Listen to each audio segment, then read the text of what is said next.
Live. Yes, sir. I may have spelled Armenia wrong.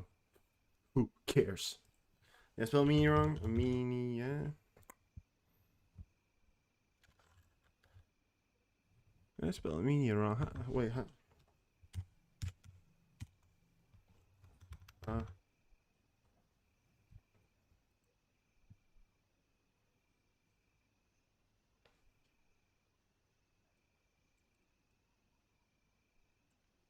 1 second. I think I spelled that wrong.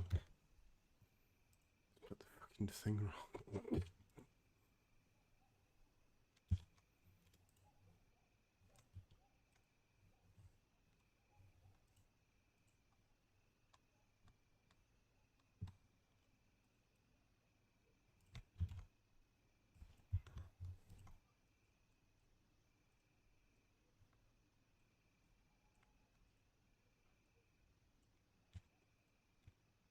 Dum dum dum dum. There we go. Welcome 86. 1 second here, guys. I just realized I spelled something wrong, so I'm gonna put it in here because I don't want to look like an idiot. There we go. I spelled Armenia wrong. There we go. Now it should be good. Alright, and we post that, and there we go. Now we are good. We are live. We are welcome here to a new day of learning. Are you guys ready to learn? I hope you are. We have a river joint that's been doing rounds here today. Quite an interesting route, as you can see. It's really been putting an eye on every single part of Russia here, at least the part that borders Russia. Hello there, Witchy. River joint in the Baltics heading down towards Poland, keeping an eye on here in Belarus and Kaliningrad, so they're definitely keeping an eye on something. That's a river joint RC-135 right now. It's been keeping an eye out. A lot of air activity over the UK, a lot of choppers up right now. We got some jets down here. We got an F-16 and a F-16 fighting. Yeah, two F-16s. So I think there's some kind of air drills going on. They both side of the map.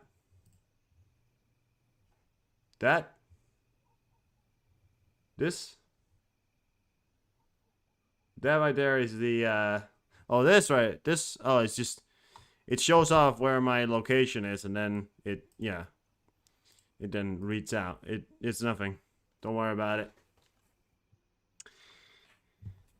Alright, well, so let's get on with the news here, guys. We have some interesting videos today. I only got a 24-page document, and we're going to read off everything else on that. Okay, well, the farming news. So, there's a video that came out from Slava Ukraina. Now, I've actually seen a video before about this particular thing here. Not the exact thing, but a thing like it. Now, you can see what area it's moving through. People are debating what it was. I know what it is. It's a, what I believe it is a sort of mine-clearing drone, or how you could put it, a mine-clearing contraption made by farmers who's trying to clear out. This is Twitter for you, by the way. This is Twitter for you, you know. This right here is Twitter for you. Can't figure out how to load a simple video. This is so-called better Twitter nowadays. Can't load one fucking video in nowadays. Like it's, yeah. Like it's 1990. But you can see the field is moving through. Looks very kind of field. And I believe it's the contraptions that are used by farmers to clear out mines that have been planted by the Russians during the time of when their farms, in fact, were occupied. And they're actually using them to drive up and down the fields, and then eventually you're gonna see a boom, right? That's the reason why it's got that heavy thing on top. It's got to be pretty heavy to get it to go off, but yeah. So some of them could be anti-tank mines, some of them could be infantry mines. There's a difference between the two. You know, anti-tank mines requires a lot more pressure to go off. They're also bigger, but the anti-infantry mines is the ones that you would see planted in the desert of like in the Middle East or something like that, or in Cambodia. Those mines that is lightly touched and you fucking blow up, right? So yeah, and they're not those mines that you might see in a movie where you stand on them and then if you remove your foot you're gonna die. It's actually very rare that those kinds of mines exist because they don't really have any meaning to it nowadays. I mean, those movie mines you see where people step on it and you're like, and you wait and then say, don't move. If you move, we all die. And it's like, if they take their foot off, it explodes. It's actually, when you step down on it, the trigger goes off and it explodes. So there's, yeah. It's not the ones you see in the movies. It's not the reality here. Well, let's move on. That's just wanted to show you that, explain that to you. Confirmed. Russian military leadership wiped out during the meeting Admiral Sokolov, and this was doing the missile strikes on the HQ in the Crimean HQ Sevastopol. Killed in the missile strike on the Crimean HQ on September 22nd. Strike timed and guided by human intelligence. 34 officers dead, including generals, and 105 injured, confirmed by Ukrainian special forces. So it's a mass-out attack that took out pretty much the whole of the command center of the Russian Black Sea, including the commander of the Russian Black Sea Fleet, the Admiral Sokolov, and generals and war generals. And so it took out a lot of people, and it was, I mean, I don't know if it killed the generals. There's some people who said, very few officers were dead, and including generals, so I don't know how many was injured of that was being generals, but the whole idea right now is that everything is pretty much out of control for the Russians right now. The reason why we're seeing nothing happen because all their fucking generals are fucking dead.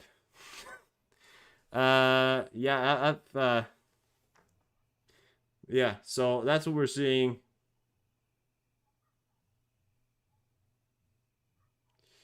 Yeah, so I'm gonna... Okay.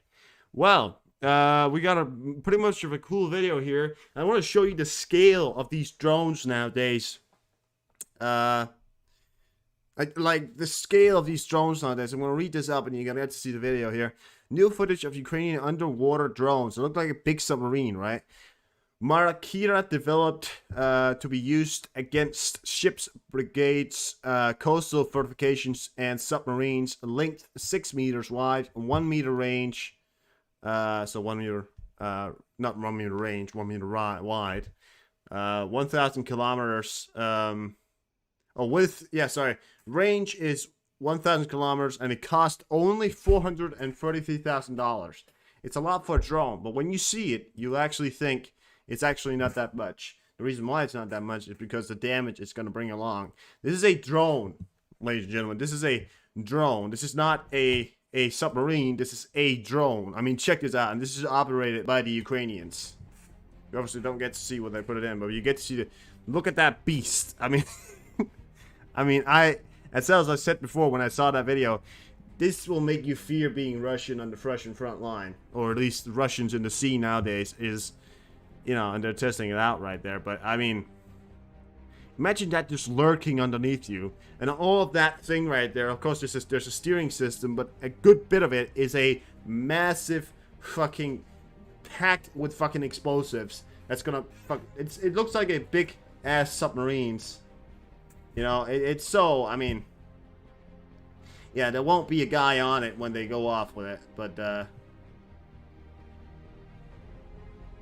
I mean, they can obviously also use it for that if they want to do that, but but it's meant to go down into the water and actually take it out.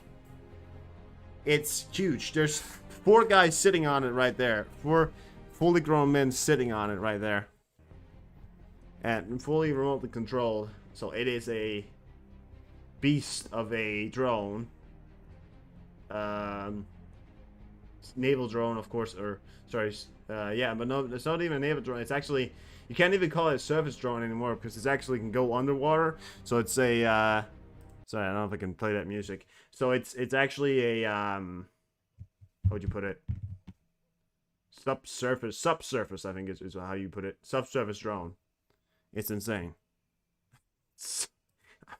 It's so insane. I mean, I don't want to be on a ship when that thing underneath you comes in. You know, I think the radar signal, I'm not sure how big that is, but it certainly can bring some damage.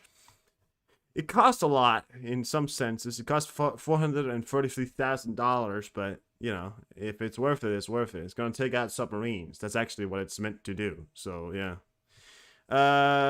Ukrainian armed forces enter the village. So we got a village here. Now it's unclear as to where.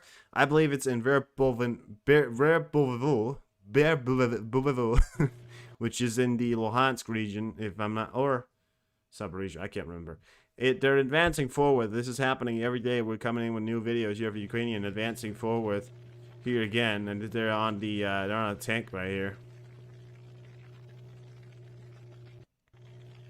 I mean, that sound there. Smoke in the background there, but they are moving forward. They're giving an abyss. So this is what's happening all around here in Ukraine. They're moving forward, and things are going smoothly here. Now I want to show you some videos, some pictures of that Ukrainian hotel in Odessa here. A pathetic attempt to retaliate or successful hit on the Russian Navy HQ in Sevastopol. So this is the Russian retaliation. I believe this was the there was reports of a supersonic missile. This could have been it. I mean, the destruction is massive. This is a hotel. This is the aftermath of how it looks like now. Completely destroyed. I mean, I'd admit to that. This is how it looked like before. So I mean that, you know, and you can especially see the whites, the side of the building. That's I think we're looking where we're looking is right there. If I'm not wrong. Yeah, looks like the top's kind of gone too, but I don't know. It's it's completely gone. So well, not gone, but it's very damaged. Probably not gonna be in business for a very long time. Just another Russian non-military target for you to wonder what the fuck Russia is even doing in Ukraine to start with. Now, we're going to move on to something that's a little bit more funny here. There has been reports, and I got a video for you. Some Russian inflatable tanks has actually been spotted. Now, Ukraine has been doing the inflatable and the decoy measurements for quite a long time. And this is the first time that we're now seeing the Russians do it. Not sure if it is the first time, but it's the first time I'm seeing a video of them actually putting up measurements to implement Russian inflatable tank decoy on the southern front. So, but the Ukrainians didn't fire at it, as you can see, because they took a look at it and knew that they weren't real. I mean, you can look at the side of the tank over there. I mean, look at that right there, and look at the front of it as well. You know, that's not that, yeah, you can, yeah, look at the front, and look at the top of it. It doesn't even have a hatch. Like, it's easy to spot that it's not, but from far up, it's not easy to spot. But look at that, it doesn't even have a fucking hatch, you know. So it's definitely a balloon or inflatable tank, at least. Same thing the Allies did in World War II. Actually, the Allies did some a similar thing in World War II. The Allies actually had a whole regiment called the well, I don't know what they were called, but they were actors, right? And they were given suits, and then they put up inflatable tanks to trick the Germans into thinking that the Allies this was during the time of the D-Day invasion. This special regiment put up tanks and all kinds of things on a different side of the English Channel. That made it look like they were going to go somewhere else, but in fact, the Allies actually went somewhere else. So there was actually a whole decoy thing. Go watch that if you want. It's actually a really funny story, or a great story, actually. But, yeah. I mean, that's just another thing there coming out from the Ukrainian war. The Ukrainians are doing it as well, but they're actually managing to do it a lot better. I showed a video some time ago of the Ukrainians' way, where they've actually made it look much, much more believable.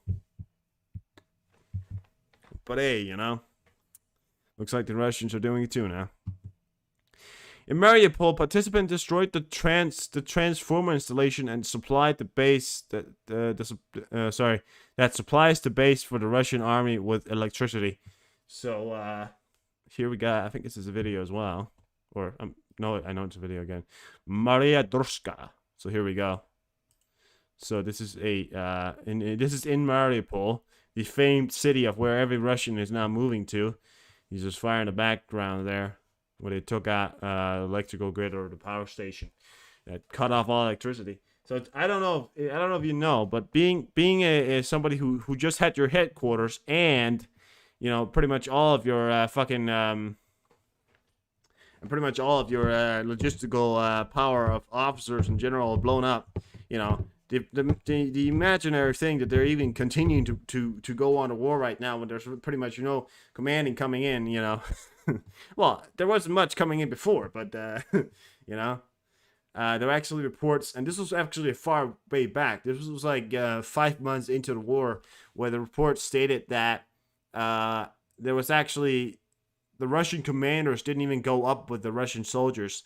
They were with them with drones, and they had speakers on that drone that was telling them what to do. So the Russian commanders didn't even go up. The reason why was not because they necessarily didn't want to go up, but Putin and the leadership of Russia told them all, you don't go up. Under any circumstances, you don't go up because we need you. We can't afford to lose you, so you don't go up. You send the soldiers up, and they gave them drones with speakers.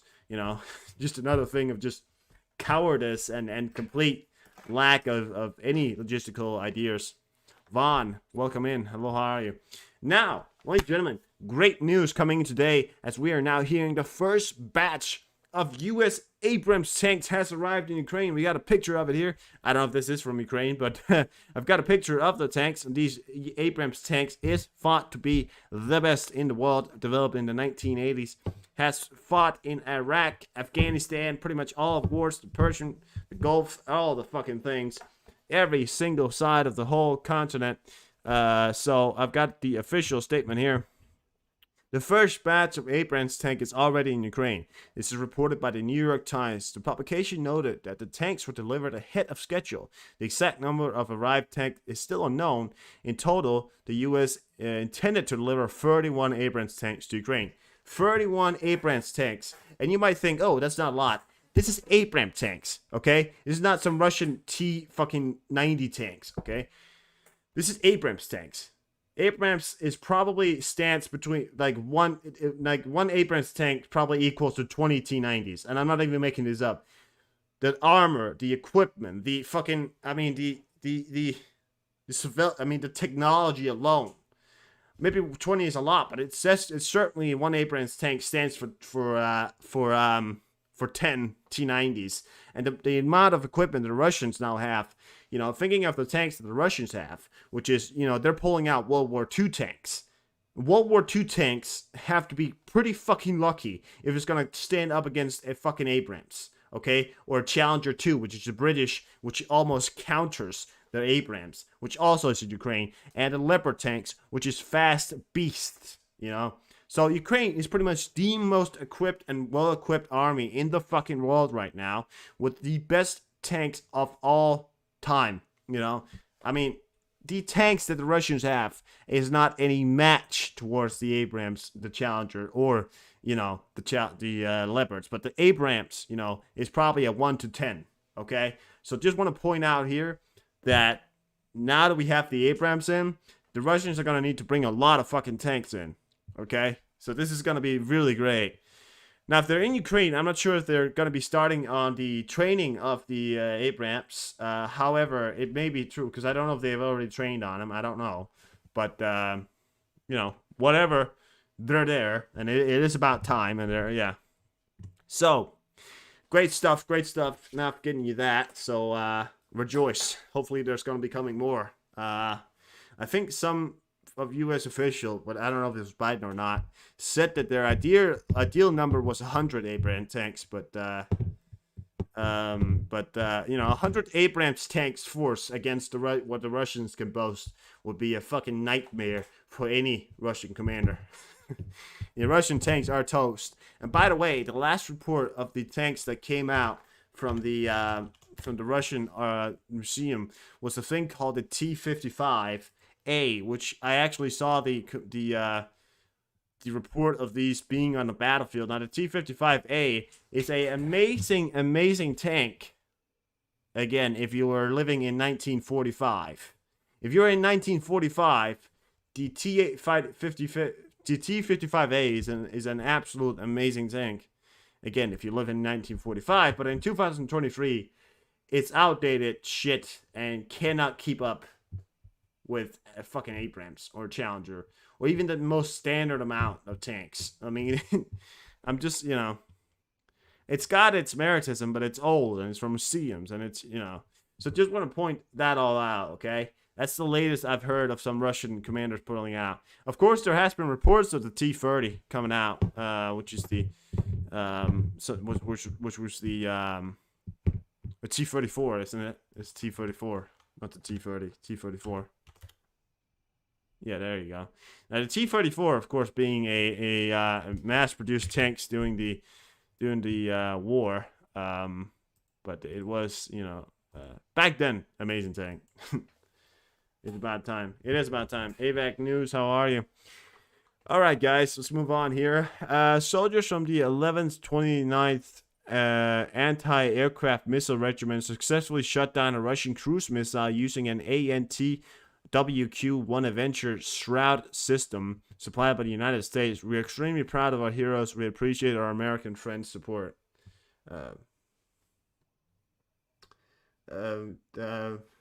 From Armenia Airfield in Murmansk. All right, thank you very much, AVAC. Yeah, Caliber missiles, Caliber cruise. Not done tonight. They're not done tonight. Well, thank you very much, AVAC. I haven't been able to check that out recently, but thank you. All right, well, we may have some Tu-98-5 action coming in. Tu-95s are the Russian bombers, so they may be coming in. If they're heading off from Linya, they may be heading to the Caspian Sea, so we won't see any action before a few hours, I believe. Not sure, so they can put the tanks to use. Yeah, I mean, have you seen some of the demining equipment that's been coming into Russia? I showed some videos yesterday of the demining equipment. There's been a lot of demining equipment that came into Ukraine. Sorry, not Russia. Mess up those things sometimes. Well, for educational purposes, because we are here learning, guys, we're gonna watch a air defense system, an anti-aircraft missile called the AntiWQ-1 Avengers Shroud, or SHORAD, provided by the United States here again. And this, in fact, right here, as you can see, is a Russian cruise missile. So check this out. I mean, yeah. It's kind of hard to see, but there it is. Oh, yeah, there you go. So you can actually see. Dragging it there, and then it hits. That's how they do it, Great stuff. Yeah, I mean, there is an official report today. Now, usually the most mined country in the world was Cambodia, or countries in the Middle East, of course. But there has been official reports saying that Ukraine now, in fact, is the most mined country. Landmines, where the Russian army has put down landmines. Not only the Russians, there's been a lot of Ukrainian laid mines as well. But, however, these mines are in the mass fold. There's videos that was coming out of some of the Ukrainians trying to move through fields of these minefields that was just, these mines were just everywhere in this thick forest area where you couldn't see what you was treading, right? And they were filming down, and you see these mines, infantry mines, which just, I mean, it's huge. And the minefield that they've laid is along the whole front, and it's in the thousands and hundreds of thousands, close to millions, actually, some people were saying. So there is close to the millions amount of landmines, but they have been given some of the most modern mining equipment. It does make living a bit harder.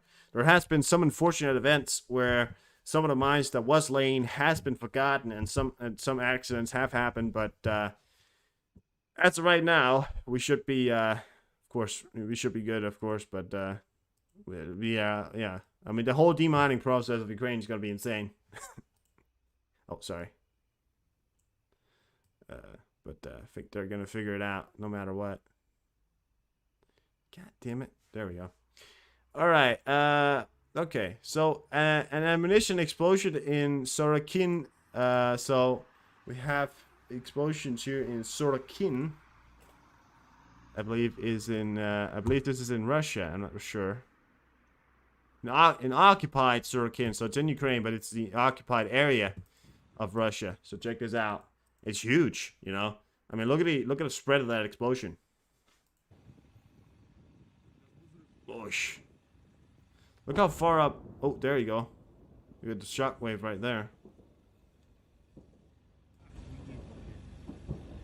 Oh, look at that. Look at that. That is huge. That is just immaculately huge.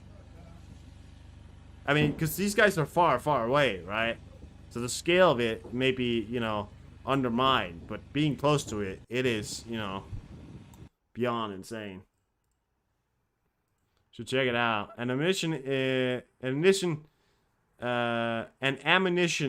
maybe depot, which is in the warehouse, exploded. I don't know, but some big exploded on the Russian side. So it just says ammunition, so it's ammunition depot, something like that. What I would imagine that the Russians have put down there. I want you to check this video out here. Now this is from Ukraine, right? This is probably not. This is a 50 cal, but I don't know if it's American supplied. But when I saw the video, I couldn't help myself from saying America. Just check it out. Fucking insane. I can't. There's no. The sound isn't there because it's only loud ass music, so I can't really play it. But blah, blah, blah, blah, blah, blah. So that's how they fuck up the Russians in Ukraine right there. That's America. It's probably not. It's probably Ukrainian, but you know, it just reminds you of America. All right. So not a great video there. We got more videos. Did you miss our Cossacks? They said they're fighting for our victory every day. Good luck to these guys. So there's a video, and these are just some of the better videos that are coming out. Some of these compilation videos. Check this out. The Ukrainians having a good time, giving the Russians some hell.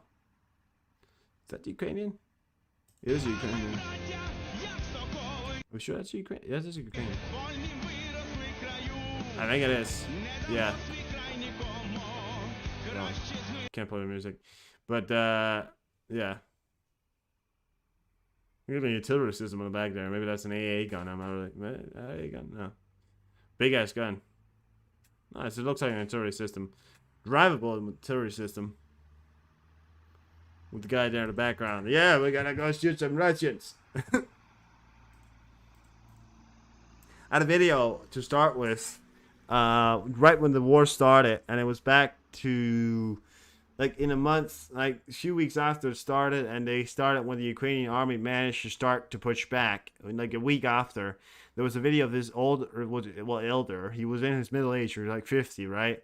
He had this body armor with a skull on it, just like he had, and he had an AK, and the reporter asked him where he's going. He said, "I'm going to kill some Russians." He said in Ukrainian, but he was like, "I'm going to kill the Russians." So yeah, it's just, I love it. I love it. All right. Well, the Belarusian Cactus Kalinushki Regiment Bel Warriors announced the creation of a new battalion called the Western. The battalion already includes officers from NATO countries and foreign citizens who have combat experience in Iraq and Afghanistan. The battalion accepts only people who have completed at least one military enlistment from a professional military, preferably NATO or NATO-type standards. So this is a Ukrainian regiment, by the way. This is Belarusian fighters that's fighting for Ukraine. I just want to point that out. So it's not Belarusians. It's Belarusian people that are fighting for Ukraine. Turn it down a bit here. Sorry.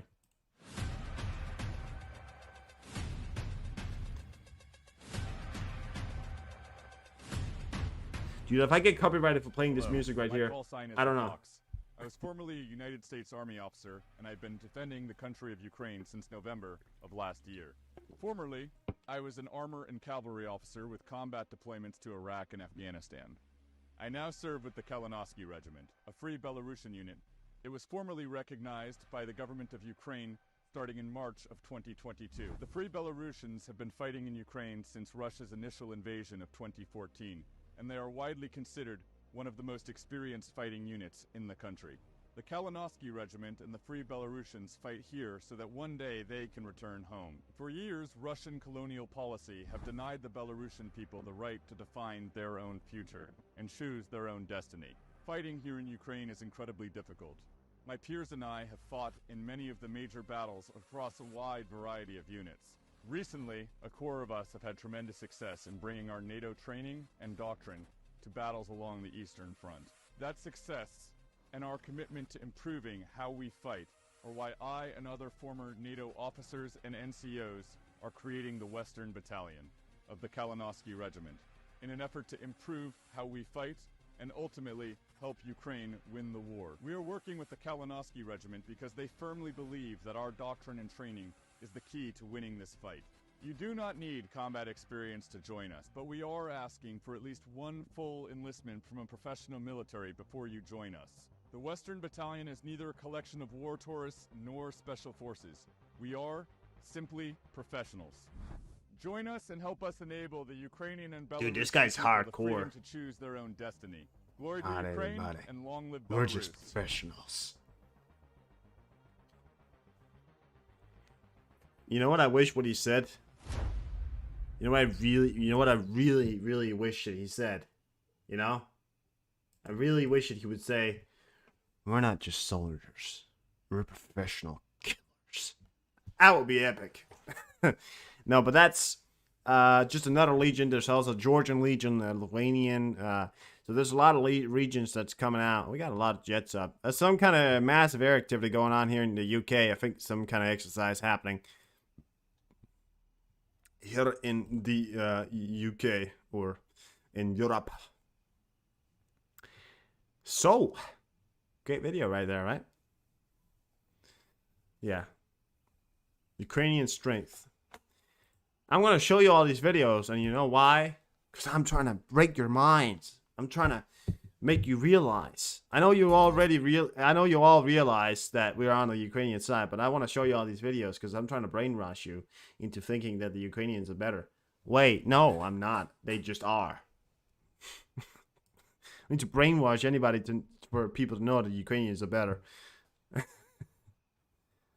Yeah, a lot of jets. Well, these are Typhoons, I think. Yeah, Eurofighter.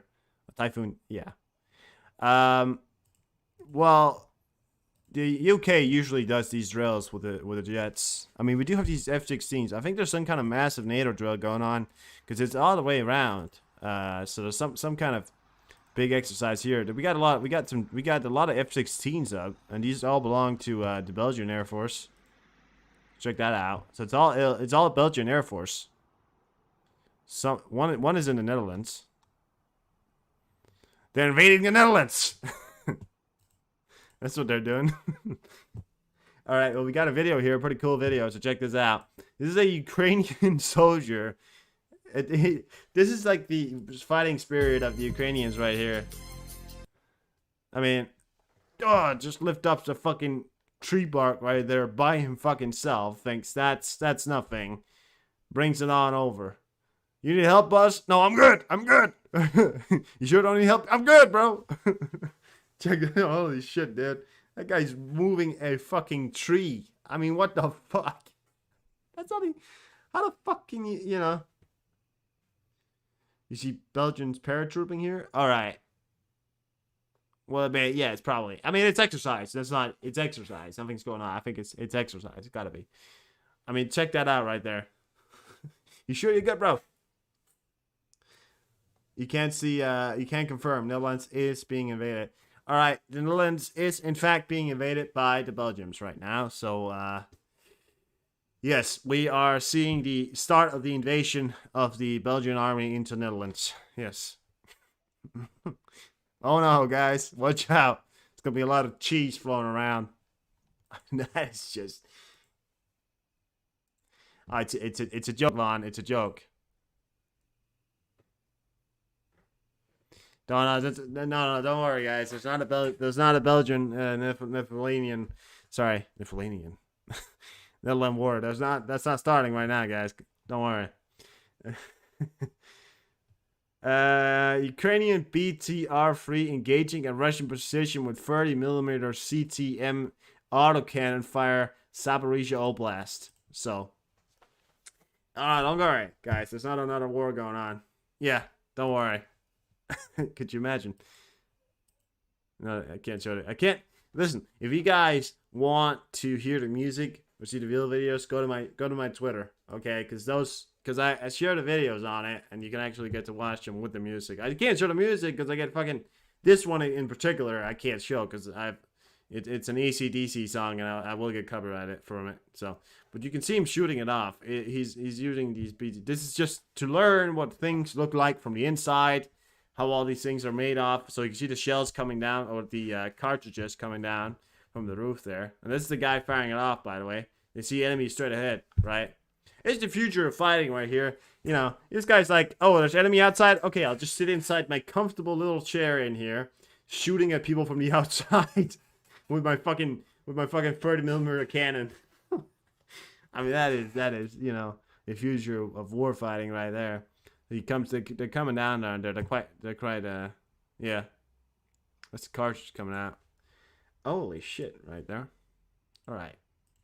Well, an occupied Mariupol partition destroyed the transformer installation that provided the occupier space. I read that one before. This is another angle of it, so you can see the fire that came out from. This is in Mariupol, by the way. Fire going on, or you know, it's still going on, but it's certainly still there. And this is, by the way, the city that the Russians are now encouraging all the Russians to move to. That's still being shelled by the Ukrainians on a daily basis. Well, I don't know daily, but it's very often. Footage of the armed forces of Ukraine strike her ABC, which shows a very good performance of the task of the Zaporizhia direction. Again, more tasks going on here in the Zaporizhia direction. More breakthroughs. I mean, this is basically, you know, pretty much a, what appears to be a fucking, that right there looks like a, what's those called? Howitzers? No, what was it called? I don't fucking remember. Well, these are just some of the equipment that the Ukrainians are fighting with on the front of boom right there, right? And this is Zaporizhia, by the way. It's just some of the equipment that they're fighting with. It hurts. It hurts. You know, I don't blame the Russians for being a bit demoralized when this is what's coming at you at a daily basis. You know, this is precision targeting strikes. You know, this is not just, you know, one firing off a rocket. This is very precisionizing strikes, and the Ukrainians are getting really good at it. The Germans supplied Marder 1A3 IFV in Ukrainian service, Zaporizhia Oblast. So again, more videos coming out from Zaporizhia Oblast. This is just to show you some of the videos that are coming out from the area there. So this is a, what was that? German supplied Marder 1A3 IFV. So the IFV coming through here. Boom. And again, it's German, so it's fast. It's very fast. The whole convoy is moving here in Zaporizhia. And again, it's a fast-paced moving operation here. So this is perfect when they bring in the German guns, because the Germans know how to make things move fast. And that's the whole point of war. The only problem I have with the Abrams is that it's not necessarily... I mean, how fast is an Abrams?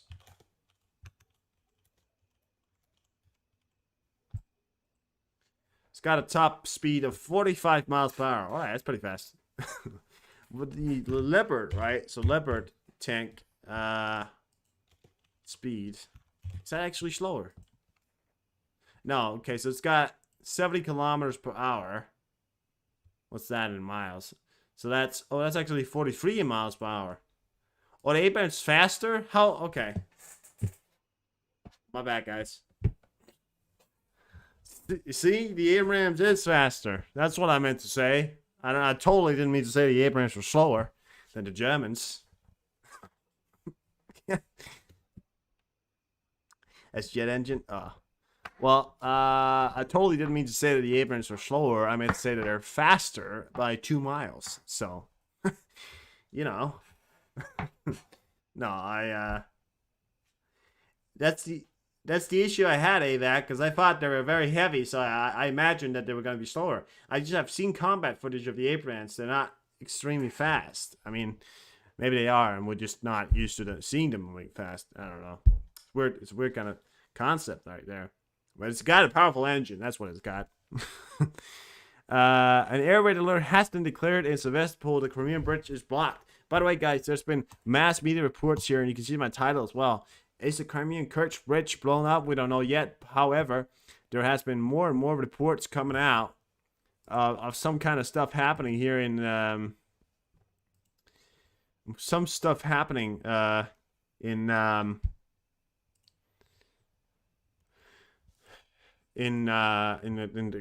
Kerch bridge area in Crimea. So some stuff is happening there. We're gonna give you the video here. We can hear the air raids going off. So check this out. This is from Crimea. That's my reports, and there's a report from Flash. 7 Storm Shadow missiles apparently were heading in the direction of the Kerch Strait, or at least in the direction of Crimea.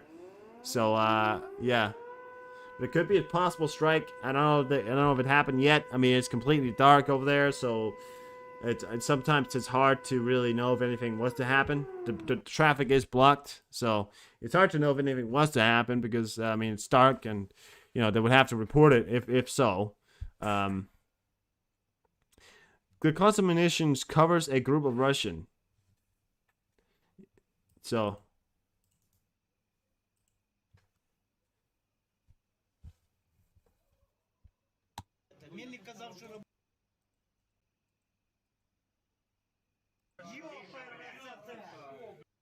To point out here, guys, you can't see anybody go down.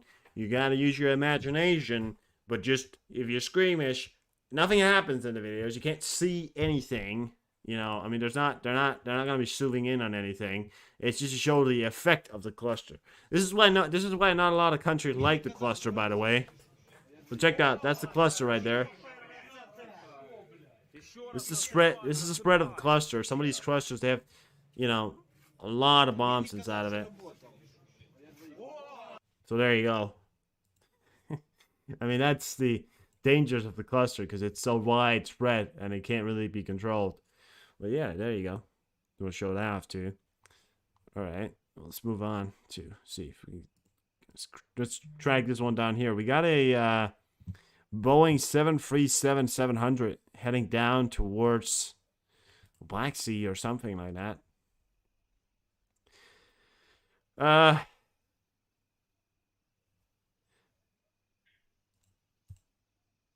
For the Russians.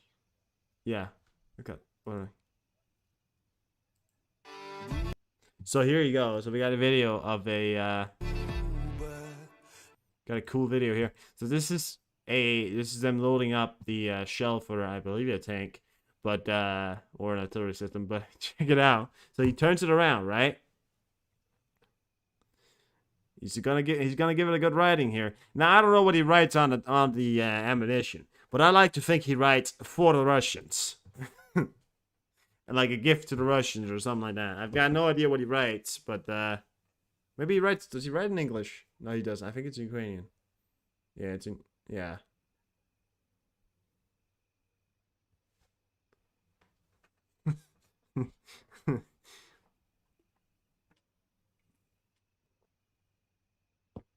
Set it up, boys.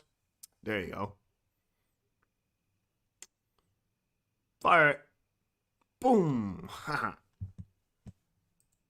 I love it. I love military equipment, especially how far we've gotten with it. Because, you know, I mean, it's amazing just what we could do with military equipment nowadays, you know. By the way, there has been official reports the SOF confirmed the elimination of the commander of the Russian Black Sea Fleet. The SOF updated information about the enemy's losses as a result of the special operation that destroyed the Russian leading ship Minsk and the headquarters of the Black Sea Fleet of Russia. The total losses amount to 62 occupiers, 33 officers were killed, and we read this one before. But yeah, again, more confirmation that the Russian Black Sea commander has been, in fact, eliminated and out from the side. So, check out this video right here. I've got a cool video. So, this is a video of just a compilation of how of cool things happening here in Ukraine. Well, cool and cool, but it's to show you the ideas here, guys. We're I can't show the music again, but again, you know, you get the concept. But these are educational purposes, of course. This is how it looks like. Every boy ever has always had the dream of laying in a forest, doing exactly what he's doing. Although that's real and dangerous. That's an attack helicopter right there. Go get him, boys. They'll fire off flares in case anything gets shot at them. They fly very low as well, which is presently enough. It gives out the heart right there. It does make it cooler with the music, but can't show it. I don't get copyrighted. I've been copyrighted enough. An air raid alert has been declared in Sevastopol, Ukrainian airport. Ukraine reportedly attacking Crimea again. So this is how it looks like when they get these air raids alert. This is on their phones as well. So this was given out to the residents of that area. So it is very clear and very much confirmed that this is in fact what's happening in Crimea. The shelling of the CSU positions near Sovikana. So I think this is in the Luhansk region. This is in the Luhansk region, Donetsk area. So again, check this out right here. Shelling the shit out of each other. There you go. Look at the ground as well. I mean, just how beat up, you know, the Ukrainian land is. That looks like cluster right there. At least some kind of big ass hat right there. They're giving them hell. Giving them hell. Giving them a roundabout for their money, guys. I'm giving them a roundabout for their money. Got more videos coming out from Crimea here. So more videos.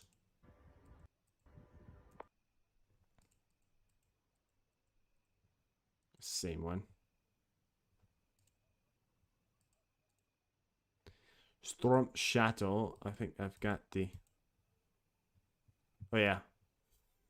I want to show you this one right here. Well, check this out. Check this out. Check this out. This is a video of these guys. Kirksbridge on fire.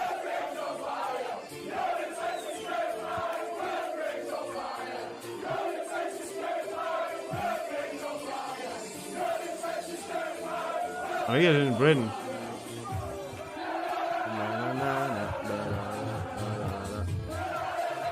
Except celebrating that the Kirk Strait Bridge is on fire. I mean, and just celebrating the Kirk Strait was on fire. I don't know. It's probably not from now, but let's hope. You know, they're gonna hold another party very soon. And again, maybe Storm Shadow missiles came in. So, 7 missiles flying towards the occupied peninsula. Russian writes local residents about characteristic sounds of storm shadows and explosions in the Dyshanko area. Air raid alert in Crimea. The bridge is blockaded and alarm is bombing in Sevastopol. Aviation has been raised. I've got so much of this. You won't believe it. They're all reporting on it. All the big guys. Same video. I'm going to show the same video again, but you get it. Alright, well, let's get some operational information here. The operational information from the General Staff of Armed Forces as of 6 o'clock on September 7th, 25, today. During the day, 17 military clashes took place. Also, the Russian Federation launched another strike with 12 caliber cruise missiles, 2 P-800 Oinsk anti-ship missiles, 19 Iranian attack UAV under shaded 136 and 131 type on the port of infrastructure of the Odessa region. This is videos that we saw, especially in that hotel. A defense destroyed 11 caliber cruise missiles and 19 kamikaze drones.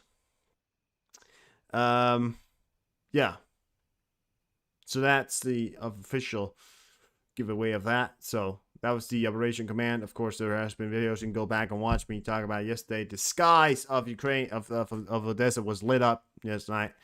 I doubt they got much sleep.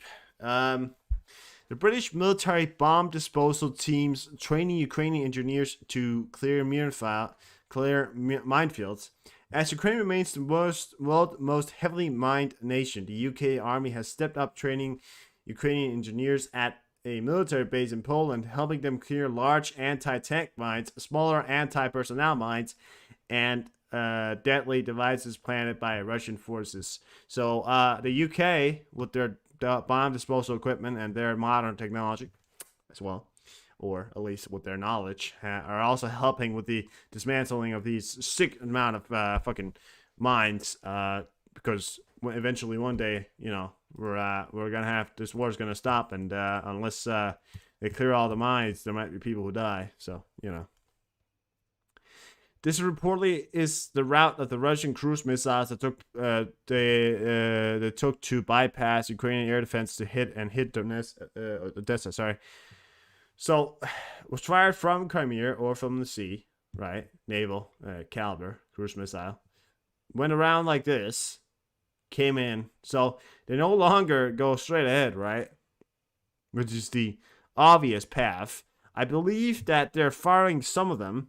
I believe what the Russians are doing nowadays is firing some of them straight ahead. And firing...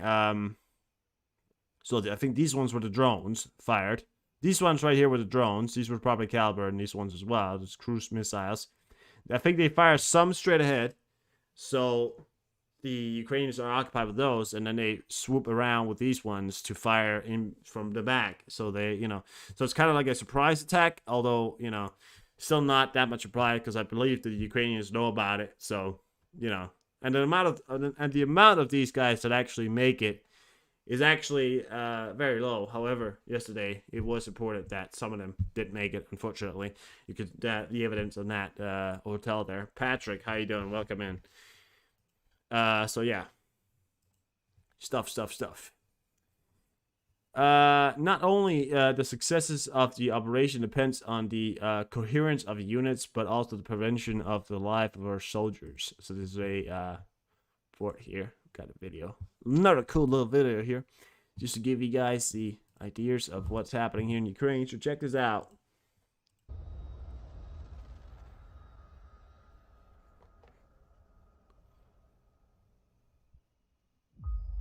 I'll leave the music on for this one because it makes it so good.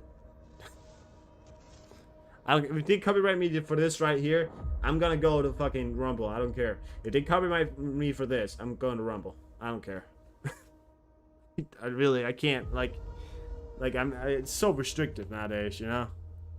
And why would the creator of the sound, or whoever made that, yeah.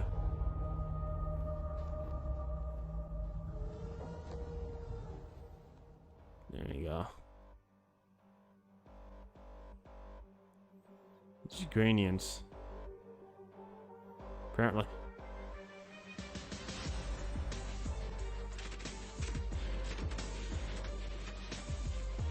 This is very Middle Eastern.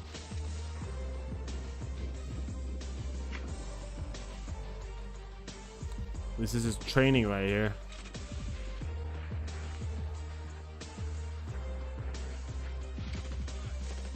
I believe this is training, or maybe active combat, I'm not sure. Oh, there are areas turning on Ukraine right now. We may have these... There is some Tu-95 action happening right now, so this could be what's happening here. We got areas turning on Ukraine.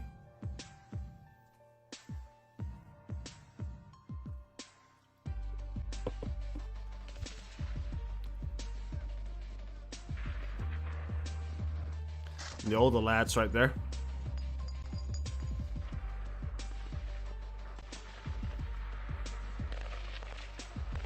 This doesn't look very Ukrainian, does it?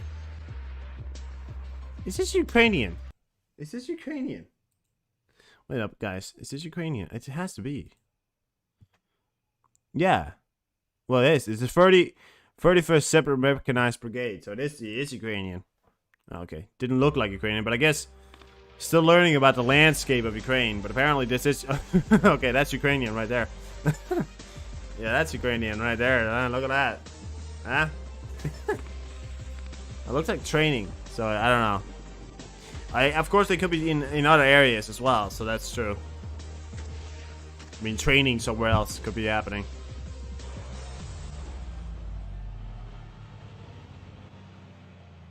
Goddamn. It's gotta be. And they get rid of blue, so yeah. Smile from that guy right there. Yeah, so that is Ukrainian. Alright, well, pretty cool. Again, another video that came in there.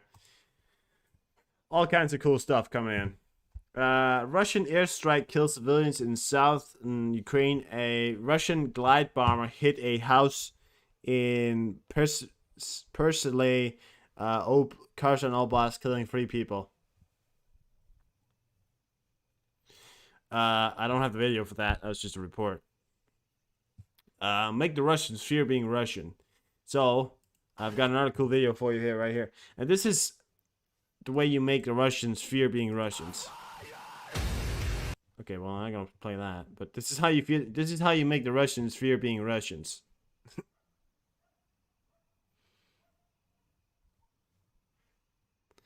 MLS or MLRS or ground-based equipment right there. But look at the smoke that just comes up. I mean, Jesus Christ. That's how you make the Russians fear being Russians, right there. Russian sources report heavy fighting near Verbovi.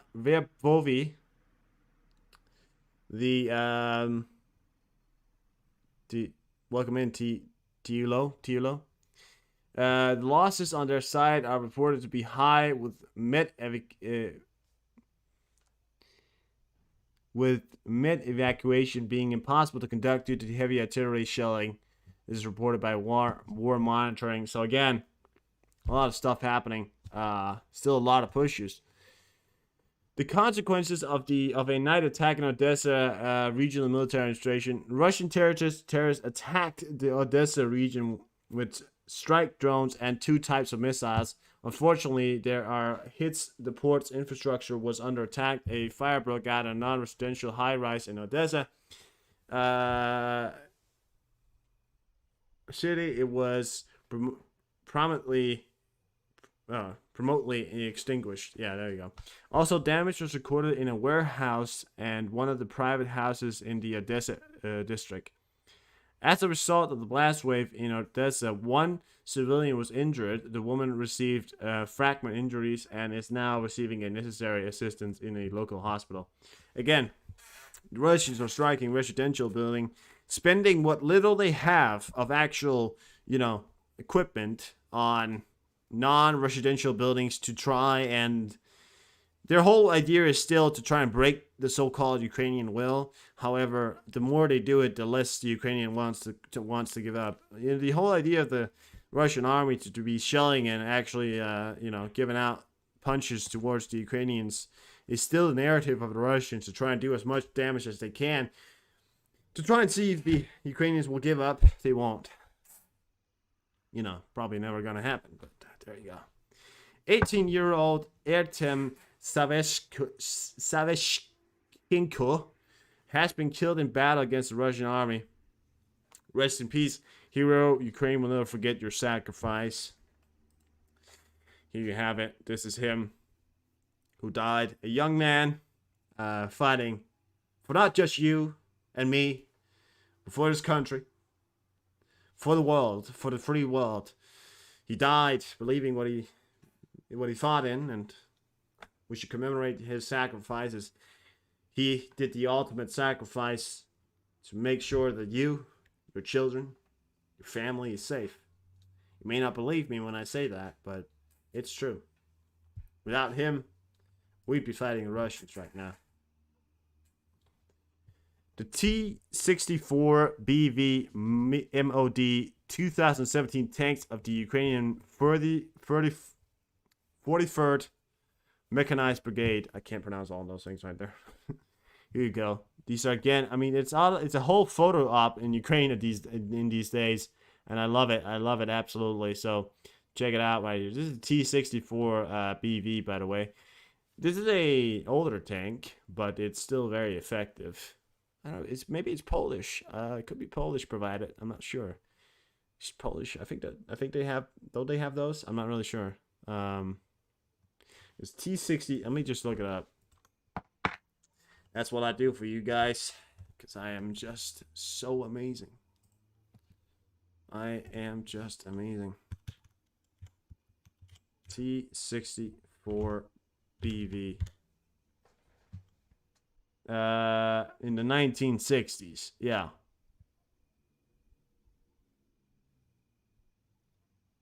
Well, it was produced in Kharkiv, so it's a Ukrainian-produced tank, produced in the 1960s during the Soviet-era times. Thank you very much for that, Google. Thank you very much, Google. Video of dish hook. Okay. Kadovishint. Holy shit! I can't. Holy shit! Battalion soldiers working in Zaporizhia sector. Like these names, you know. Couldn't you just say like John Brigade, like English? The Americans have Charles and John or stuff like that. I mean, these guys have. Can you pronounce that? Dish ho kia duyi I kirin battalion. I mean, Jesus Christ, that's a big ass name right there. So check it out. Here we have it. These are the Ukrainian gathering up here. This is very certainly Ukrainian, but holy shit, not there. Fighting force of tomorrow. That's gotta hurt. That's gotta hurt. They're having a good time too. Who wouldn't? Killing Russians. You're gonna have a good time. There's a story that came out. Ukrainian soldiers right there. Come on out, you damn commies. Come on out, you damn commies. Commies? Right. The U.S. May officially announce its decisions to provide Ukraine with ATACMS as early as this week. No, they have in fact pronounced their final decisions, and in fact, though, Ukraine is in fact, though, receiving their ATACMS as planned, or previously as planned, but Ukraine is in fact going to receive their ATACMS, long-awaited ATACMS systems that's going to be going to Ukraine, alongside cluster munitions, by the way, to point that out, with some of those cluster munitions having up to 700 to 950 bombs, with a range of 300 kilometers, which is the whole of Crimean Peninsula counts for. That's how long the Ukrainians can actually hit, and all the way inside of Russia. So, just want to point out something here, guys. The Russians, if they thought they have it bad now, they're about to have rain of sheer metal raining down upon them. Now, I don't hope that the Ukrainians seriously use all of their cluster munitions to target civilian areas. I do hope they don't stoop down to the Russian level. You know, because, I mean, as much as I'd you know, the whole idea behind it, them also retaliating, I think raining down cluster munition on you know, residential areas is not how the Ukrainians should be conducting themselves. I know you say like, oh, but the Russians do it. Yeah, well, that's the Russians. You know, you don't stoop down to your bully, you stand up to the bully, and you don't become your bully. You become one who isn't like your bully. You become your own person, right? And you fight for what you believe in, right? So I hope they use it for military targets and military ideals, or against the, of course, Russian army, which would be, again, a military target. Kharkiv is also on now. Some kind of missile threat, maybe drone attack, I'd imagine, is looming here in Ukraine now. This could be this. There is Tu-95 action bombers heading over towards maybe the launch zones in the Caspian Sea, which is down here. So we'll have to see and wait for that. Of course, always sucks. I love this. Sasha and David fundraised for the armed forces and played a national Ukrainian female electrical guitar. We got air sirens going off in Kharkiv city here, or at least in Kharkiv. So check this out, guys. We have a video of these guys right here playing the Ukrainian national, little kids right here, playing Ukrainian national song on their guitars. So check this out.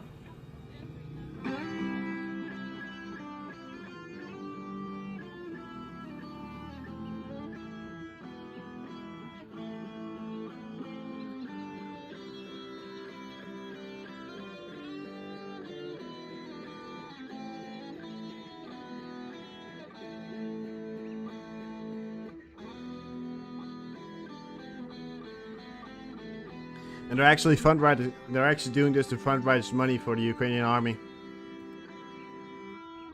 or people. Ukraine, you get it.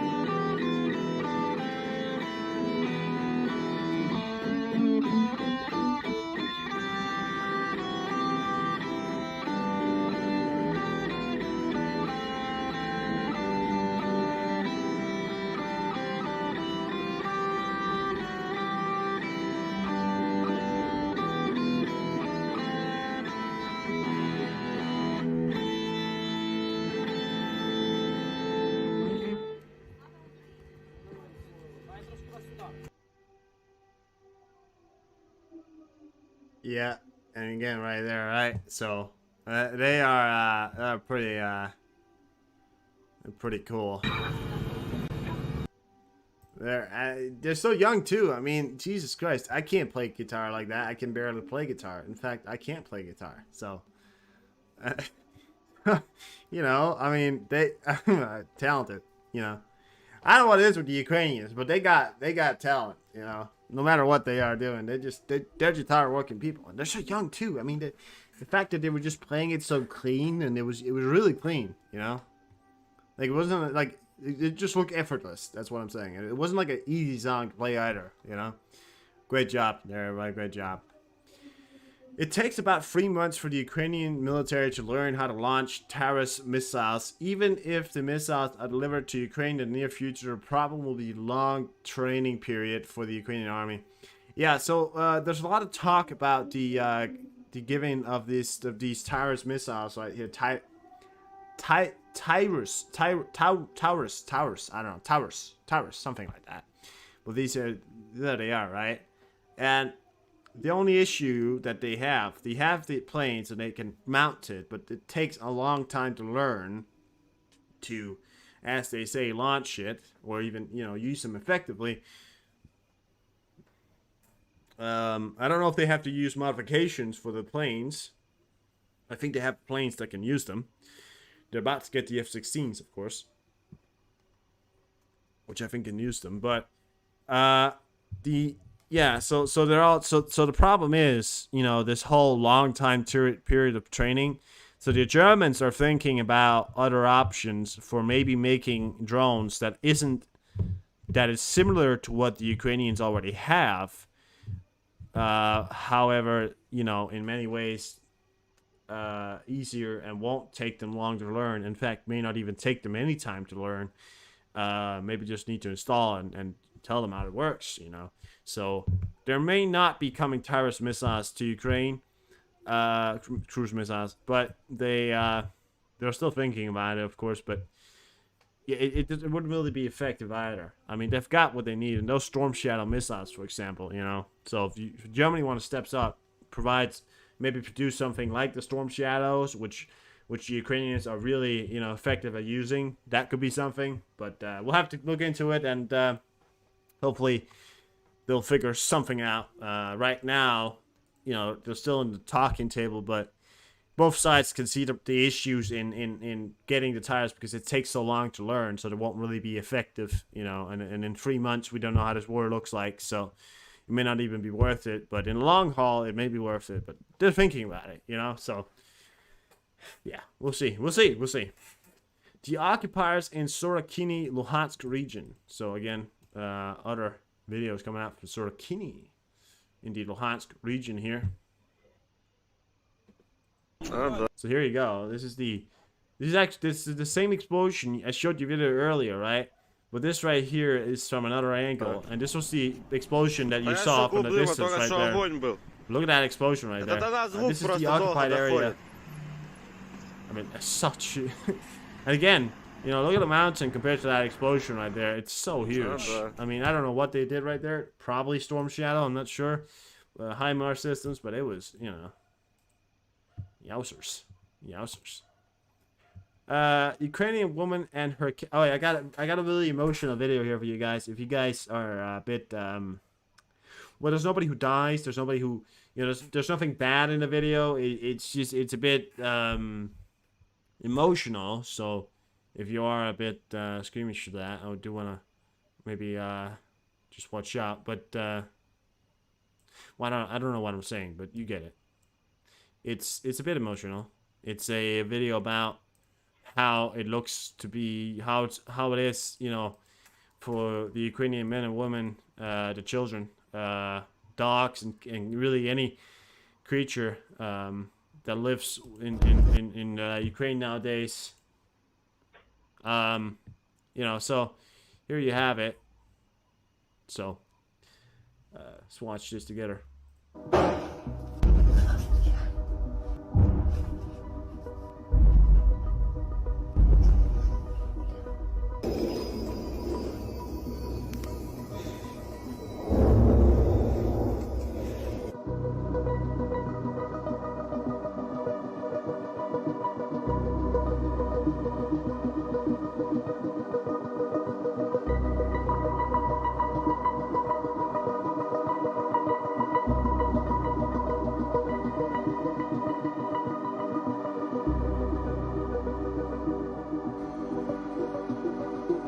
Що порозуміли, коли у нас обстріл, сонечко збігається.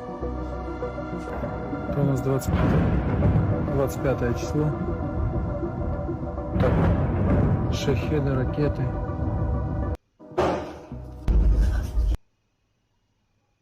That's just some of the videos. That's a fraction. I mean, I think that's not even a percent of the videos. Of videos like it. It's war for you. Much like it in World War II. You know, living in London in World War II. Living in England in general. It was such a, you know, horror really, because you had that notion of those drones coming over your head, those V2 bombers. No, sorry, V2, V1.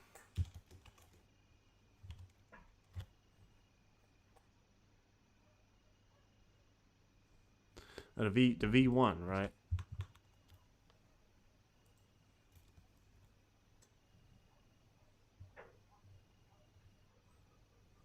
The V1 flying bomb, there you go. So yeah. These beasts right here, and this was German. So that's the sound of them, right? That's the sound. So listen to it. Right, we're gonna watch it here. So imagine, you know, you're in London. Child, maybe, you know, those who are still alive today can remember the sound. And, you know, this sort of notion that you won't know when it hits, and it has this terrifying effect that it stops. Like the engine stops. You don't know if it's going to land. You don't know where it's going to land. This is Spitfires, by the way. This is a video of Spitfires fighting the V1, by the way. So I just want to point that out.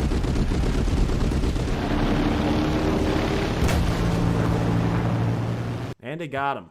They got him. So that's the sound there, but I want to show you the sound of it. I know this is a bit of a sidetrack. I want to give you the notion of it.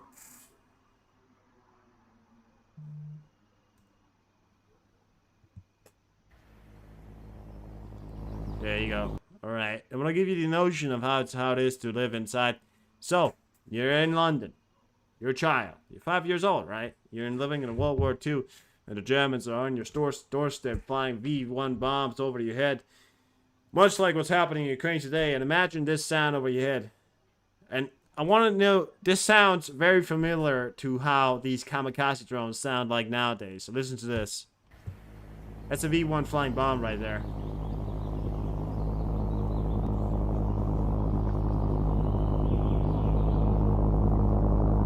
Very similar to some of the sounds of those kamikaze drones we have nowadays. In fact, they were the first kamikaze drones to ever exist.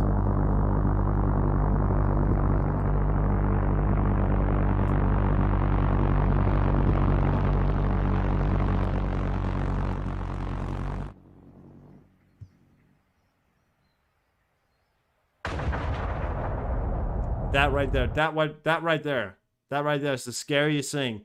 Because you don't know what was going to happen after that. You heard it come in, you know it's coming in, and it just stops. Stops. The agent cuts out. Nothing.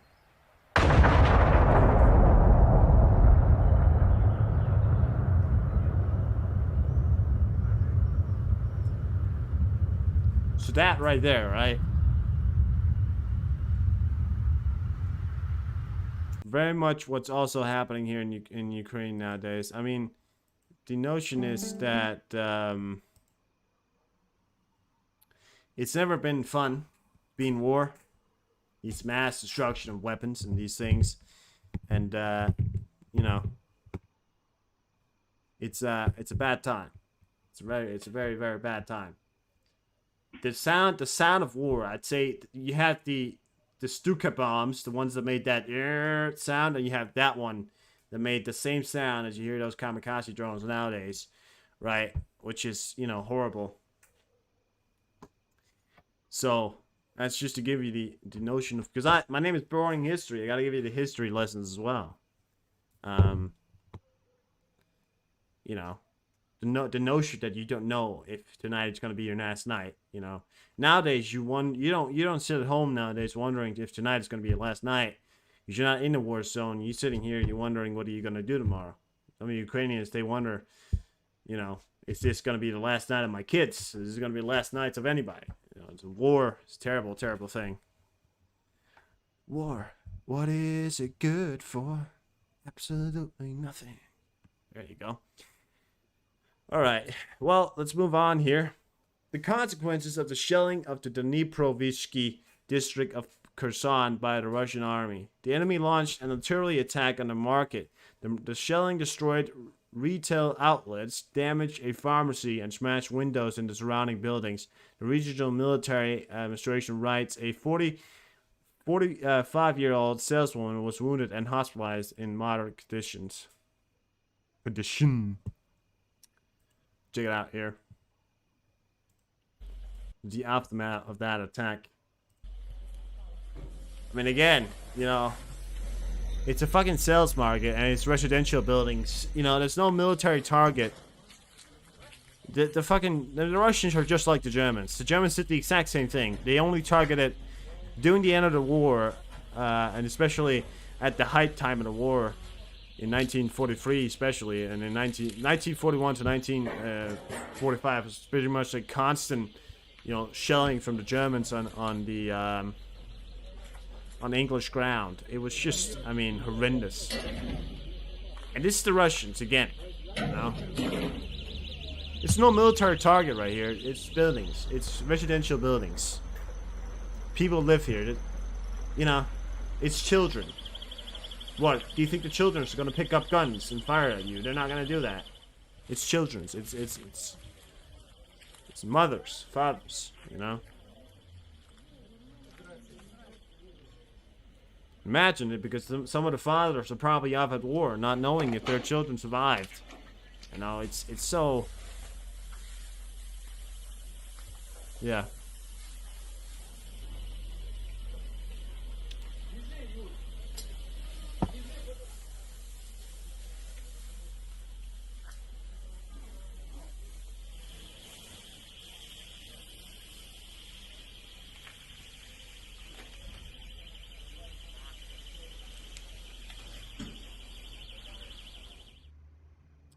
There you go again. Just another video, and these are from today alone, you know. Well, we've got a bit of a funnier video here. Well, I wouldn't say. Well, it's actually it's an attack run by a jet. So check this out right here.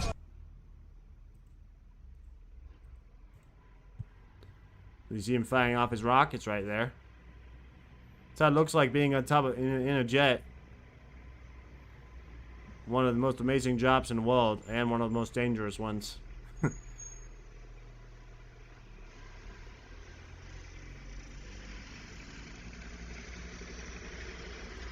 That is pretty cool.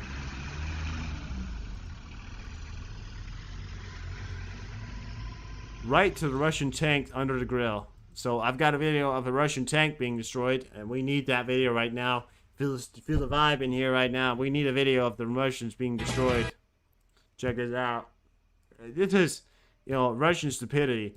The drone is coming in, and they're just moving the tank. And that's, you know, the thing you see on top right there is actually a prevention from those UAV attacks that they're trying to prevent it. But the Ukrainians nowadays are just able to just get the fucking drone just up, right up to the, you know, tank crew and right in, you know, without Russians really doing anything about it, you know. Looks like the tank crew, maybe some of them maybe have survived. I mean, the top guy maybe not, but it certainly got damaged. So, thank you very much to that. Anti-drone nets installed along the roads near Bakhmut by PMC Wagner. The nets are designed to catch Ukrainian FPV drones, which often attack cars on such long, straight, and open roads.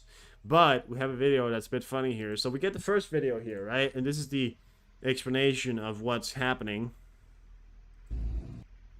So these are the nets, right? And installed by PMC Wagner during the time they were there. And they're supposed to catch drones. What happens? You can already see it. It maybe kind of worked, because those are already kind of destroyed. They're not replacing them. However, I found the Ukrainian response to that. So I have the Ukrainian response to these nets right here.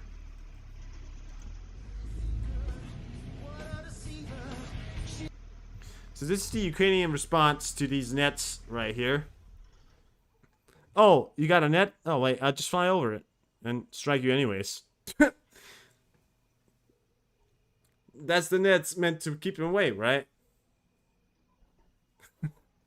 Yeah, much great. That gave you much protection right there. Got completely destroyed. I mean, what did they think? That's not gonna stop them. I mean, Jesus Christ. You need a top of the whole fucking thing. Well, that's it for my Ukrainian news. So we're gonna move on to some EU news here. Orban said Hungary would not support Ukraine in any way international arena until it restores the former rights of ethnic Hungarians on its territory. The Hungarian Prime Minister said that during a speech in the local parliament, Reuters reported. Hungarian authorities regularly accuses Ukraine of violating the rights of some 150,000 ethnic Hungarians in Transcarpathia over a 2017 law restricting education in minority languages. Yeah. Hungary is a member of the European Union and NATO, which gives it the right to veto Ukraine's membership in those organizations. And at the same time, Orban Orban is the PM, I think, or has the dissenting position on many issues that has little in common with the line of most Western countries. The Ukrainian The Ukrainian cabinet minister recently stated Ukraine is ready to make additional amendments to the law of secondary education in minority languages, including Hungarian, for the sake of the EU accession talks. So, yeah. Hungary, again, also, Hungary is on the rope. It's the same with Poland. There has been much talks about these countries right here. Hungary has always kind of been on the ropes. They're also kind of a, I wouldn't say a dictator, but a very authoritarian kind of rule. Hasn't always been on the same page with Ukraine. Nobody really has. I mean, it's amazing that they're part of anything, but they are. So we have to respect their choices. And that's unfortunate.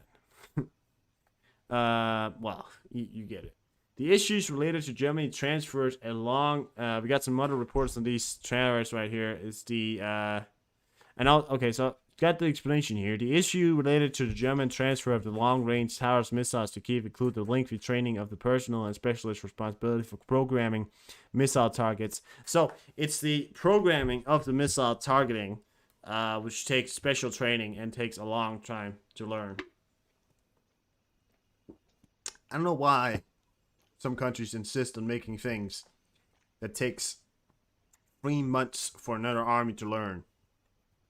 Like, if you're a coalition army, you're in NATO, don't you want most of NATO to know? Why isn't it that all NATO countries have the same systems that they all know how to work with? So in any case of anything, they could all share the same, technology and the same weapons, so that when we're fighting against the common enemy, we have our things instead of trying to keep everything secret. We're in a fucking organization. It's a NATO. Yeah. It's. I mean, it's weird. It's weird. Yeah. I guess because we want to keep our secret safes. Vladimir Putin believes that we will get tired. Joseph Borrell, EU High Representative for Foreign Affairs, in an interview with The Guardian.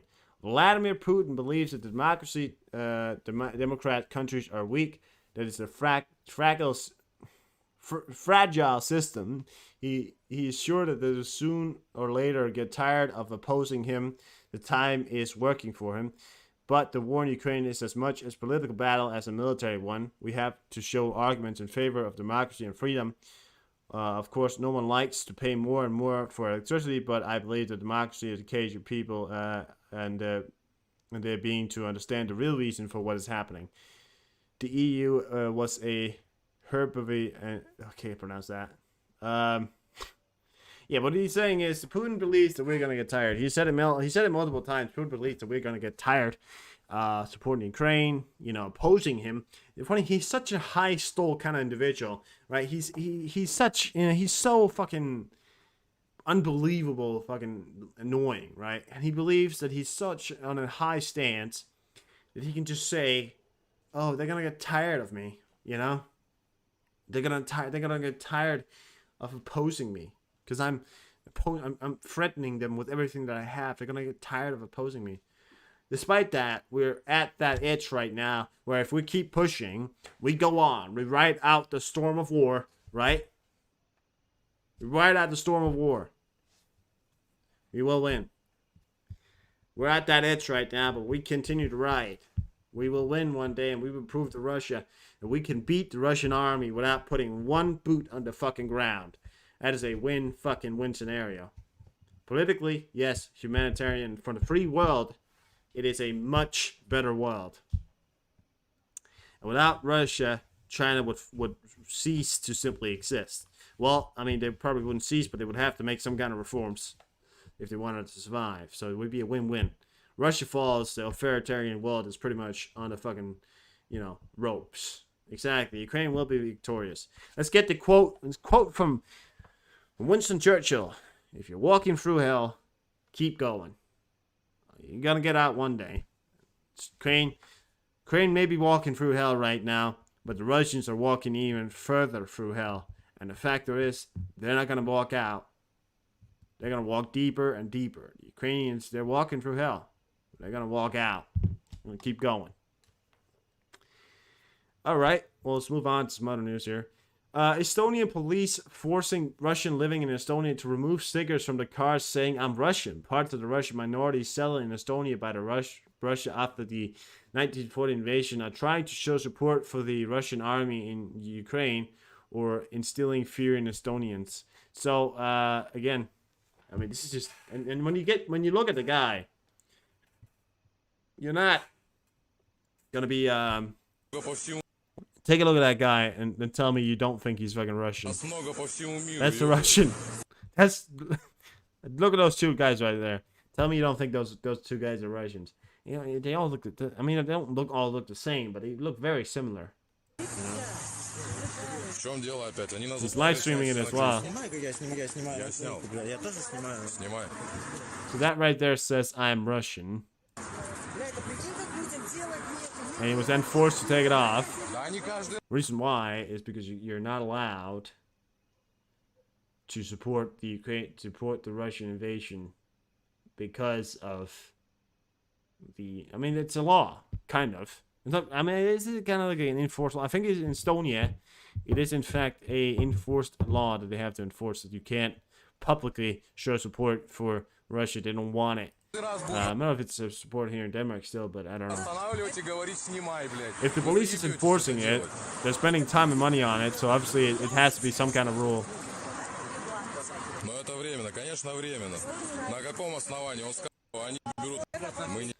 You get it. They take off the thing, you know, blah, blah, blah. But, yeah, so there has to be some kind of... I'm going to watch the whole thing. Doesn't matter. The Russian Minister of Internal Affairs has put the leadership of the International Criminal Court on the wanted list. According to the Russian media, citing the database of the Russian Ministry of Internal Affairs, the wanted list includes the ICC President Pyotr Hoymansky, First Vice Presidents Luz del Carmen, Business holy shit, Carlson, and Judge Bertman Schmidt. The cards indicate that they are wanted under the article of the Russian Criminal Court, but it's not specified under which article. So the Russians know that Putin is being wanted, so they're not wanting EU members, or sorry, UN members. And yeah, fucking stupid. I mean, from the International Criminal Court, they're not putting them on the wanted list. Really? Ralph Steiner, a German MP and one of the leading voices of the foreign policy of Chancellor Olaf Scholz, SPD party, is under heavy criticism by Germans who support Ukraine. In recent tweets, Steiner voiced voiced irritation. Some Germans, whom he called weapon proliferation extremists. Here's the guy. More and more Germans are, for some reason, and I can't explain this to you guys, maybe there's some kind of code in their mind, turning their ideologies not back to a certain era, but they're turning it in a way to an extremist point of view. There will always be extremists in this world, but a lot of Germans who are official party members have this, like there was another German politician that said, oh, you know, the Allies were inhumane to the Third Reich when they took over Germany and completely destroyed the city. What are you fucking talking about? The Third Reich wasn't inhumane? She went ahead and stated that we destroyed their country and we, you know, did all that, blah, blah, blah, right? Well, what the fuck? What do you mean? Germany's the richest country in Europe. And you said, what, we destroyed you? You're the richest country in Europe. I don't want to say you're destroyed. You're the most powerful country in Europe. You're the heart of Europe, and you're not destroyed. But, you know, we get the whole idea, you know, they're so far-fetched sometimes. But someone like this, you know, some of these Germans, politicators, you know, and this is kind of like Olaf Scholz and all these guys. There's so many times they're on the fence. I personally, I'm not saying that there's a wavering of less support for Ukraine, but more and more of these people are turning out with their ideas that this may not be going. And the only thing is, this happened because of the so-called failed counter-offensive that happened in Ukraine. Didn't you guys notice?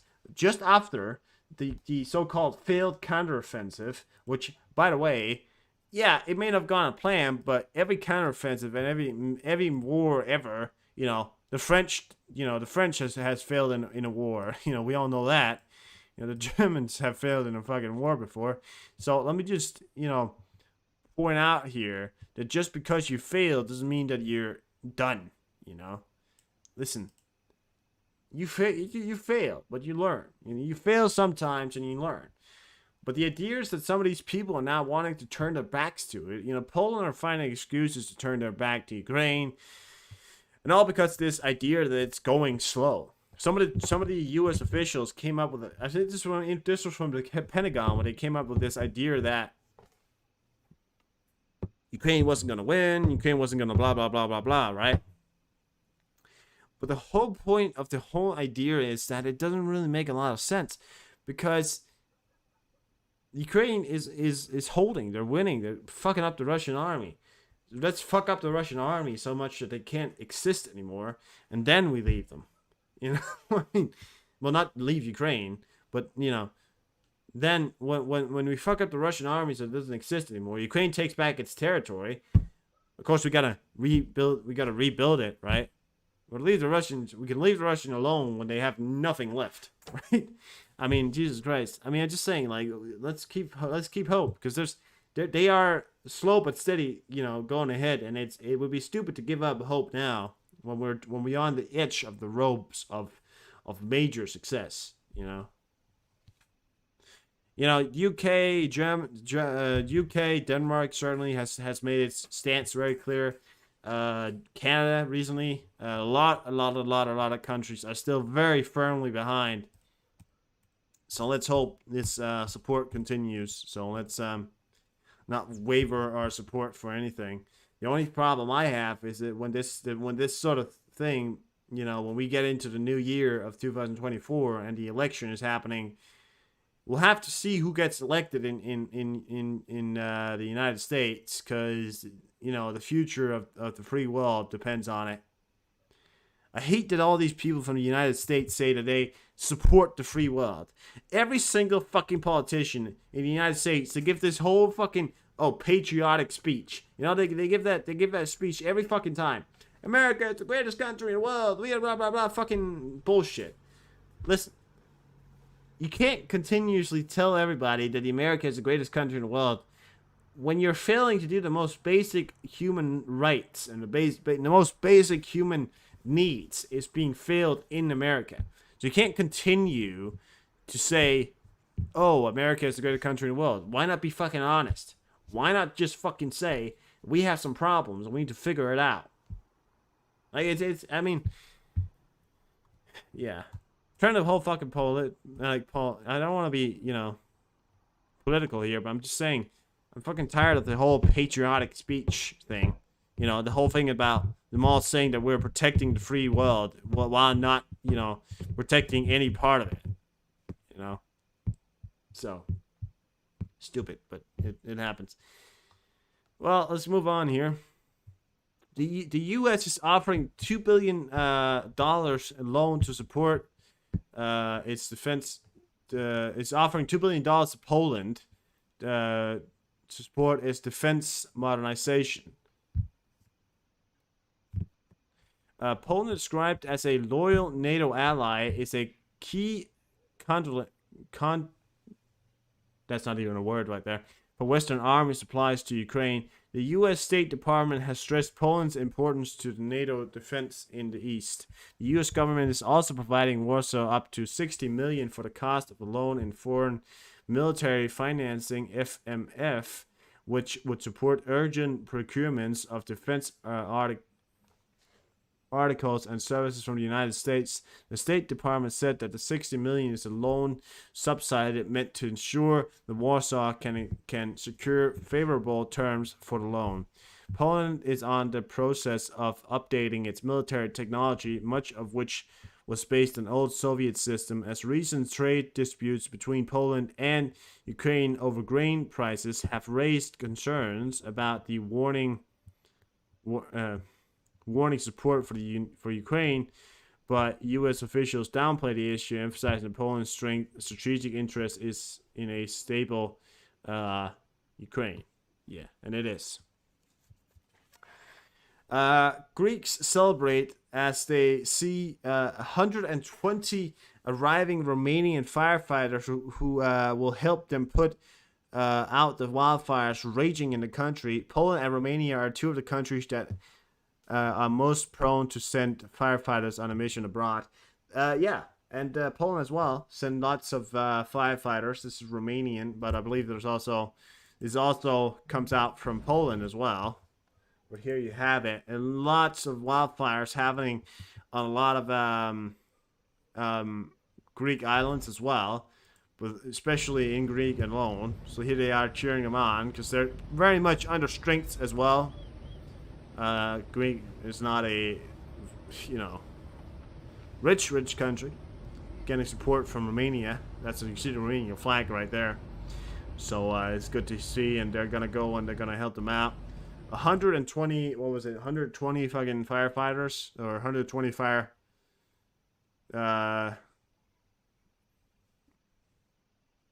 120 firefighters, professionally trained firefighters are gonna go a long way for helping the Greek get that fire out.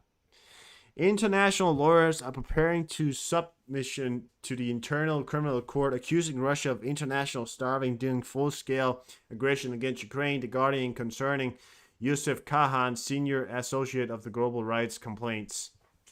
Yeah, about time. British pilots test the Eurofighter's Typhoon ability to use Finnish roads as runways.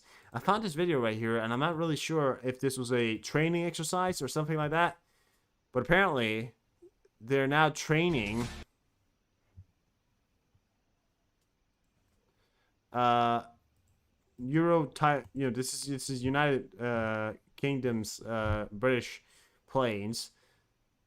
They're now using Finnish roads as landing. So it's an exercise Bana 23 Finland. So it's probably some kind of exercise in case of an invasion of Finland or something like that, where they would use the roads as a sort of quick access runway. Yeah, I guess.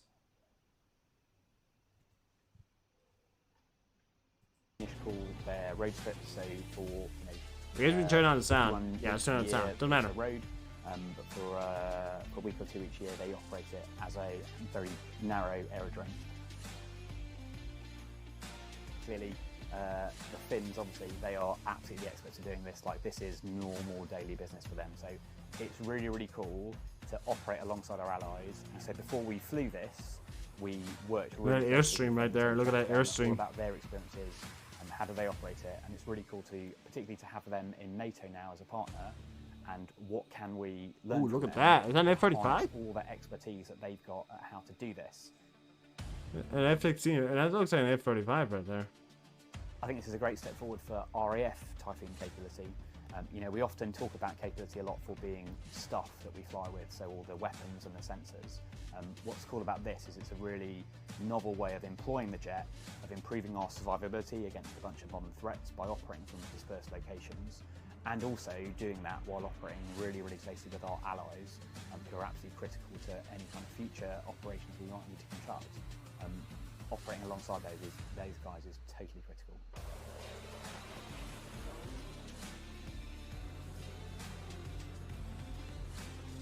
British made fire jets, so cool. Really great as well. That's an F-35 right there. It's gotta be.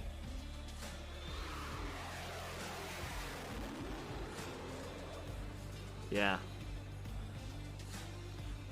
The Royal Air Force. RAF, Royal Air Force. Great guys. Protecting the skies since forever. Okay, let's move on to some Azerbaijan news. A fuel tanker containing approximately 100 tons of gasoline exploded in Karabakh, casualties reported. So check this out. Get the video here. This happened today. We got an all clear area that's going off here in Kharkiv. Check it out. It's huge as well. don't know what really happened right there. It could be because of the process or somebody did it, but it could also be some kind of rocket or explosion that happened that caused it. Something definitely did it. Fire, maybe. I mean, it was huge. Didn't get the explosion, but happened. God damn. And I got more on that. A strong explosion occurred in a fuel warehouse near the Kahankandi Esakaran Highway, Nagorno-Karabakh, which is the area that was taken by Azerbaijan forces. Local media report the number of dead and injuries exceeds 200 people. The media writes, so, pow, you know. So a lot there. We gotta get to more on that, of course. Azerbaijan President Aliyev, Azerbaijan fully restored its sovereign territory in 5 days. Oh wait, oh sorry, no, that's not what it says. Azerbaijan fully restored its sovereignty 5 days ago. Unfortunately, Western Sengshur was separated from Azerbaijan by the Soviet authorities, and thus the geographical connection between the main part of Azerbaijan and Nakhchivan was interrupted. By supporting each other with Turkey, we are steering regional issues in the right direction. We want peace and stability in the region, no war. So, yeah, I believe I'm on the Azerbaijan side here, because, in all fairness, they did take back sovereign territories that was taken by them by the Russians, at least the Soviets. It was a corridor that was split between the two countries, making sure so it was controlled by Armenian separatists, backed separatists. So it wasn't recognized. It wasn't actually a real area. And in fact, though, you know, that was also the reason why they could invade it without going to a war with the Armenians completely. Apparently some kind of fighting was still happening, or may still be happening, but whatever is still happening down there, we believe the Azerbaijan forces have taken the areas that they wanted to take, has now incorporated areas that they wanted to. We still don't know if there's a war brewing.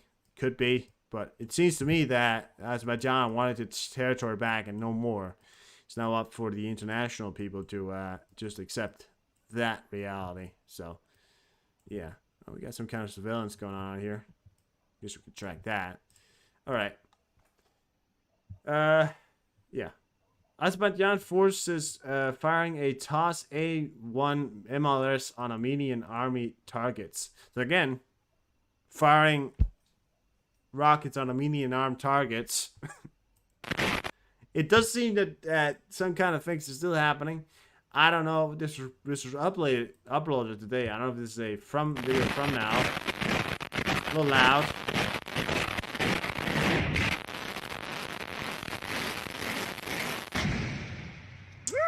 If you wonder why the Armenians didn't do great against the Azerbaijan, that's why.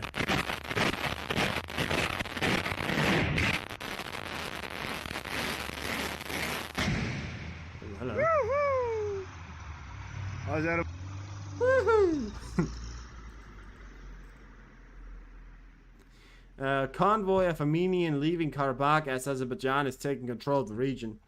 Here we go. Check that out. The whole fucking road right here. And it's like every single inch of this road right here has just been covered by vehicles just leaving the area trying to evacuate. Buses has also been sent to the area. We got a video on that a little bit later here. Turkish President Erdogan arrived in Azerbaijan. Nakhchivan. I don't know how to pronounce any of these. Sorry. And look it up yourself. Here you go. I think it's Azerbaijan commentary, but here he is. That's Erdogan. müsbət nəticələr əldə olun. Yalnız bu istiqamətdə müsbət nəticələr əldə oluna biləcəyini. Bəli, artıq Türkiyə prezidenti. No, sorry. That's not Erdogan. I meant it's the Azerbaijan Presidente, I think, or Prime Minister, or whatever he is.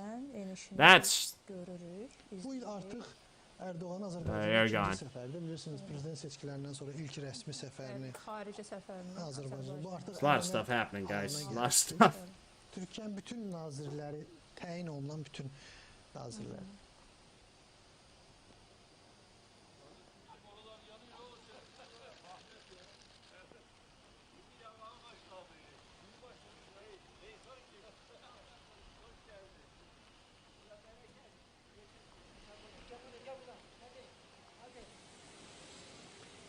Bu görüntüdən də görürük əslində prezident Erdoğanın sağlamlığı nə qədər yerindədir. Çünki onun sağlamlığına qarşı da It's just so totally. This is very Russian as well, right there.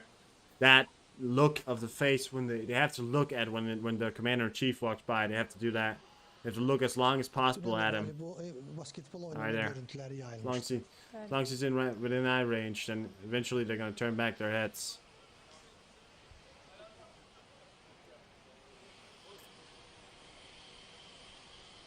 Look at him, still looking at him.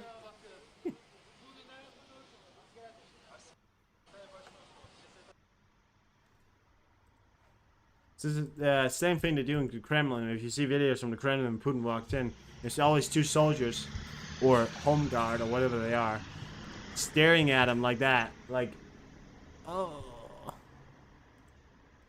You guys saw that video, right? I remember to put it over. I hope I did. Protesters against Pashinyan continued in Yerevan. The Prime Minister of the Armenia was accused of betraying the Armenians of Karabakh. Demonstrators are demanding his immediate resignation. Opposing leaders has issued an ultimatum to Pashinyan to resign as Prime Minister by October 5th. So let's see if he keeps this up. It's been an ultimatum by competing opposition leaders to the so-called dictator or tyrant that is Pashinyan, who's in control of the country, has been told to step down, let the other leaders control the country. So we don't know if, in fact, if the other leaders get into power, if they're going to launch an invasion against Azerbaijan. However, people are not happy that Armenian president here, or prime minister, let the people in Karabakh be or the territory be taken. We've seen multiple leaders standing at these podiums here, talking to the people here. They've given the ultimatum, and we'll have to see what happens. Armenia is sending convoys of buses. This is the video I was talking about, to evacuate over 120,000 Armenians living there. It is expected that many of them will leave for Armenia, as Azerbaijan is taking control of the area. So yeah. Again, Armenians in the territory. It's Armenian held, but they're not, giving out any support for them, and that's why people are not particularly happy with the current prime minister. So there they are. These buses are now empty. Gonna go out, help them get the people out of the territory and get them, hopefully, to safety.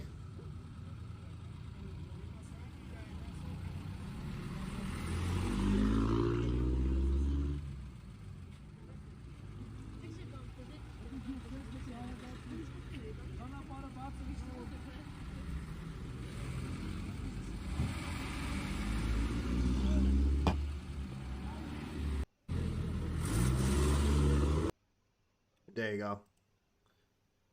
That's also happening. And then one last thing here. Kazakh foreign minister denies information that Kazakhstan and Armenia are allegedly discussing leaving CSTO. So there's some talks about them leaving, but apparently not. Although I thought so too, but apparently not. U.S. news here. Head of the United States Agency for International Development, USAID, Samantha Power handed a letter to the U.S. From the U.S. President Joe Biden to Prime Minister Nicole Pashinyan.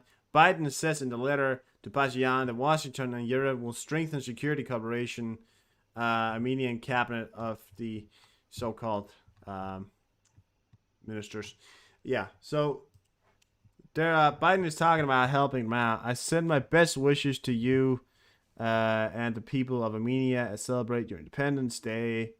This year has marked the important occasion. We are all in mourning the recent losses of lives of ethnic Armenians in Nagorno-Karabakh. As asked, Samantha Power, a key member of the cabinet, to personally convey to you the strong support of the United States and my administration's Armenian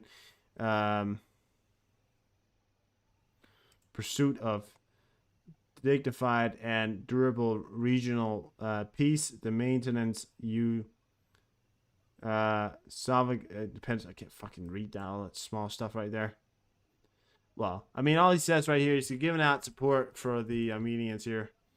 Let's read it all. Your sovereignty, independence, territory, integrity, and democracy. Armenia has demonstrated its commitment to the purpose by engaging in peace talks with Azerbaijan, as well as implementing critical economic reforms, improving government's accountability, and strengthening the diplomatic institutions. Yeah, I assure you, the United States will continue to stand beside Armenia as you work to strengthen your democracy at home and seek stability in your neighborhood. The United States is committed to working with your government on addressing humanitarian needs emerging from the recent violence, which Administrator Power will discuss with you in depth. We also continue to strengthen our cooperation on energy diversification, resilience, and security, as demonstrated by our recent joint military exercise. Armenia's rich history has inspired nations and people everywhere to strive for liberty and justice, and Armenia American community continues to be a source of strength in my own country. In the year ahead, I hope to continue to further deepen the strength and bonds between our nations and our people. Joseph Biden there. Yeah. So there you go. Read that whole thing. Thank you very much. Russian invaders tortured some Ukrainians to death. Oh shit! I think I put that in the wrong place. Oh, doesn't matter. According to the members of the UN Mandate Investigation Commission, Russian invasion of the Ukraine is marked by widespread anti-Semitic torture of Ukrainian, and UN mandated commission's reported. Yeah. Again, more and more committees coming out from the UN, and they're now seeking to actually look into the idea that maybe, just maybe, the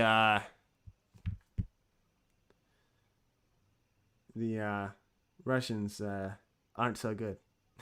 Took them a while to realize, but they realized it. Polish President Andrzej Duda says that Poland can continue to send older heavy weapon systems to Ukraine after they have been replaced by the new tanks, SPGs, and MRS system that Poland is buying from US and South Korea. So apparently they're still going for it. So I think they're mediating talks right now, and Poland's not completely backing down in support of Ukraine. A little bit of a drive-off news here, but we're going to give to it anyways. ISIS officials captured during U.S. helicopter raid in northern Syria. U.S. military says. Bono News on Twitter. Check them out. Right now, we face a momentum where basic principles like sovereignty, territorial integrity, and universal human rights are being tested. We must stand up. We owe to ourselves, to each other, and our generations to come. This is Biden to Zelensky here. Haven't had much Zelensky today, but here you go. This is their meeting here, or a compilation of the meeting here. Mr. President, it's an honor to welcome you back to the White House. And earlier this week at the UN General Assembly, I made it clear that no nation can be truly secure in the world if, in fact, we don't stand up and defend the freedom of Ukraine. That's why we supported just and lasting peace, one that respects Ukrainian sovereignty and its territorial integrity. The people of Ukraine have shown enormous bravery. enormous bravery, has inspired the world, literally inspired the world with the determination to defend these principles. And together with our partners and allies, the American people are determined to see to it that we do all we can to ensure the world stands with you, and that is our overwhelming objective. Yeah. A little cool video came out there. Showing support. Zelensky. Great stuff. Russia news. Somewhere in Russia. Did I scare you? Russia news. There we go. You got a Chinese chopper heading out towards the sea here. Keep an eye on it. I don't see Chinese military out very often because they don't actually show it. I want to show you a video here. The man in the car survives, because we know that, because he actually jumps out of the car in the end. But check this out.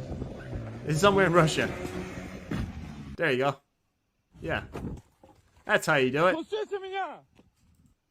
I actually don't know if it's in Russia, but I just want to show you the video here, because this is average Russian activity right here. He walks out of the fucking car. He's alive. He walks out of the fucking car like nothing just fucking happened. It's a Russian car. It looks like very much like a Russian car. What the fuck is even their problem? So it didn't make any sense. How did they get the car in the roof in the first fucking place? Fucking rears. No, right? Something is on fire in the Belgard region.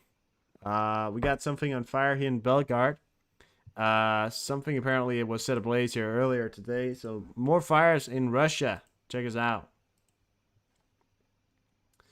Something was on fire. Looks like it's... Wow.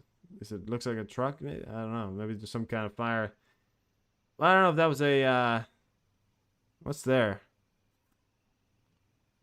Is that a truck station? Looks like a truck station. Something was definitely hit. It looks like a trash collection, something. Looks like they got some kind of... Look at a truck station. I don't know. I don't know, but something's definitely on fire. I don't know if that was Ukrainian, but something is. Here's some more fun news here, guys, for you guys. Putin ordered Shoki to stop the Ukrainian counteroffensive by the beginning of October. ISV. Putin ordered the military commander to hold all initial defensive positions in order to create the illusion that the Ukrainian counteroffensive did not achieve any tactical or operational effect. So Putin has ordered Shokin to tell the people or the Russian army to hold fast and hold your line, so we can prove to the world that we are able to hold, and defend our territory. Wait, no. Well, the territory that we have taken, which is what the Russians has turned their war of aggression against Ukraine. They've turned their war against doing real stuff. They've actually just turned it into doing defending instead of offensive, which is what they're supposed to be doing, but it doesn't fucking matter. In Sevastopol, part of the headquarters building of the Black Sea Fleet collapsed during demolition works. So another part of the headquarters that was barely standing has now collapsed again. Well, not again, but it collapsed during their assembling, trying to construct, or trying to, yeah, but it collapsed. So more of the building of the HQ building has just been destroyed by simply, pure coincidence, because the pillars were probably knocked out and they couldn't stand. Crashed Russian FPV drone that tried to carry 3 RPG grenades at once. Check this out. They found this crashed Russian drones that tried to carry 3 RPG grenades at one time, which you can't because it's too heavy. It's a miracle it didn't go off. But I mean, that would have been a big explosion if they managed to get that off, because that is quite the heavy load. Don't know why they try to put 3 on there. Need something bigger they want to do 3, but it's a fucking lucky miracle they didn't fucking explode. Russian put the chairman of the International Criminal Court... I wrote that. Sorry. African news. Footage claimed to show a Sudan's Air Force MiG-29 jet getting shut down by rapid support forces. The pilot reportedly ejected and was captured. Check this out. This is in Sudan. Something's definitely happening in Sudan. There you go. It got destroyed right there. And he ejected it. I think he's right there. Somewhere. Probably over here. I don't know. But there he is. He then landed and got captured. So, all things considered, guys, it is not a great day for that guy. He's arriving on their pickup trucks right there. Figure out where he landed, and then they're gonna go and get him.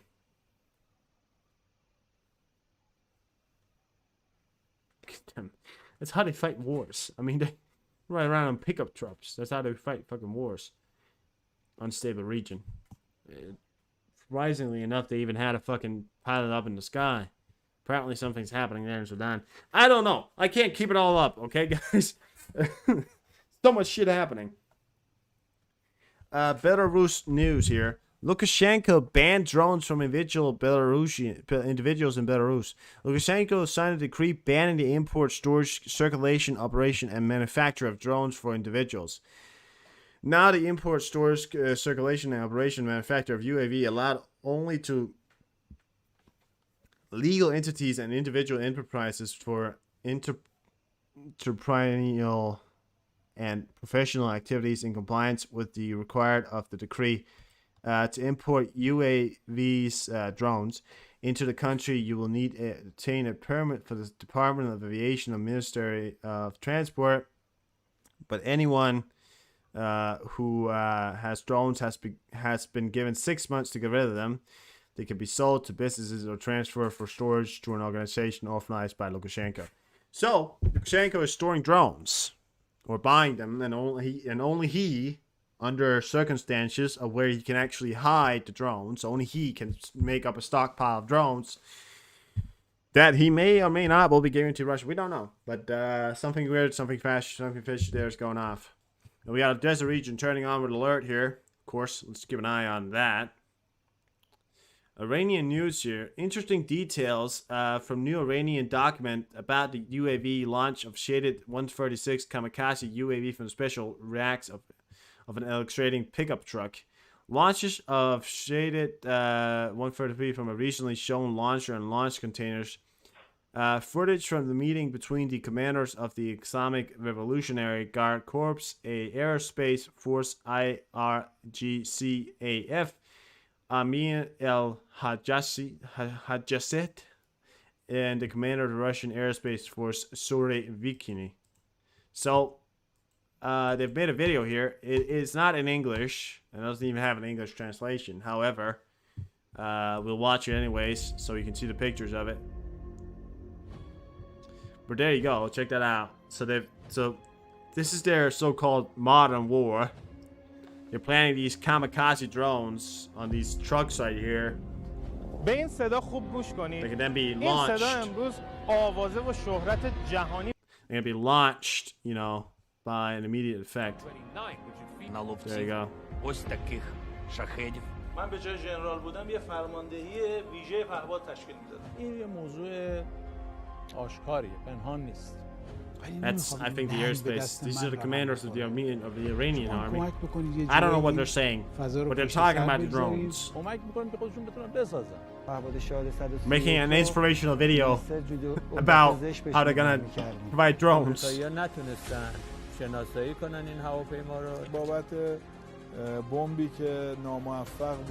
that big drones in the background there. Drone companies, I think. یه روزی میاد این اوضاع پهپادها تنه میزنه به تنه موشکی. There you go. Launch systems on top of trucks. Future war, gentlemen. Future war. However, not sure how much they actually work. Yeah, so that's happening. But we'll have to keep an eye on it. Taliban routes. Taliban is negotiating with the Chinese company Huawei about potential cooperation on the installation of surveillance cameras in the Afghan cities. Plans include installed several thousand surveillance cameras in Kabul alone. So China is now taking over to Taliban because Taliban still likes China because they're authoritarian and they're out too. Another video for you guys. I've got a video, and this is just a random little thing because I am the history teacher here. Well, I'm not a teacher, but you get it. Colorized footage of Sir Haram Maximum testing his invention, the machine gun, 1897. So check this out. It's a video of the first testing of his invention, the so-called machine gun. And you can look at it. It looks very much like the Thompson gun, which was very famous in the World War I. It is one of the first inventions, and of course there came some of the other inventions that was a bit more mobile. But here you go. It's a pretty cool video. See the first of these kinds right here. So here he is. You get to hear the sound as well.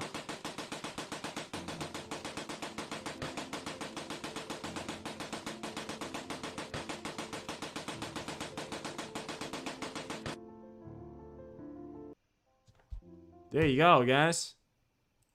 That's how you do it. That's how you do it. You know? That's how you do it. That's the first invention of the mass destruction weapon, the machine gun.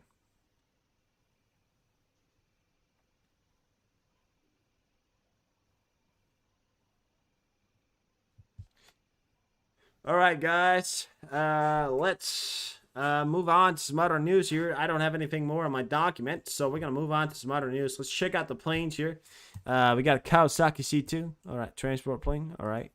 Nothing else really. We got this plane down here. Well, we got a some kind of plane here in Black Sea here. That's a special U.S. plane transporting somebody. Don't know who, but it's somebody important. Some tankers. What's we got over here? We got a Boeing RC-135. Well, we got some P-8s action right here. Not unusual. Good bit of P-8 action, checking for submarines. We had some P-3 action, which is a sub-locator. And of course, P-8s are sub-hunters. So they're just checking out from the sea right here. We got some C-5 action, the big birds, Osprey. A lot of choppers up over here. Very likely doing some kind of exercise again. A lot of choppers up, actually. I think they're doing a big time exercising right now. A lot of exercising planes and propeller planes up from this region. Oh, and a lot of choppers over here as well. Look at that. Doing some kind of big-ass exercise right now. On a Monday. What is it? Yeah, it's Monday today. Well, for me, it's Tuesday, but for you, it's Monday. Well, sorry about that. Let's move on to, what did I say? Sorry, I'm in... Flight Trader. We're going to go on Deep State. We're going to look at what's happened on the front line. Just in a sec. We're going to go on Deep State first. See if there's any planes up. Any interesting planes.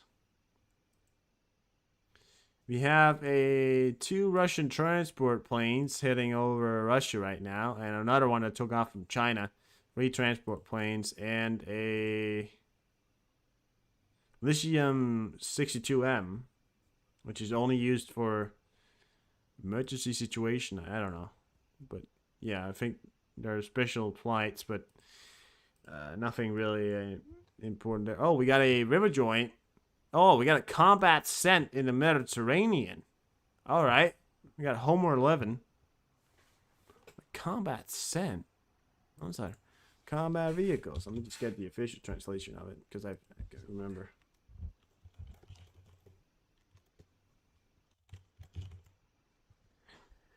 Locating and identifying foreign military land, naval, and airborne radar signal. The combat scent collects miniatable exams, and each system providing strategic analysis for warfighting. Collected data is also stored for further analysis by joint warfighting intelligence communities. So check this guy out right here. We got a combat scent right here. not showing up on 88 speed. That's why you gotta use both. That's why you gotta use both. Oh, just went off radar. Just went off radar, but I know you're there, buddy. I know you're there. That's actually interesting. Let's keep an eye on where that's going. Because if that's heading over towards the direction of the Black Sea, we gotta keep an eye on that. Because they wouldn't send a combat cent into the Black Sea area for nothing. We also have a Russian military plane that from Ministry for Emergency Situation. We got a lot of transport planes, and it's heading over Turkey right now. Very likely heading back to Russia. All right, well, let's keep an eye on that combat cent right there.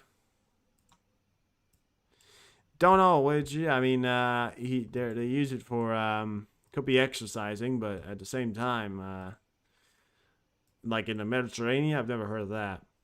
Oh, look at that. We got an E3 in Alaska. It's been a while since I've seen an E3 in Alaska. All right, a lot of stuff up. And the same chopper here that I was checking before, just outside the China here, in the South China Sea. All right, keep an eye out for the whole thing. Keep an eye out for the whole shebang.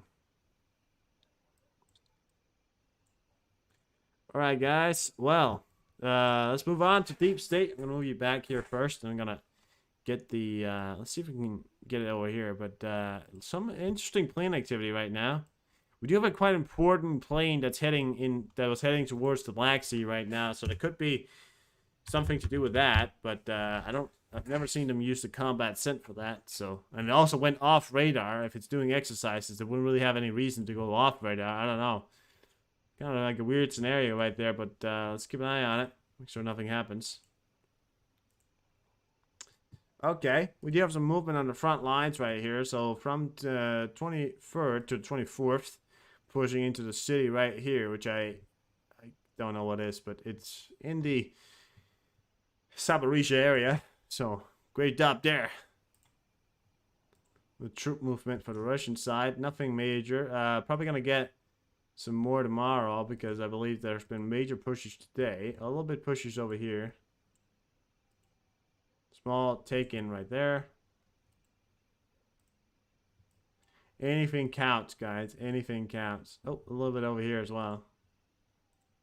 That's actually taken back by the Russians. So the Russians have made a little bit of an advancement here in the Donbass region here. So they've actually made a little bit of advancements right there. Oh yeah, that was actually a long time ago. Broke through that little line right there. Wow, amazing. amazing abilities, guys. I got already called the fucking pretext because they're gonna lose this right here. I got a feeling that the Russians are gonna lose this one right here. They never hold these or those. I mean, I'm just hoping for something major to happen very soon, including the Ukrainians. I've been saying it once, I'll say it again, guys. There may be something coming up. I'm not really sure, but I have that feeling that something could be happening. That's involving the Crimean Peninsula. Because they've been pounding them a lot lately. And by pounding them, I mean giving them the business. Yeah.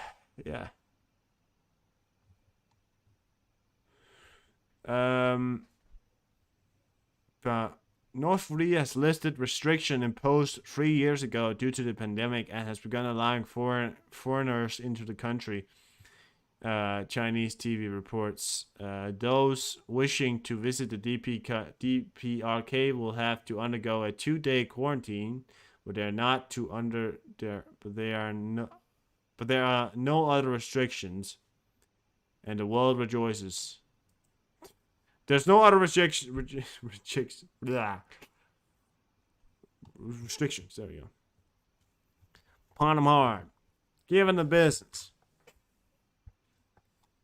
Yeah. Like giving them the business. We have flash news from the 25th. I'm going to give you guys and I'm going to stand up right here. So I'm going to give you guys the flash news from today. And I'll take this 5-minute break right here. And I'll be back when this video is over.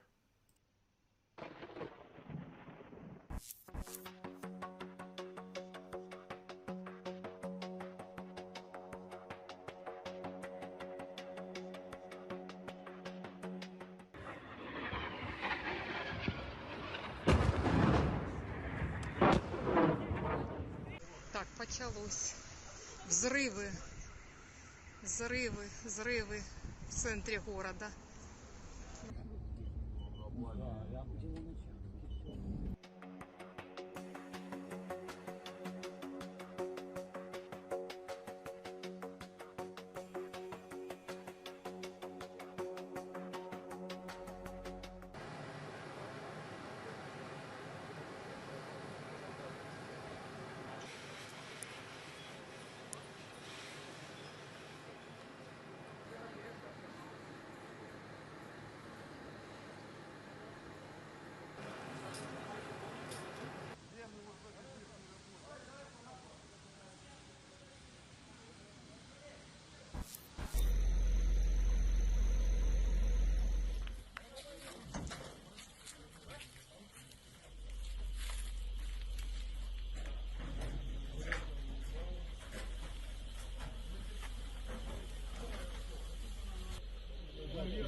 І це зняло больше 10 лет, 10 и более лет назад. Поэтому это вопрос чисто...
Would a Storm Shadow missile does not have a crew on board of the missile.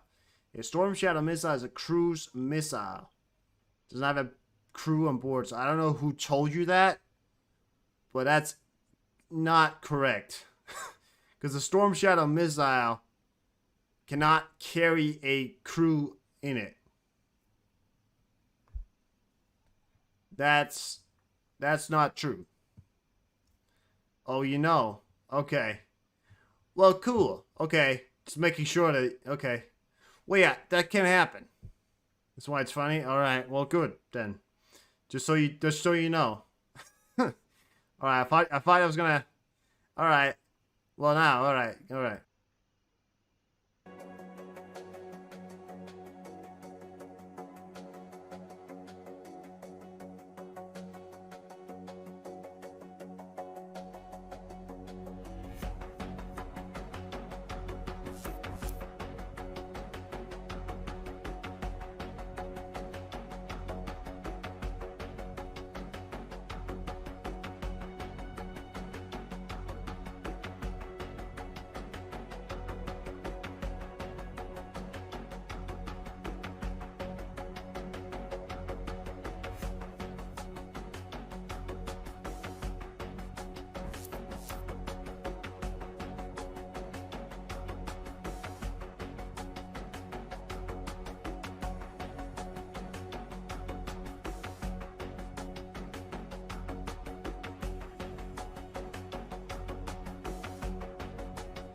щойно був приліт авіаракети прямо за нами. Зараз рушаємо на евакуацію. Де жена? Вон сейчас. Вон горит на 7-м. Давайте вещи. Да нет, у нас ничего, у нас все сгорело. Вот, Сейчас, подожди. Все ж попадало, все ж надо было убирать, пошли за досками. Я даже не думала. Alright, so Russians reporting it. I see. Alright, well, I didn't. I thought you said somebody was reporting that they shot down a cruise missile with with the British crew on board. I thought, like that was far fetched. Well, yeah, okay. No, you know what I say? Let them have them. They've lost so much, guys. They've lost so much. Let them believe that they shot down a cruise missile, a Storm Shadow cruise missile with a British crew on board. I'd say that's. Oh, here it is. Vicegrad. Russian media reports that the Russian army has managed to shoot down a Ukrainian missiles, killing the British crew. How will Great Britain recover from this horrific news? Yeah. I give you a message of how the Storm Shadow missile looks like. This is a Storm Shadow missile. Check this out. Now, this is not a video taken far away. It's a video taken very closely because it's a very small kind of thing. And there's not a British crew on board of it. It's a fucking missile. Why the fuck would there be a crew inside a missile? Why did they think when they written missile that there would be a crew inside the fucking missile? You know, how out of touch are they? I mean, Jesus Christ, that's a cruise missile, Storm Shadow missile right there. It's a self-propelled one, and it's a cruise missile, meaning it has no crew. It is autonomous. Right? It can do it itself. Well, all right. I thought you said that you had somebody report it, and I thought you believed it for a second there. I was like, God damn, I hope you didn't believe that. That is funny. Well found, Widgie. Well found. Alright. I'm going to show you another one here. Well, this is not as funny, but in Sakapati, a fire in a holiday complex where 148 children were holidaying has been extinguished by 6 hours. It's reported that all children and staff were evacuated to another hotel. The burnt building was completely wooden, so the fire spread rapidly. It took fire 2 hours to localize the fires, but it is still being tamed.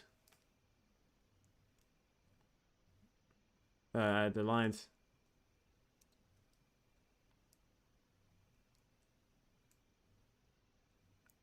Can't start. Move to due to.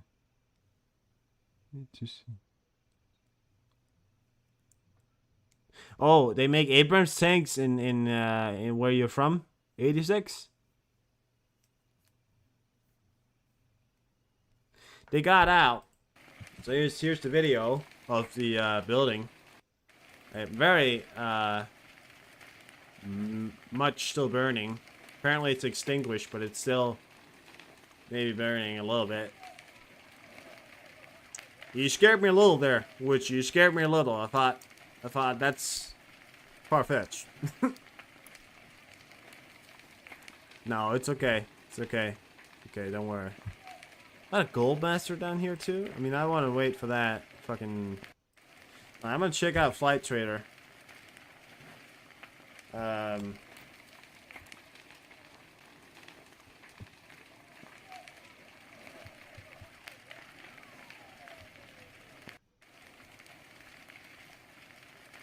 There it is. Homer 11. Combat sent.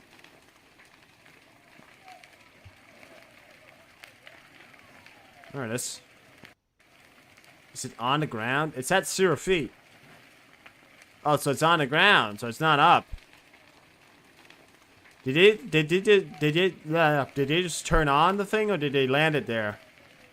Because it's here, so maybe it's landed. I don't know. This transponder's on. Maybe they're taking off. Keep an eye on it still. Combat sent. Whatever you want to see that. It's on the ground. Well, hallelujah.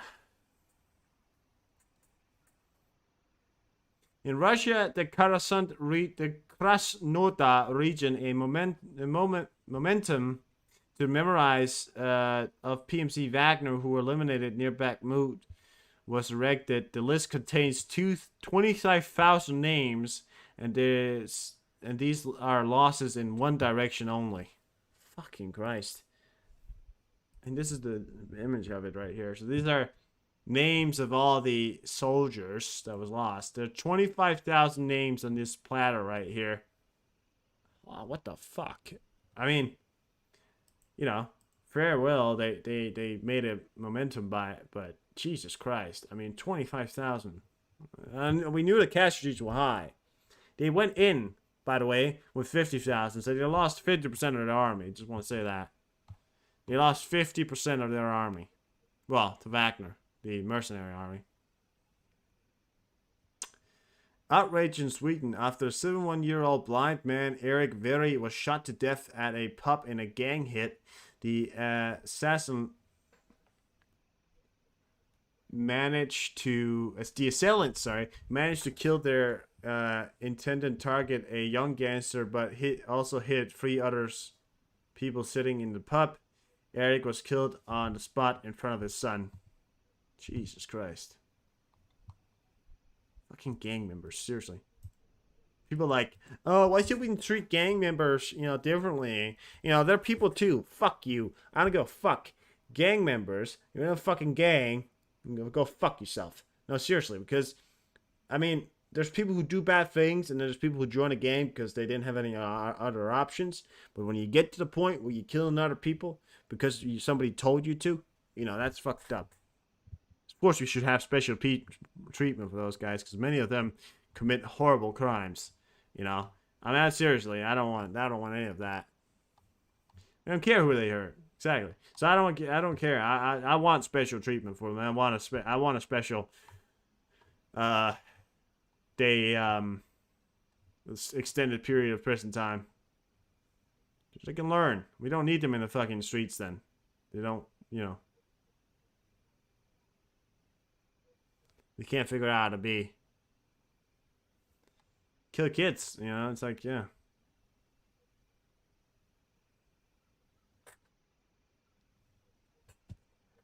We have pre-made videos here of Putin's car moving towards the Ukrainian front line to visit his Russian soldiers on the front line. We have his car here. This is actually he's gonna be visiting the line here soon, but he's moving right now. He's gonna get there eventually. So hopefully. And also, he's got a laptop inside of that. So apparently he's got a laptop inside. Lima, Ohio, USA. Oh, yeah. Was that where you live? Is that where they make the tanks? We'll take that one. That's Putin's car right there. He's in there. He's with a laptop in there. He's going to be talking to the soldiers from the inside of that. So that's what he's doing right there. So, he's backed up with his tires. So he got spare tires if anything was to happen. He's got some spare tires. It's just not from the thing. It's spare tires he brought with him. And the only reason why he brought so many spare tires is because when the Ukrainian drone hits, he needs to rebuild his fortress. They've also made a palace of tires when he's visiting.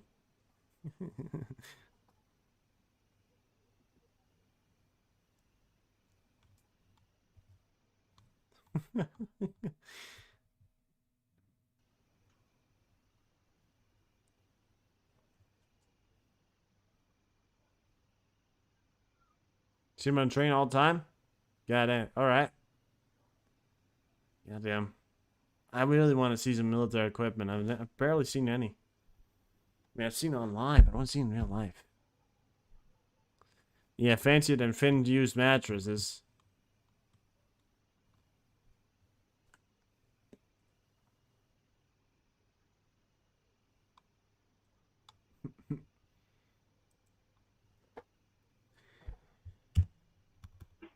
Can you hear me? Mr. Putin, can you hear me? Sir, you have to step back. We have a video call that you can contact him. But can't he just come here? Can he just show? Come on. Can he just show? Like, can he come outside? Mr. Putin likes his privacy.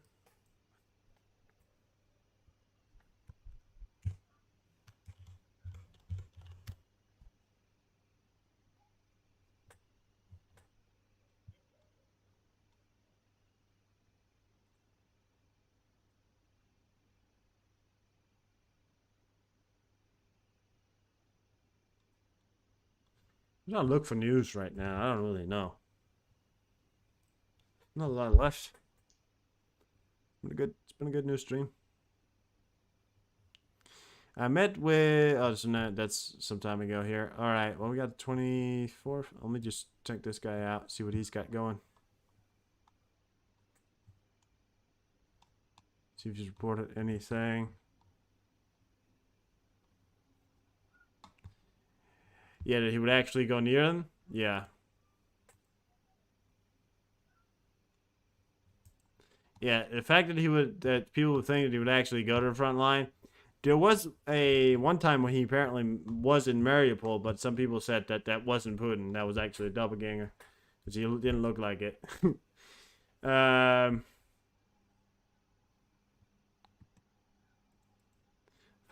doppelganger motherfucker. A doppelganger motherfucker. I don't know. I'm just trying to do stuff right now. I got nothing else. I mean, relax.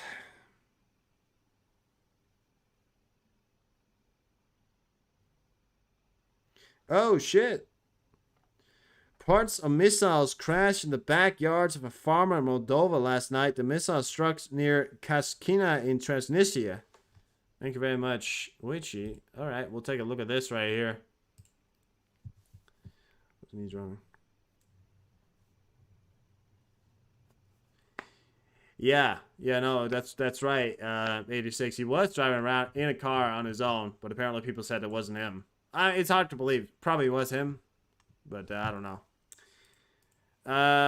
Check this out right here.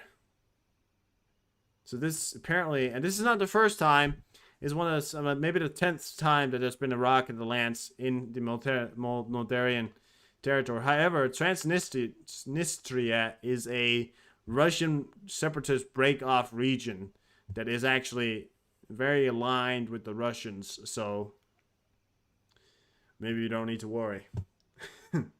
Thank you very much, Witchy, for supplying that news right there. Trigger finger. Trigger.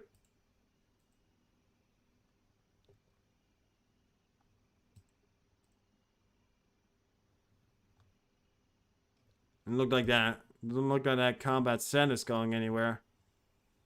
I know it's not moving.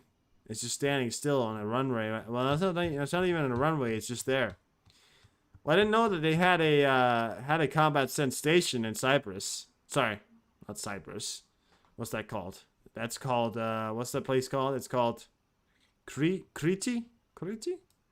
No. My Greek island knowledge. No, it's called Crete. It's Crete. Yeah, Crete. Crete. Crete. Big island.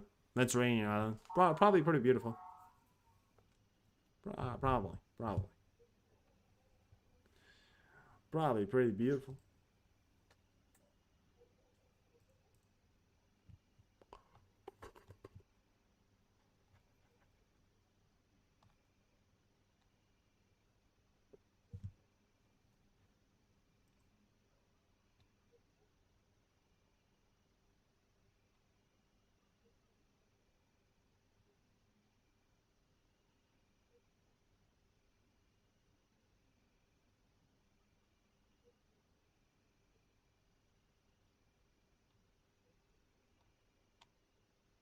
Jesus Christ.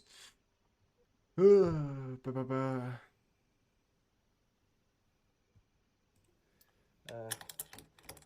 Ukrainian military showed his system for protecting home from unwanted guests. Oh, check this out. Video right here. We're home now. I'm living alone. I'm going to show you the alarm system in war. Як то кажуть, моя сигналізація на війні, да? You got your door right there. It's gotta maybe change your door, cause У мене holy тут shit. все забито на маленькі гвозді. Ось його, майже не видно. Поэтому його The надо nail? убрати, без нього ви двері не відкриєте. Точніше, The nail. What was he saying? So that no stranger can enter my house without me. I have a little nail here. It's almost invincible. у мене тут все забито на маленькі гвозді. Ось, Invisible, майже not не invincible. Well, yeah. Поэтому його Must be надо careful, убрати, без remove, нього ви двері but не you відкриєте. can't open the door without it. Точніше, як відкриєте, но це буде Can't open the door without it? одноразова акція. Убираємо гвозді.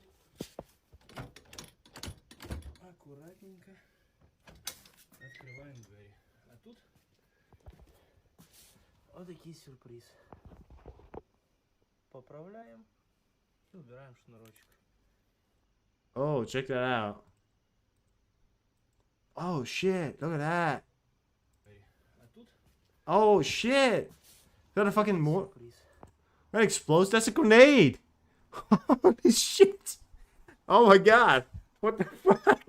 He's put a fucking grenade in it! Holy shit, look at that! A nail is nailed onto the ground. When the people open it without being him, they open it up and it's a fucking grenade with a loosely pin right there. It almost went out right there. і до слідчого виходу із дому. Пользуйтесь.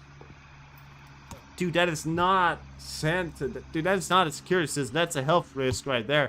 Imagine nobody knew that. Holy shit, dude. Like, what the fuck? What the fuck, man? That is just insane.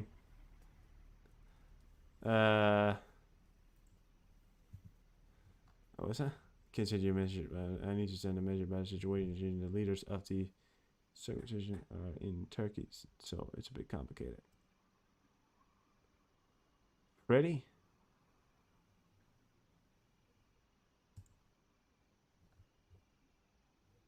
What?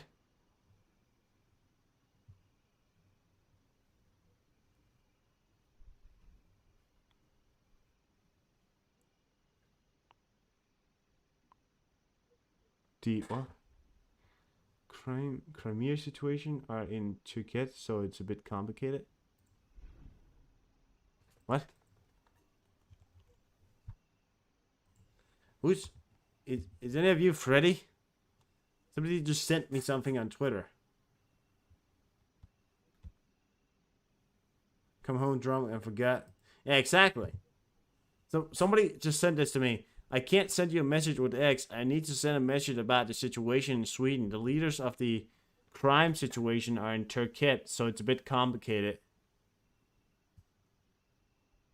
Is any of you this is any of you guys?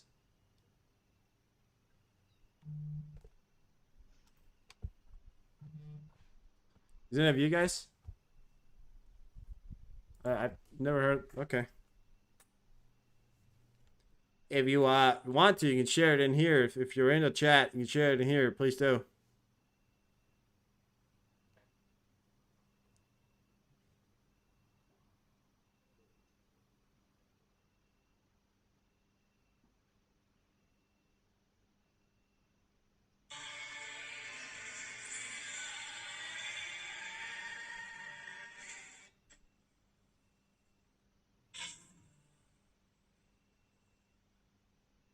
Oh. All right. Yeah, check that out. I mean, so these two are Russian competitors of a Russian in ice skating, right?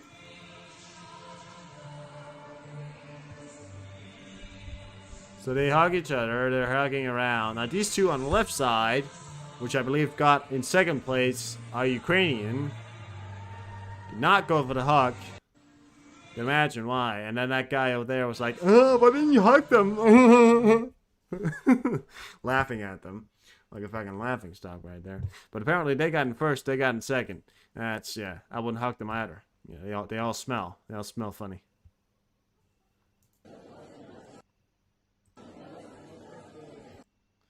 Planes do not fly in Russia again. In Irkutsk, passengers sat in the airport for almost a day due to the breakdown of planes. About 400 passengers were supposed to fly to Thailand on an Irkutsk flight, but instead of relaxing at a resort, they spent 18 hours. That's a hard no. Spent 18 hours in the waiting room. Russia and Thailand, by the way, they are also waiting the planes to return home. According to the Russian Telegram channel, during the entire waiting period, passengers were not provided with food and water. Children slept on tables, and therefore, after the flight was postponed, passengers were asked to find hotels themselves, and their luggage was unloaded. There will be a similar situation in Russia since during the sanctions, foreign aircraft are not serviced by certified specialists, and to repair the sites, they use original or worn out spare parts. So that's exactly why, what I've explained before. The people that used to do the jobs on the plane, I've said it before, say it again, the people that used to do the jobs, the specialists, the people, many of them, I believe, is at war, and I believe the rest of them, who are, of course, the specialists, aren't simply there, because they're not allowed to be there, and they're using worn-out parts, they're not checking them properly, they're not doing things right. That means what happens in Ukraine, what's happening in Russia right now is that it's kind of like you're flying an airplane with components that may be many years old that simply doesn't work anymore. So we got a video of it as well. Check this out. So these planes right here. So there's a child on the ground right there. So apparently they slept on the forest and everything. But you know, we said it before. They're simply not. The things that they're doing right now is simply not, working. So many planes are flashing down, Airbuses and all that stuff. All kinds of Russian airliners are crashing to the fucking ground. I believe what happened right here was probably either due to a technical failure, because both flights home weren't working, or a possible UAV attack. We don't know.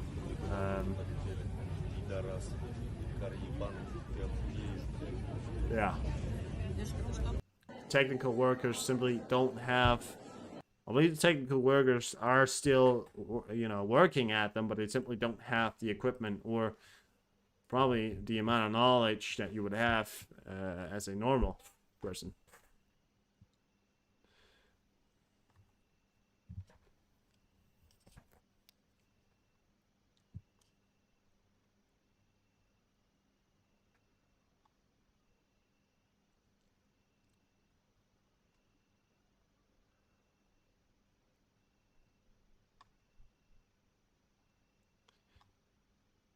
Yeah.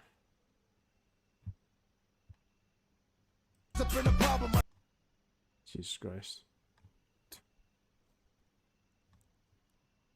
It's very loud in Kursk tonight. Earlier, local media reports that an air raid alert was declared in Kursk airport.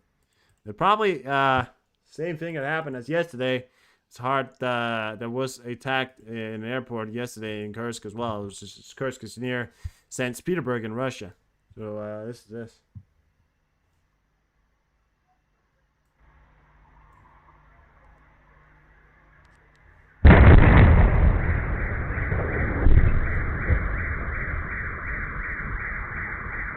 And that was uploaded 3 hours ago.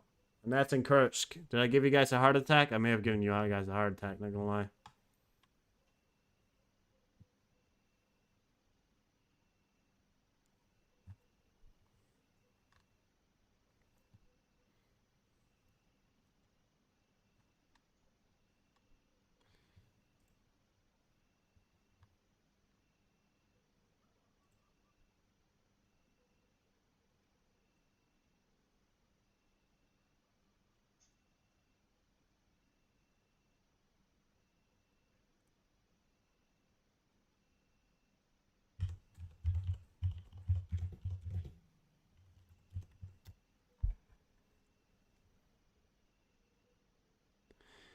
Three people have been injured after a massive explosion in Sweden. There have been about 110 bombings in the country so far this year. Police are warning that that there hasn't been this dangerous since 1945. Major explosions in Sweden here. Apartment building investigating. Holy shit! That was reported 1 hour ago. That's in 28th. Oh, okay, that was 2021. Okay, so that doesn't count. The second thing I read that there, the first one I read was 1 hour ago. Holy shit, guys! I've got somebody who was texting me about explosions in Sweden. Holy shit! Yeah. All right. Well, thank you.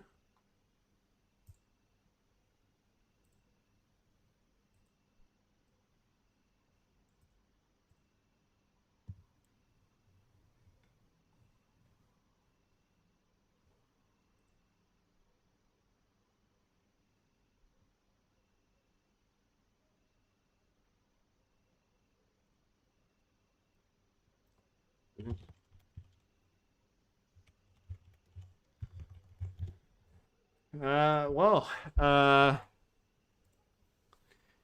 yeah, there has been a lot of terror, and it has a lot to do with the factor that certain people, I believe it's Al Qaeda, because Al Qaeda has called for attacks on Sweden, and the reason why they've called for attack on Sweden is because of some stupid idiots that thought it was a good idea to burn the fucking Quran in a country that's predominantly have a big population of fucking migrants from countries that believe in a fucking Islam, right? Not fucking Islam, but believe in Islam or is Muslim.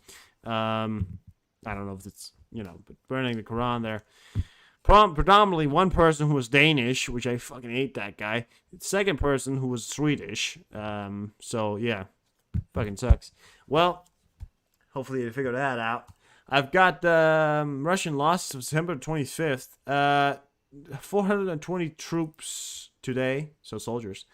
13 APVs, 12 vehicles and fuel tankers, 5 tanks, a little bit of less tanks these days, 27 artillery systems, 7 UAVs, 2 MLRS, 4 special equipment, and 2 anti-aircraft warfare. So, not the biggest day, still a good day. Can't keep the Russians simply can't keep those numbers up forever. The U.S. has imposed new trade restrictions on 11 Chinese and 5 Russian companies that supply components for Russian drones productions, routes reported. All right. Nice done.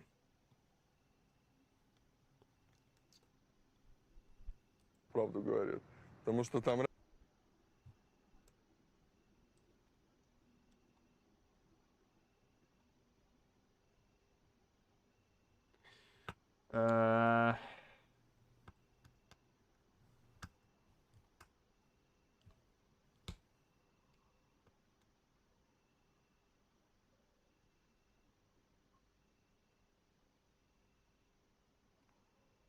Oh, what's that? Hydrogel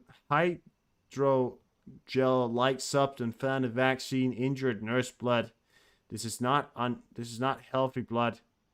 This is Nuremberg 2.0. So yeah, again, this is what happens when you got idiots reporting on the vaccine. So we got the guy up here who's obviously seen into a microscope before, who says those are air bubbles between the glass slides and cover slip. People who have never looked into a light microscope shouldn't try to interpret pictures from one. So thank you very much.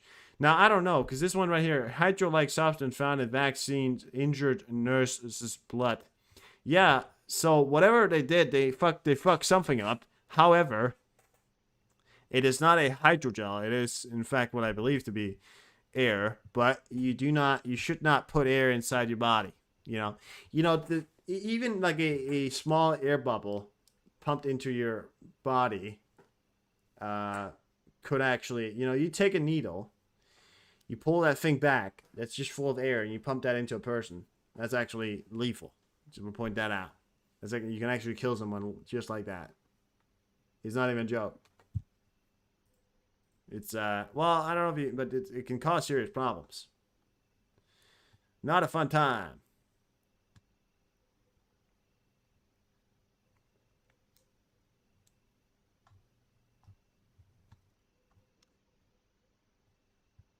All right. Well, I think. Oh wait, what's that? Macron announced tonight that France is leaving. Oh, I read that yesterday. All right. Well, guys, I am leaving you guys now. I have reported out everything that I have to report. I don't think anything. Oh, now it's moving. Oh, okay.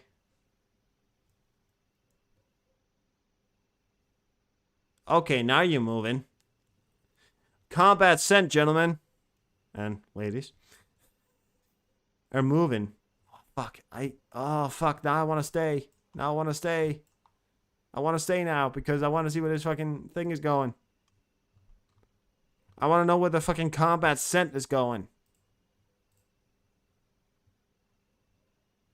Alright, you know what? I'm just gonna take a break then. I'm gonna take a break. I'm gonna let my mind get a little bit of a break here. I'll be back. I'll leave you with all this up here and the tracking of the combat scent. So it's gonna fly up here soon.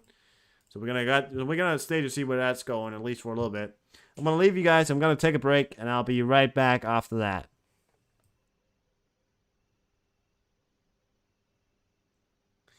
Well, that's what I want to. That's what I want to figure out, Witchy. Because if the combat scent heads towards the Black Sea, that's not normal. In no way is that normal. So there is a C-17 as well around there, a transport plane. So something may could happen.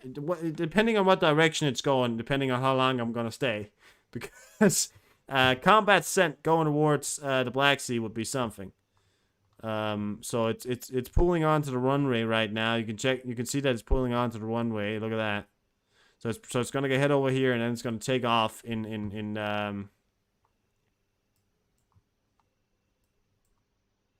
So it's probably gonna head off in this direction, at least for now. At least when it's ending. So I'm gonna take a break, and now I'm back. We're gonna see where this combat scent goes, because I want to know where that goes, because that's not a normal thing to see. So I'm gonna be right back. It's gonna take a little break here, get my mind at ease, and then we'll come right back.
Sorry.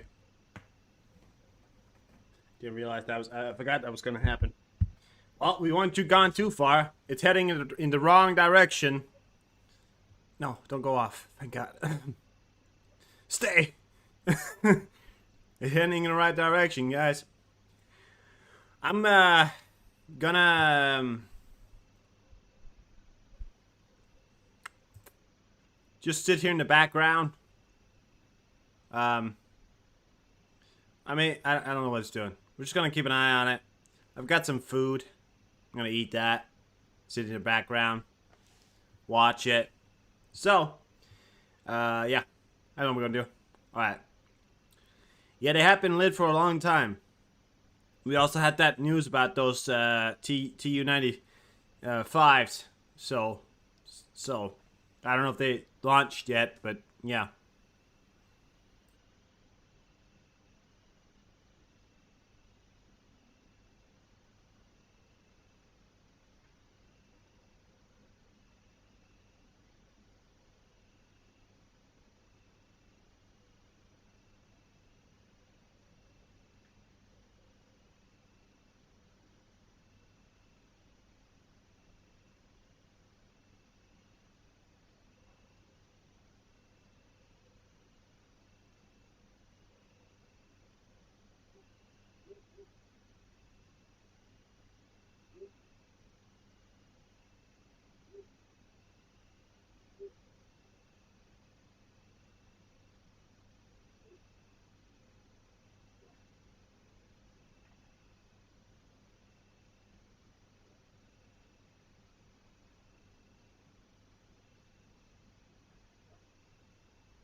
All right. Yeah. Yeah. They are the. Let me get the official.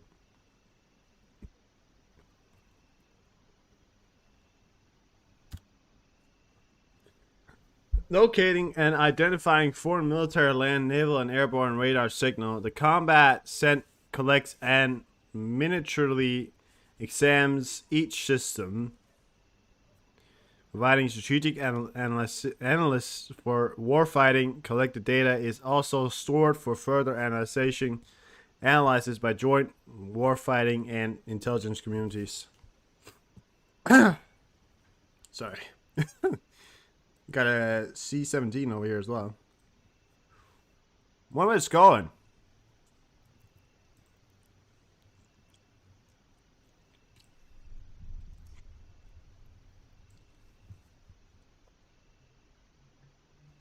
There's no other planes in the area.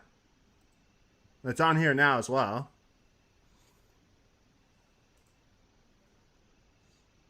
Right?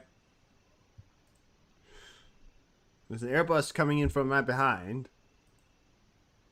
There's a drone right over there. What they're doing?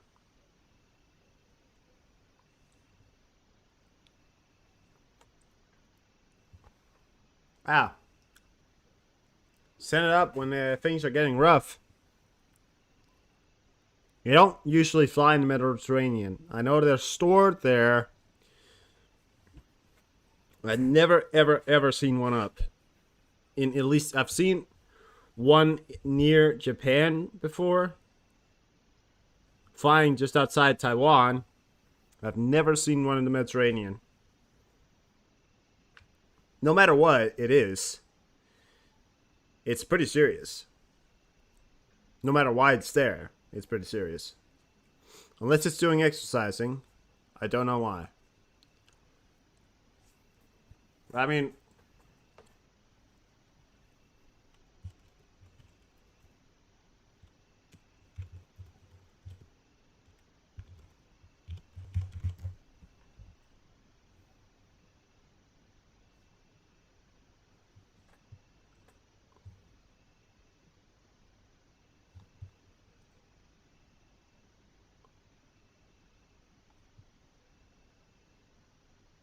yeah.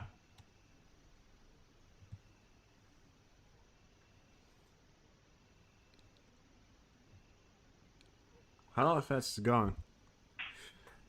26,000 feet, 4,400 knots, 480. It's going up in speed. Hitting 500 knots soon.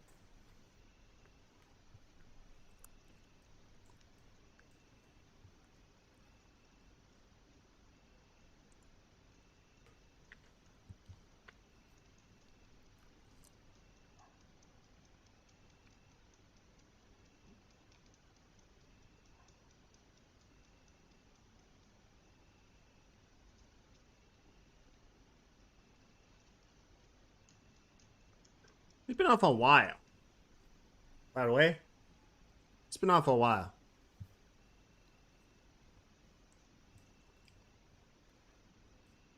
What the fuck is it doing? I mean, why is it there? I wonder.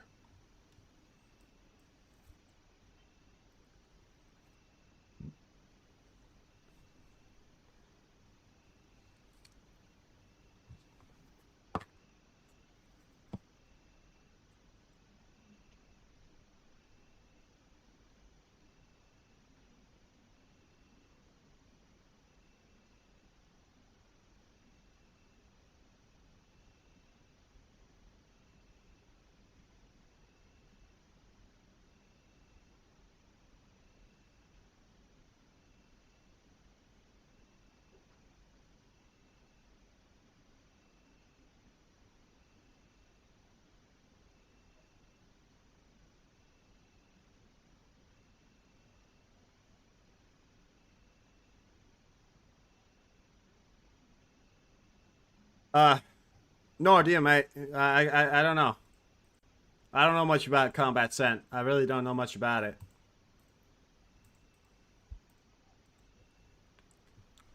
I'd guess quite far. I know nothing. I'm not an expert when it comes to combat scent. I'm sorry. All I know is that they're not flying up usually, so.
Huh. I mean, I don't know, man. Can't tell you much about this fucking plane right here. All I know is that it doesn't fly up every day. That's all I know about it. Oh, don't you turn left. Don't you turn left. You don't turn left. I don't want to see you turn left. Please don't turn left. Please don't fly towards the Black Sea.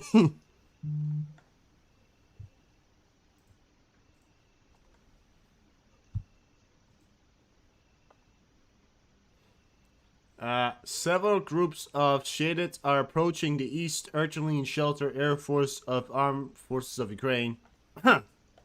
Goddamn. The east. That's probably somewhere around here. Maybe Odessa.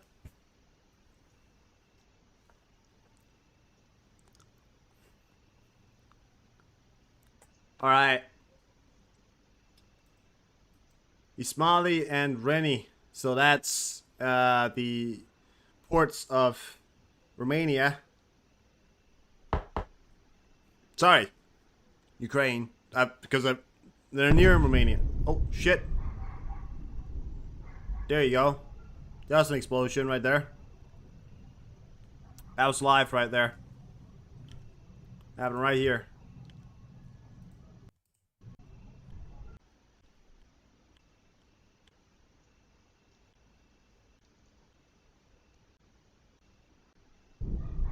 There you go. Listen, listen. Good God. That was a big ass explosion right there. Got an explosion in the middle of that right there. Can we still hear it going on? We're kind of like rumbling behind it. We can hear the dogs going off right there. Yeah. Explosions in Ukraine. Definitely sound like it may have hit the ground.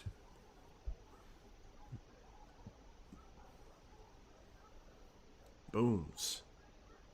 Boom, shakalaka, boom.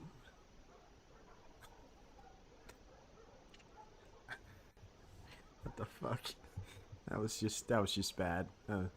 It's not turning in the right direction right now, guys. I don't want it to head to the Black Sea.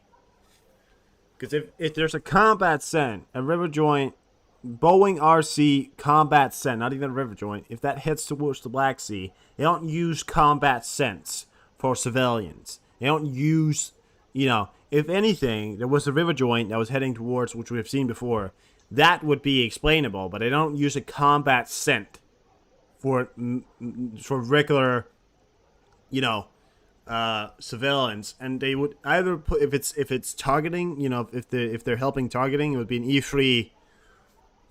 There's P8s in the area, and then we got Forte 11. But I've never, ever asked anybody seen a combat scent in the Mediterranean, or if it was to head towards the Black Sea. That would be ridiculous. That would not make sense at all. You know. I'm gonna change the title. Change some of it.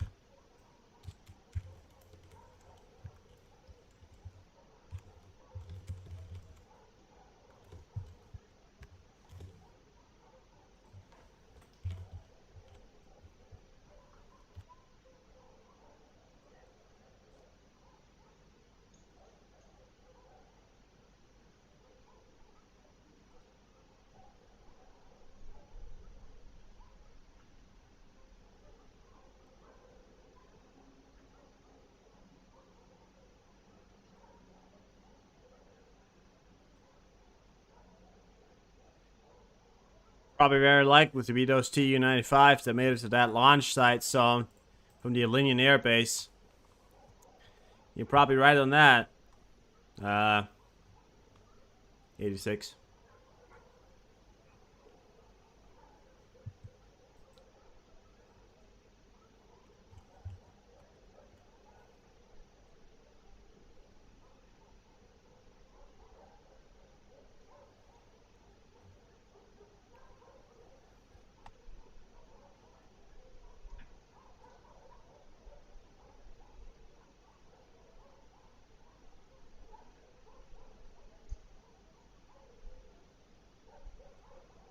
Kharkiv just turned on its air raid. Sorry. Got it stuck right there. If they're sending up a combat scent, they know something's happening. And if they fly it towards, you know, if they fly towards the Black Sea, something's happening. Because that's not normal. I mean, I'm not a military expert. I haven't done it for very long, but, you know. I mean, I don't think you have to know much about planes to know that a combat scent heading towards the fucking Black Sea isn't a normal day. It's not doing it right now. It's actually, what I believe, heading towards Cyprus. It could be landing in Cyprus. That could be something. It could be moving, simply landing in Cyprus. That could be something. I mean, either way, if it's heading towards Syria, that's also another thing. It's on the direction towards Syria, so that's also, you know, something. Definitely. Doesn't necessarily have to do with Ukraine. There's really not a lot of other air activity. We got some planes. Special Flight Squadron. We got the transport planes. I mean, there's a lot of Russian air activity, though. Not a lot of, I mean, kind of a lot of air activity from the Russian side. Not seeing that much usually. A lot of air activity from the Russian side, I'd say. E3 right there. Tankers. The only thing we see right now is tankers. Choppers.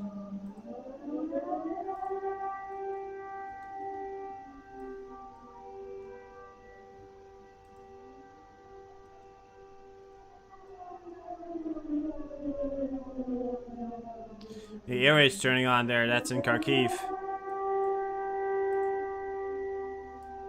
P8s. Oh, Sumy region as well now.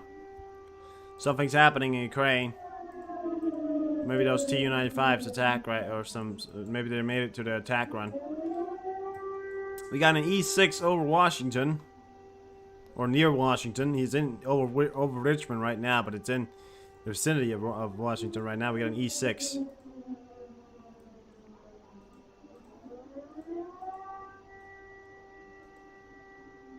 Oh shit, we got another E6. We got 2 E6 up.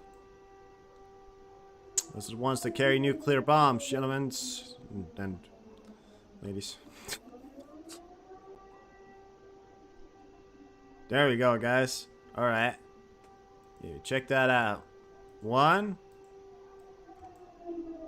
2 1 2 3 4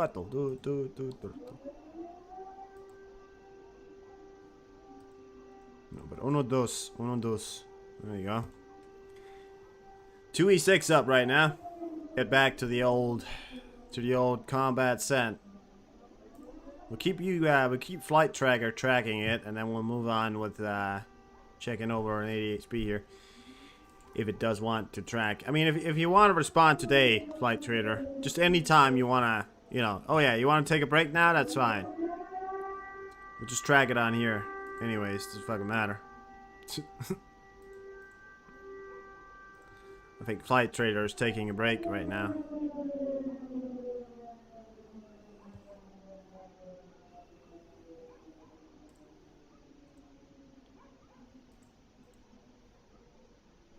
Yeah, Flight Trader is taking a break. Fair enough.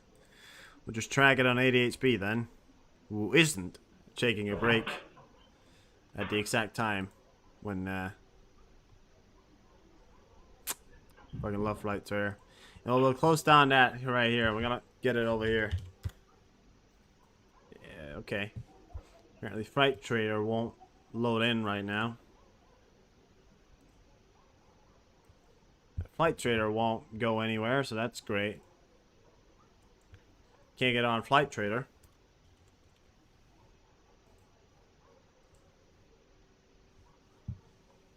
I don't know, maybe my PC, but I don't know right now. I can't get on Flight Trader.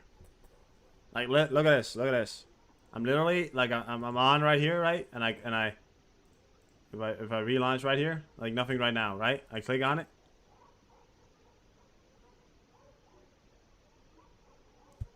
Nothing. Nothing.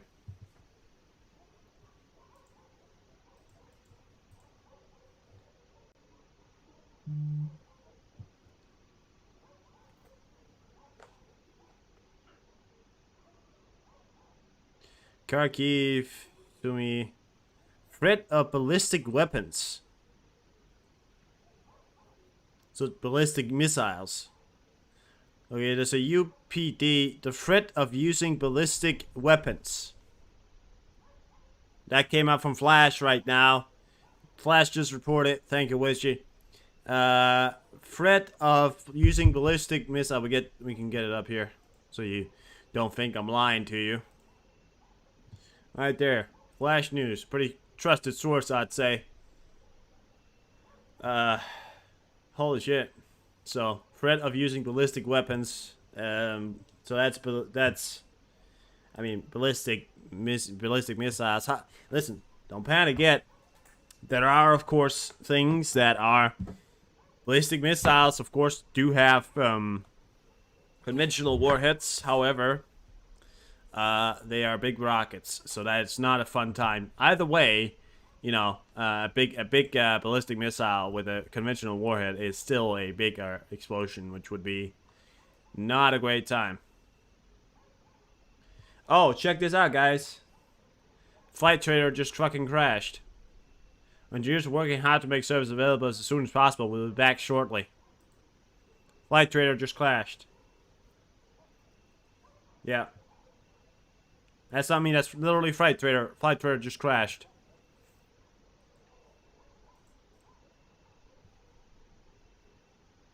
Oh, it's back up? There we go, it's back up, it's back up.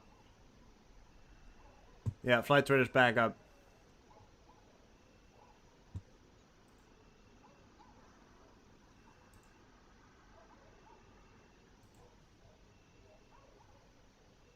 What? What? The fuck is that? St. Petersburg? What is this? So right here, right, it says St. Petersburg, and there's a balloon. Good year. Over Florida right now. That says St. Petersburg. Took off from St. Petersburg. Well, it obviously didn't. It's just Flight Trader fucking up. I mean, guys, it didn't take off from St. No. Let's not go all the way out. All right, we got it back up here. Flight Trader's back up. Flight Trader's back up. Is it tracking Afraid of Time right now? Yeah. Okay. All right. I'm tracking over here. Homer 11, which is a is still up.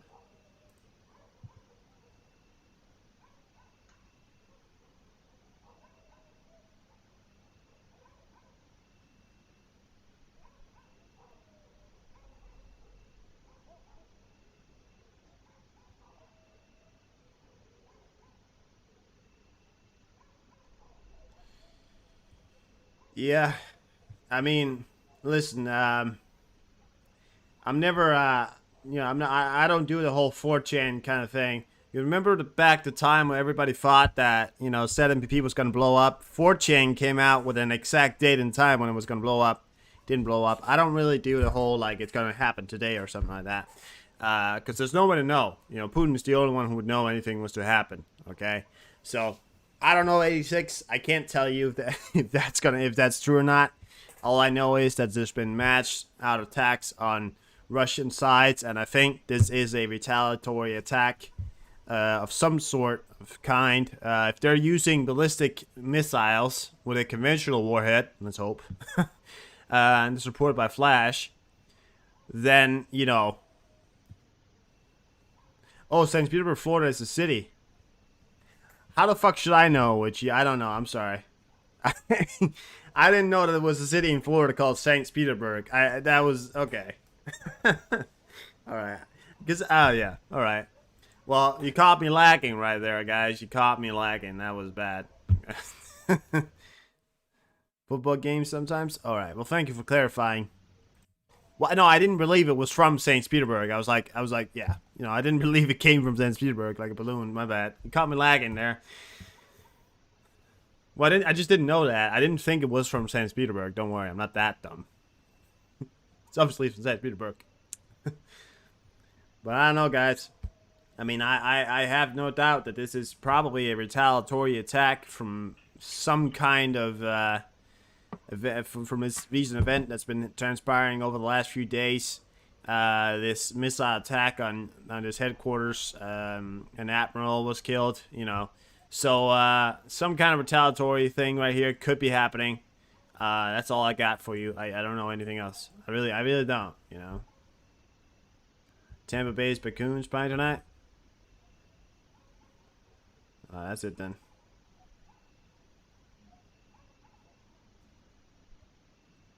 Yeah.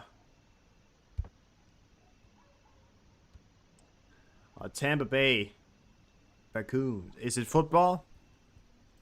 American football? Or is it baseball? I don't know. I'm not that I mean, I feel like they would have turned by now if they were heading towards the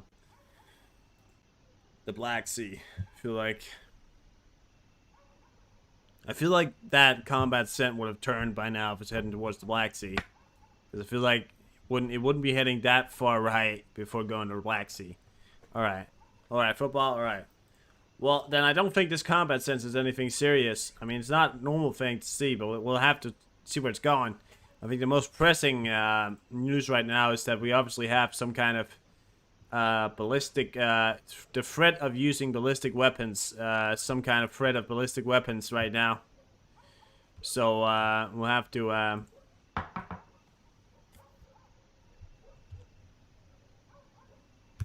yeah.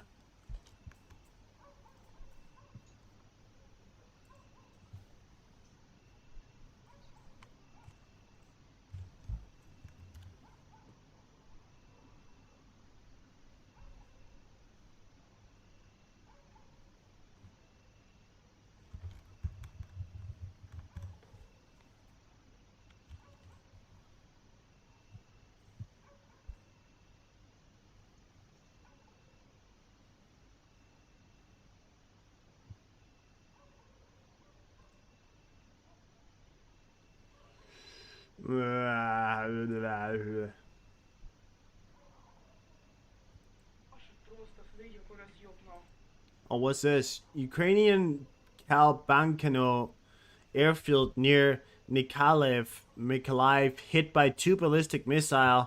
The airfield is used by MiG-29 carrying HARMS Su-29 adapted for Storm Shadows. Oh. Well, listen, I'm going to show you this video, and I don't know if it's true or not, but apparently this is a video that was taken an hour ago. Some kind of mass fire going on in the background there. This video came out 1 hour ago. I just searched up ballistic missiles because I wanted to see if there's anybody reporting on it, but I mean, this is what I got right now. This is from Bloomberg I mean, I don't know if this is true or not. I've got no idea. I've got no idea. We heard a big explosion. I've got no idea if that's true or not. I can't claim it or not. We'll have to continue to monitor.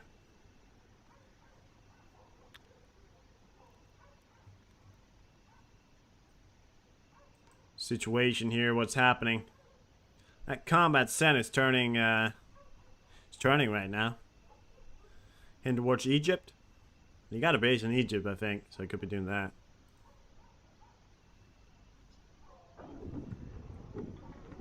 Oh, sorry about that.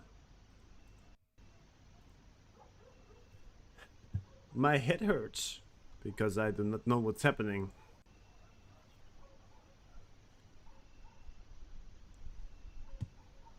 I mean, Flash reported this about 10 minutes ago.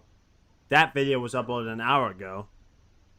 So if Flash was reporting that there was a ballistic missile attack, because he didn't report that, so I think that video right there was bogus. And I think this guy right here, now Flash is saying that there's use of ballistic weapons, you know, now, but he could have missed one, and they could have been happening some time ago. But I find it very hard to believe that Flash wouldn't have noticed that. So what I believe the video that we saw was bogus. So don't worry. I think the video we just saw was bogus. Perhaps the video used a long time, it was filmed a long time ago. So yeah, I don't know. I don't think that was real. Because how could it be if Flash, which is a very trusted source of mine, and many, would not report on that? I find that very hard to believe. So no, I don't think that video right there is true. Can't be. Because how would Flash not know about this specific video right here? That can't be. That can't be. He would have known about that.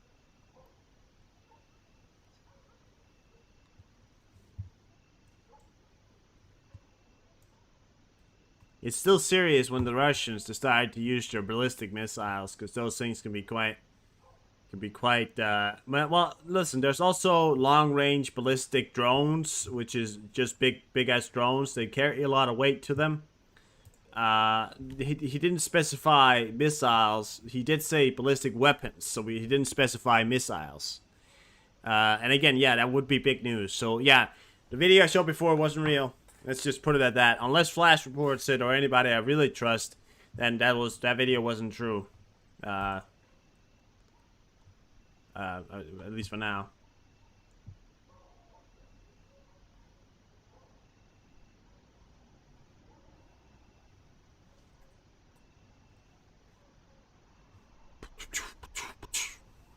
Not true video. Not true. Bogus. I mean, I don't know. A lot of stuff happening right now. Kind of weird stuff happening.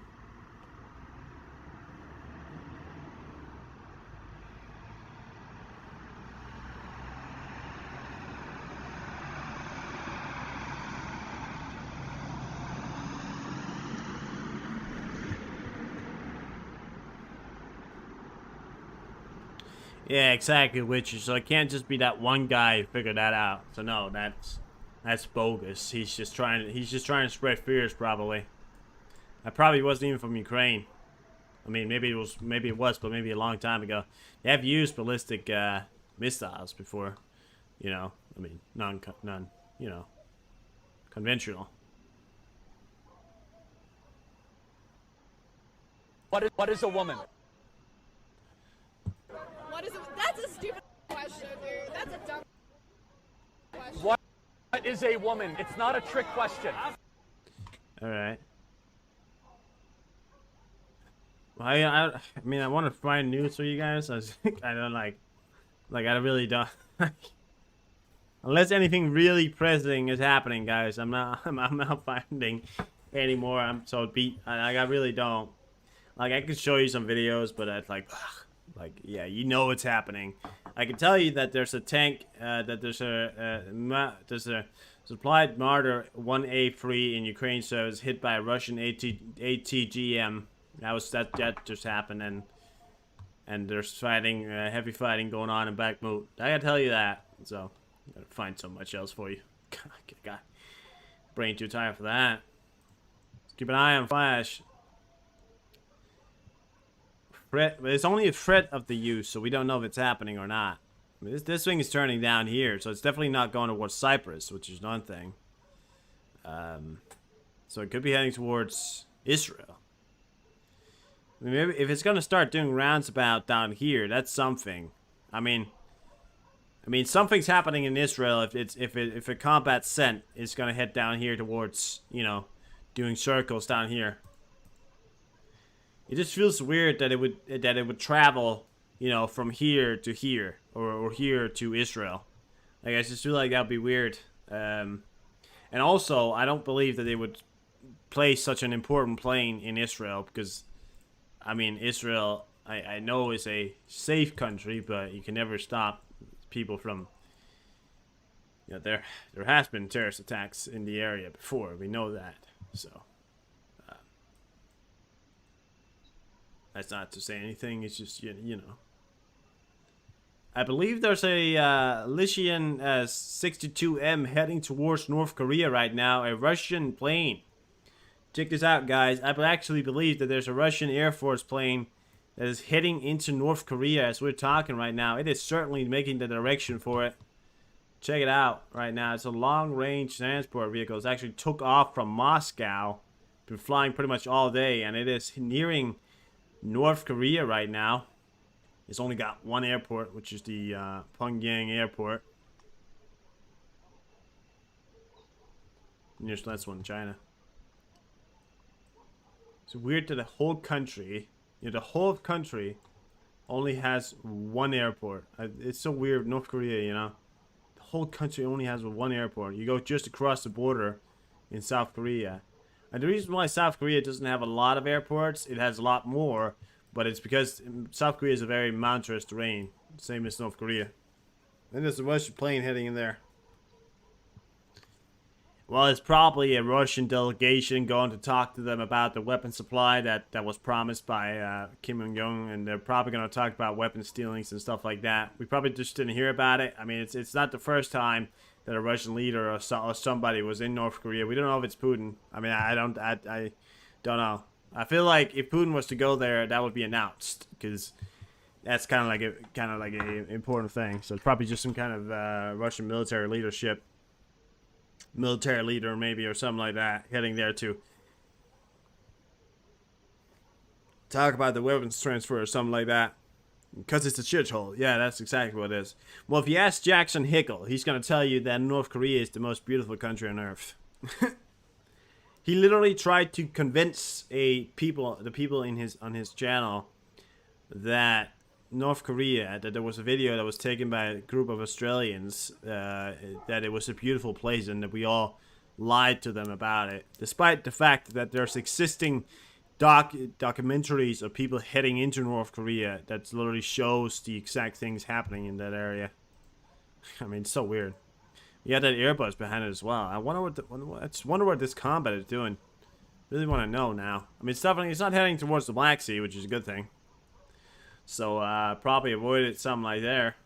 Still gonna wait for these ballistic missiles coming in. Whatever happening right now. I don't know what the fuck's going on right now.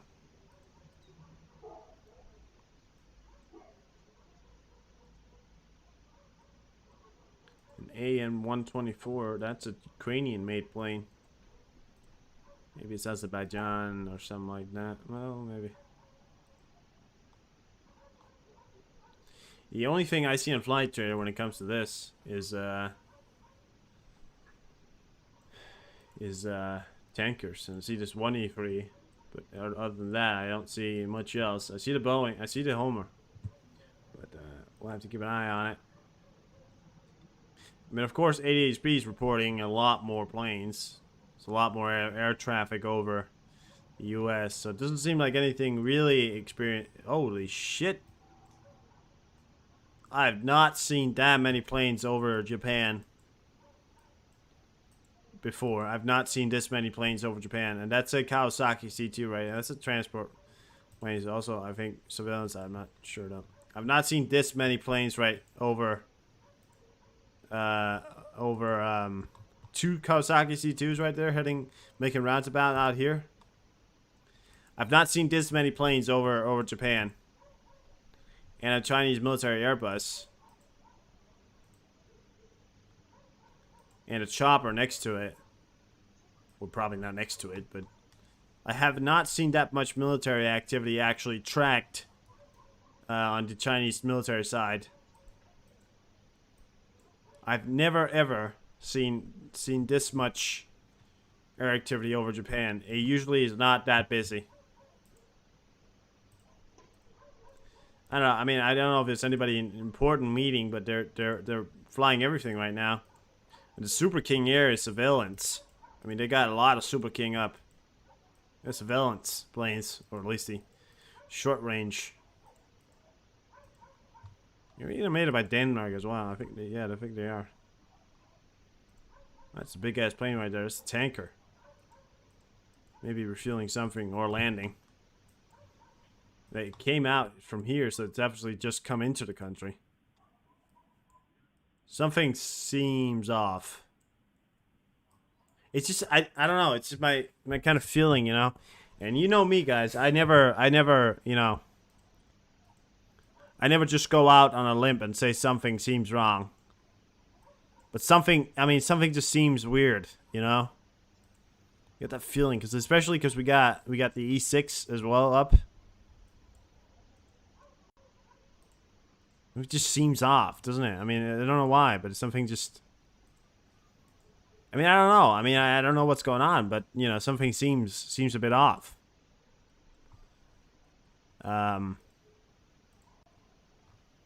We also just had a Polish border guard plane take off. And the grounded one.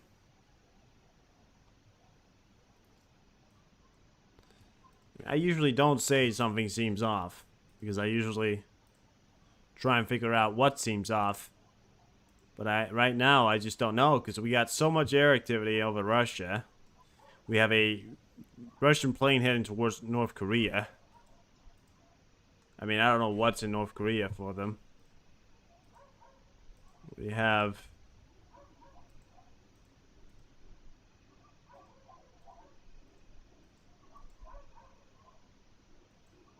Combat sense, the one thing that combat sense is the one thing that makes me weird, you know.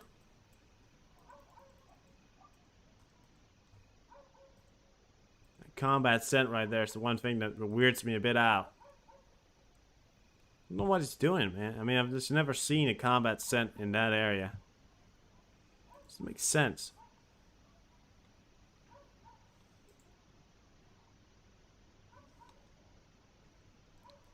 These Kawasaki C2 planes as well over.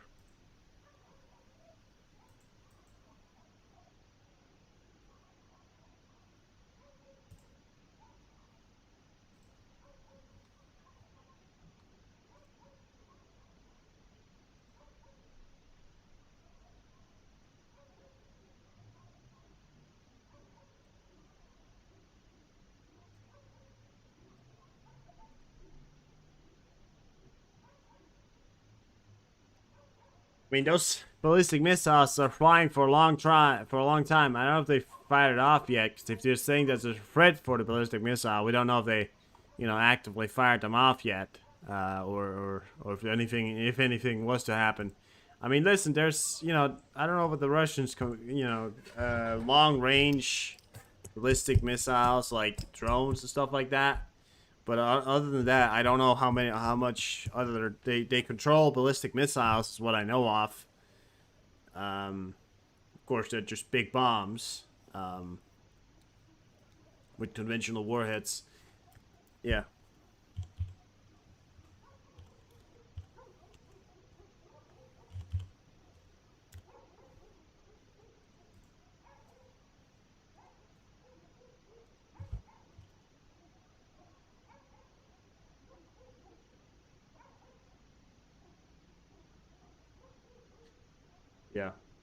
Yeah. And you know, it's always the weird thing. The weird thing that worries me out. I know the Russians aren't going to use nuclear weapons. I have that on my good authority that I don't think the Russians are that stupid. It's just when I hear ballistic and it's from a very trusted source, I hate it because ballistic can carry conventional and nuclear. I don't believe they're going to go for the nuclear option. I have very strong doubts against that. But I believe even if they are to use the normal ballistic missiles, they're big missiles and they bring along a lot of destruction. So, and they're not exactly easy to shoot down. Debris falling from a ballistic missile as well can cause mass damage. So it's you know, I mean, I don't like it when they use it because it can carry along a lot of death, and it's a big explosion. And if they hit something serious, you know, it's just, you know, it's not something you want to hear, you know. I mean, they're saying it's a threat now. There's not really a lot happening. All along the Russian border, we got areas that are turned on, you know, unless, you know, Chevy region also has a Russian border right there, so I don't know.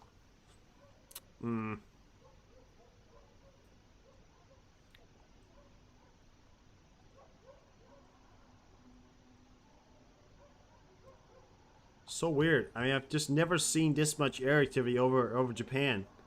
Like, it's a lot of air activity over Japan right now. I barely ever see any activity over China because they don't turn on their transponders and you don't get to actually track those. They're very rare that you get to track those. So I don't know. I mean, right now I'm a little weirded out because, you know, this guy's heading towards Israel. My Twitter is in the description, 86. Yeah, it's Mpop, but it's Boring History News. Well, my official Twitter, if you want to find it, it's called Boring History News, with a profile picture with an E in the middle. The Viking E, kind of like a cool thing I got made once.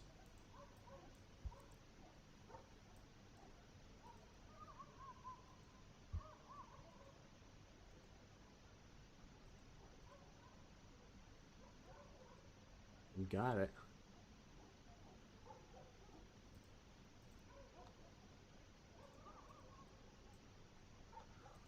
What's this guy hitting?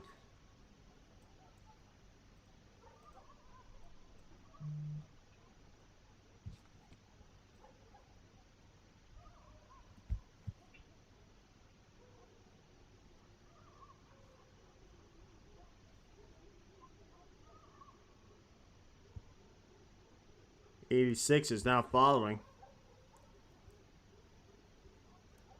Thank you very much, 86.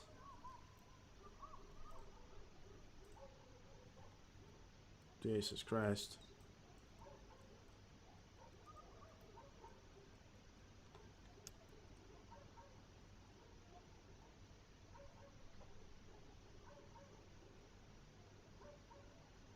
Well, I don't know, Witchy, but, you know, Flash, a really trusted news source, is coming out saying ballistic missile threat. There is a combat sent heading towards Israel, it appears.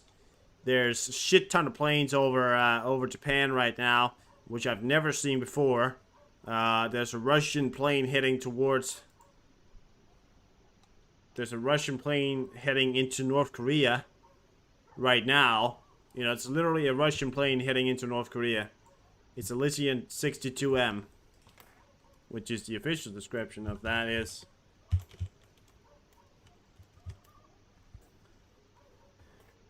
The Lithium 62M entered Aeroflight civilian service on September 15th, 1967 with an irregular Moscow to it's a standard long-range airline for Soviet Union and later Russia for several decades. So long range, and that's exactly true because it took off from Moscow. You got it right here. Check it out. Moscow to North Korea. It's a long-range plane, really long, can fly for a long time. It's literally flew all the way across Russia, which is a fucking long-ass flight. Oh, and check that out. And now it confirms my suspicions that something weird is happening, because there's a river joint heading into South Korea right now. Or, well, it's not heading in, it's on the ground. Well, well, no, it's not. It's in the fucking... It's in the air, but apparently still on the ground. Maybe it's glitching out, but it's there. It says 0 knots ground speeds. Is at a altitude of 29,000 feet and a 0 knots per hour. So that's great. Yeah, there's a river joint in South Korea right now, or at least heading over South Korea. And that's just confirms my suspicion that something seems off. Don't know what yet. Gonna have to keep an eye on this Homer as well, wherever that's heading.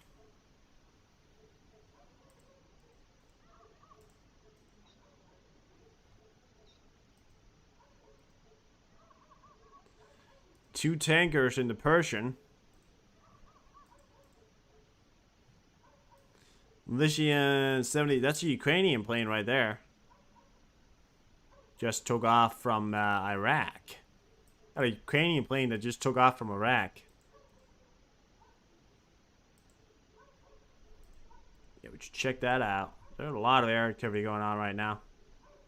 I'm just wondering what it's doing, because if that combat center is sent to land maybe somewhere in, if it's flying over Israel or something like that, I mean, I don't know where it's going.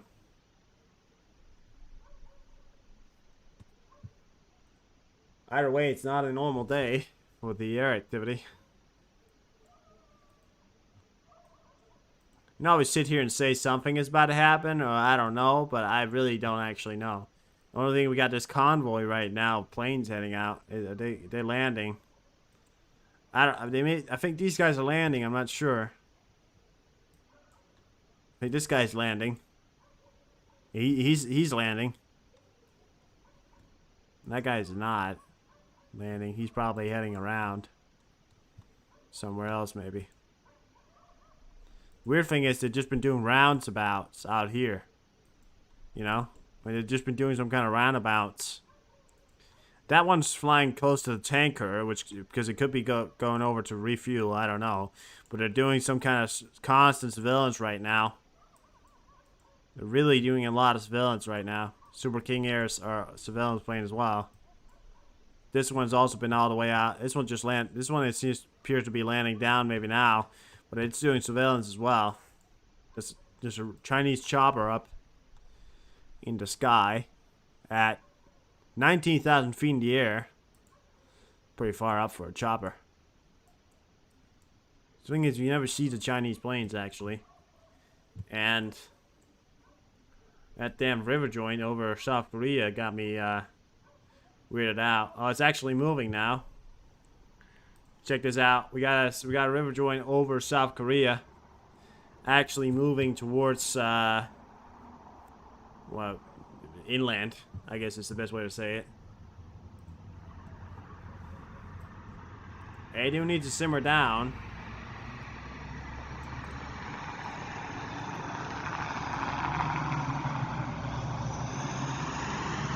The area is turning off now, don't we? It's weird because these guys are on. You know, they're not turning off, so there's not. So they say there's still a threat.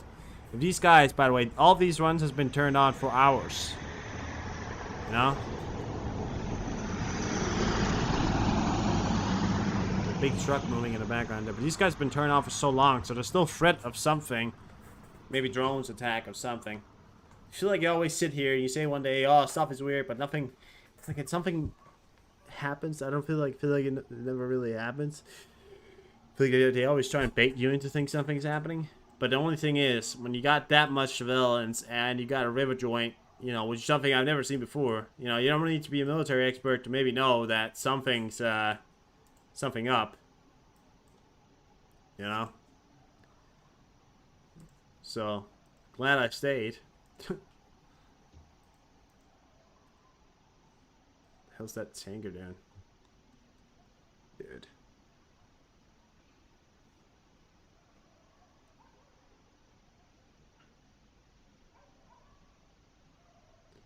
Six hours?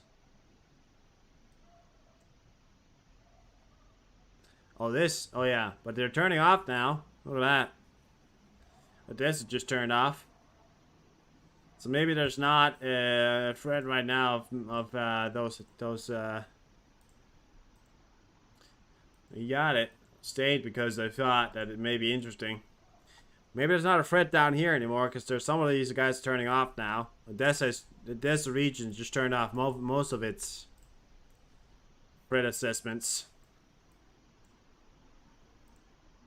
I've literally seen them turn off stuff and then heard an explosion. Like that's sometimes that's a weird system, you know. I've literally heard them turn off stuff and then the explosions happens. But you know, those things right there is, you know, most of the time get into shelter.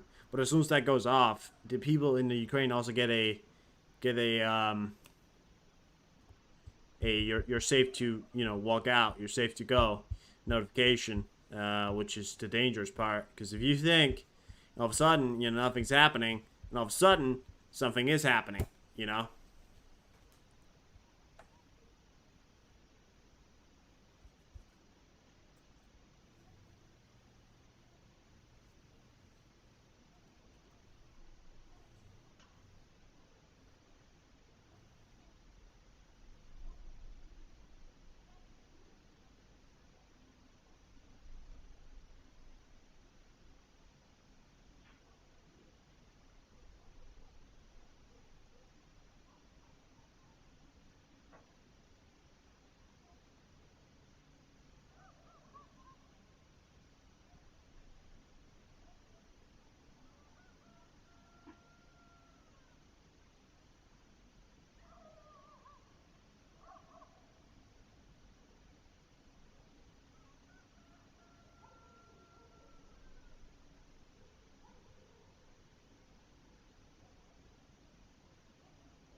What are you doing? What are those damn commies doing now? Huh? Those damn commies always doing something.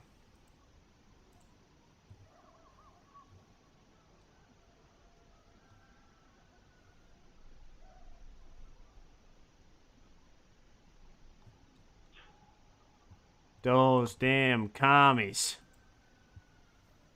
Always doing something stupid. Those damn commies. Oh, it's enough now. It's enough. It's enough. Keep my eyes on them all. Keep my eyes on them all. Oh, hello. Don't tell me you went off. It's no good. Some knock off. Yeah, they're never up to something good. I'll tell you that much. Oh, it's turning. The Homer 11 is turning. It went off here, but check out, guys. Check out, guys. I'm not even making words happening right now. It turned all of a sudden. That was a sharp turn right there. Where the hell are you heading now? Why are you turning now? Where are you going? You going to Cyprus? It's a weird route to be going to Cyprus. You could just gone straight and then in. You know, this is a... I feel like this right here is a big waste of fuel, my friend. This right here is a big waste of fuel. I mean, I'll be honest with you. I gotta give your supervisors a call, because if this is your range of going to Cyprus, I think you need to get your eyesight checked.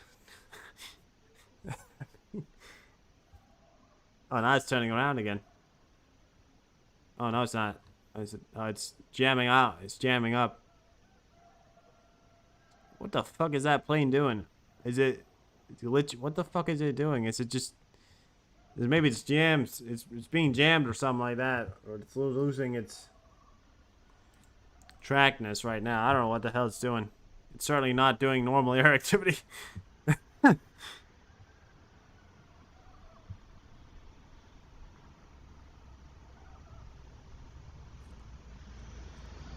The missiles should be close to Ukraine. That's in Kramatorsk. That's Ukrainian-held territory. That's 100% military truck right there, probably. You say missiles should be close to Ukraine in the next 20 minutes-ish? Are you talking about the ballistic or the Tu-95 bombers? Do we have any of those up? I mean, they're moving something right now because there's a lot of fucking air activity right now. No, sorry, ground activity on the ground right now. We can hear a lot of them. Let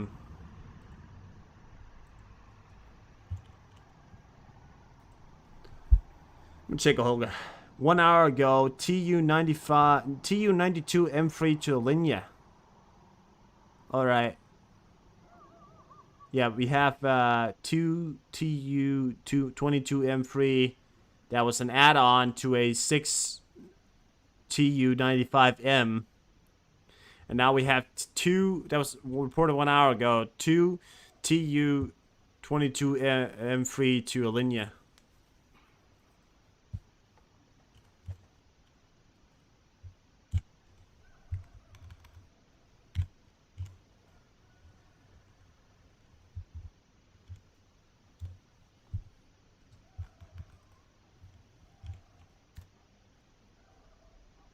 Oh, those are those guys.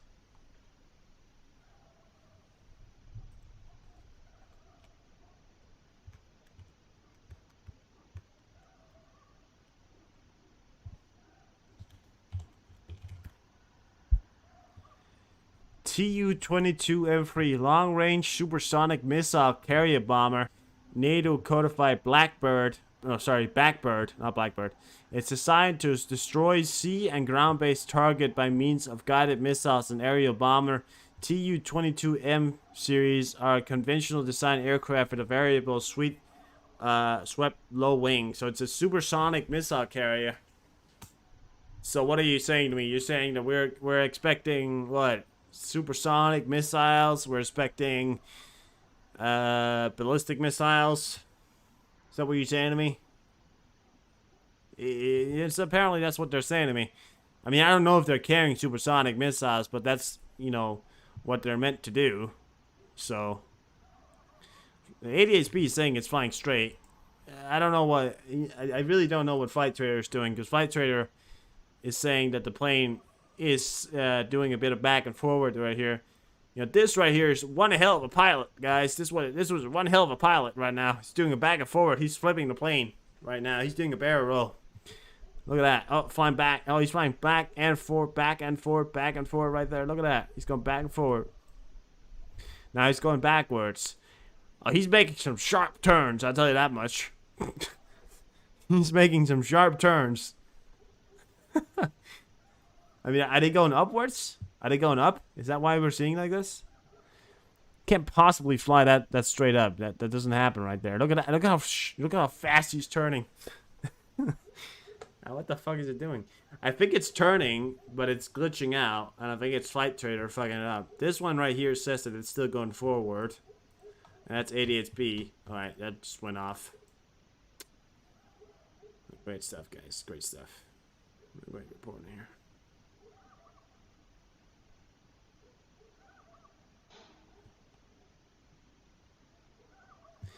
I don't know. I don't know what I don't know. He just flipped. Apparently, the pilot is just flipping it up and over. I don't know. It's probably turned off its transponder and then trying to figure out where it is. Could have turned off its transponder and it's just glitching out right now. It's being jammed or something like that. I mean, I don't know what would jam it. You know, it's in the middle of the... Well, not in the middle. It's just outside of Israel. Israel's not known for being a, you know, hater of the American costs. Keep an eye on Japan here. The reason why is because we got a river joint right here, ladies and gentlemen. For you just coming in here, we have a Russian plane heading into North Korea, apparently flying backwards right now. This is why I love Flight Radar, because it's just apparently this plane right here is flying sideways and backwards. That's why I love them. I love them. I love them. And apparently this one right here is fine. Well, not now, apparently. Now this one is also doing very sharp turns. Alright, yeah, there you go. That one just did a very, very sharp turn right there. Holy shit, that was a sharp turn. I think Flight Trader is fucked right now. I don't know what it's doing. I think Flight Trader is having a bad time right now, guys. Because it just went down before, and now it's having a bit of a bad time, I think. That was a sharp turn right. Oh shit! And now it's going fast. Okay, now it's going fast. Yeah, now it's flying. Now it's flying about 1,000 miles per hour. Now it's flying about 1,000 miles per hour. So that's pretty cool right there. Flying about 1,000 miles per hour. Oh no! No! Let's go backwards. Going back. It's going back. It's going back. Jamming? Is it being jammed? What the fuck is going on with Flight Trader? Come on, guys. Get your shit together. Relaunch the service or something like that. And the only thing is, because this one's doing the same thing. It's going forward, but the plane's being shown to go backwards. Like, I think it's Flight Trader fucking up. Honestly, I think it's Flight Trader. We know the planes are there because it's been tracked by both, and we know the plane is really there. We just don't really know what exact position it's in. Because the Homer 11 apparently has been turning, and look at that, yeah. I think it turned off its transponder right here, and then they tried to figure out where it was. Now it's got back on. Check that out. It is, in fact, it is turning. It is turning. I wonder where it's heading. Twist of event where it's just heading towards jam a plane like that.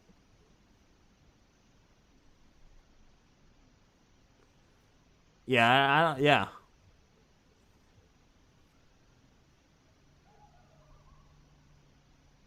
But it is turning now. The twist of turn of events right here where it's going to head towards the Black Sea. That could be fun, right? That could be fun. Because that would make sense. It would just turn all of a sudden. Yeah, that would be great.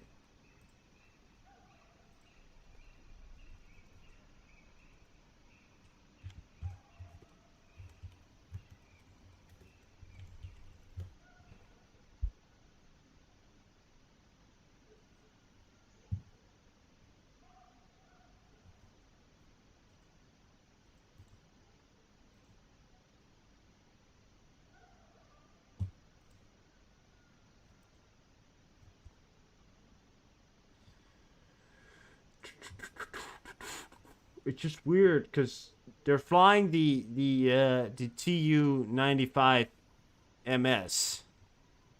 Six of those MS, right?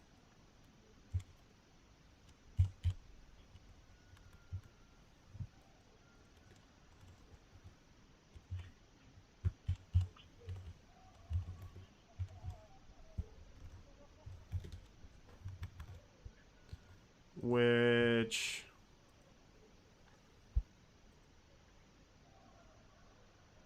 no, I'm not gonna say it. I mean, I don't know.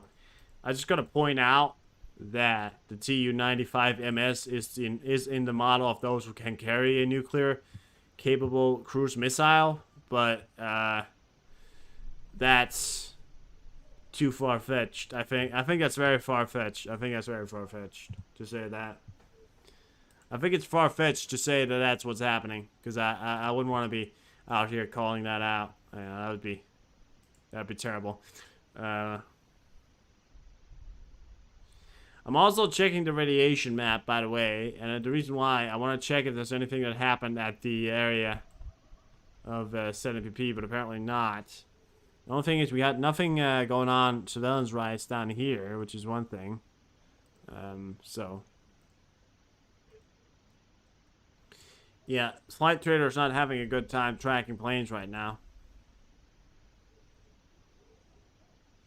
That okay, so that river joint is nearing Seoul right now. That river joint is nearing Seoul.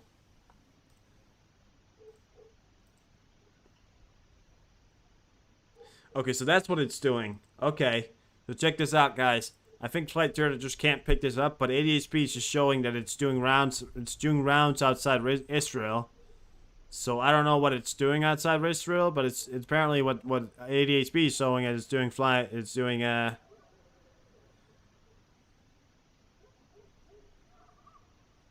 So are we here? Yeah. So that right there, you know, is what the combat scent is doing. It's a combat scent. Anybody who's joining right now, this is the combat scent. Okay? Not an everyday plane doing circles outside Israel. And another plane right now. We got a river joint heading towards Seoul, the capital of South Korea, and checking at 80 speed. Shit ton of plane activity over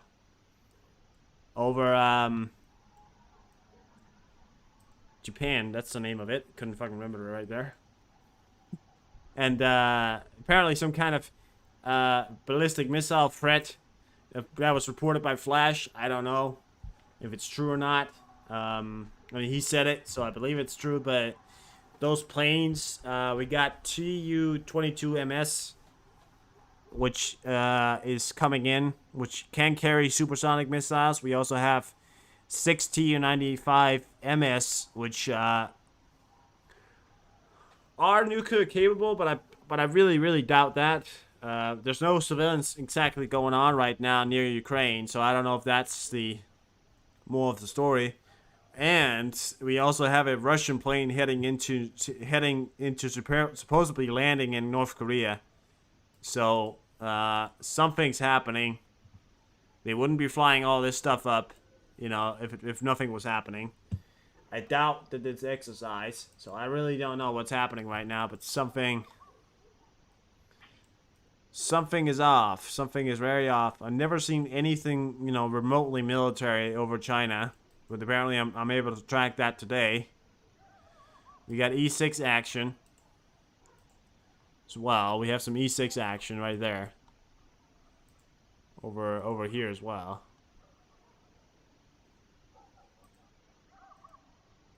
Alright, the other one went off then. So we got 2 E6 up, but the other one apparently went off. It's not there anymore. Nope, not there anymore.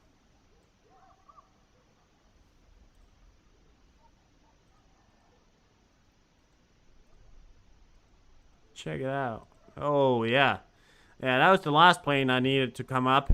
Kawasaki P1. I'll give you the description of what a Kawasaki P1 is. Just let me copy paste this. I know what it is. It's civilian planes, and it's actually a quite serious one.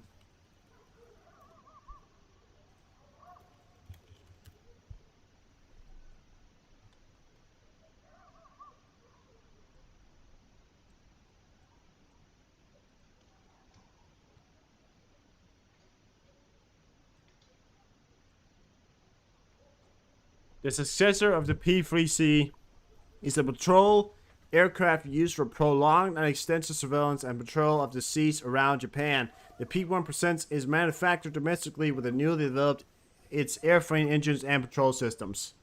So it's a really advanced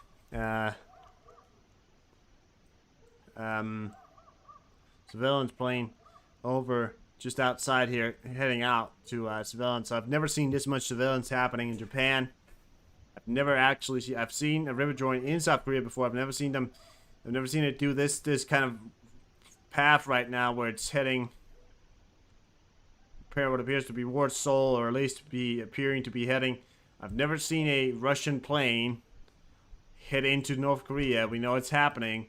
Of course, we know that those two sides are holding talks together, so it's not, unfortunately, it's probably not too, you know, unlikely that that's what's happening, but that combat scent is still glitching out. I think the flight trader's not able to pick up that it's doing rounds around over here, but the combat scent, you know, as you can see, combat scent.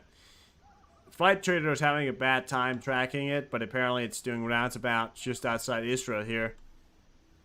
So it's kind of hard to pinpoint anything that's really happening right now. I guess we'll have to wait and see how long to those planes are supposed to be in the launch zone. That's, when is that?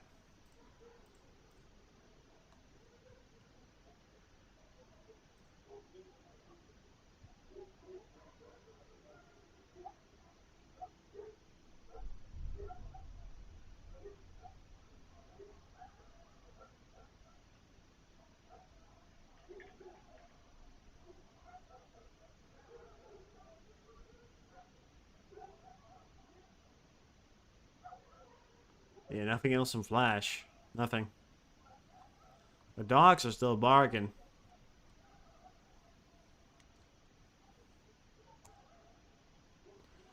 The dogs are barking. And the birds are barking.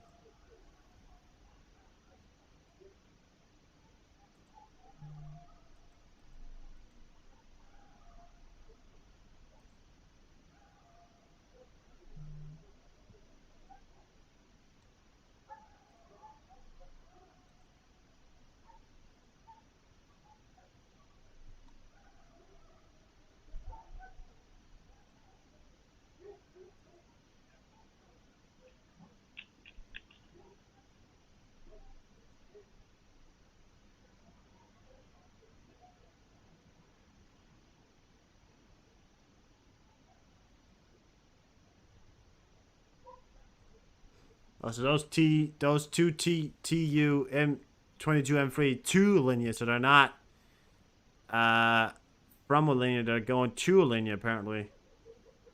Or not. Don't know. Could be both.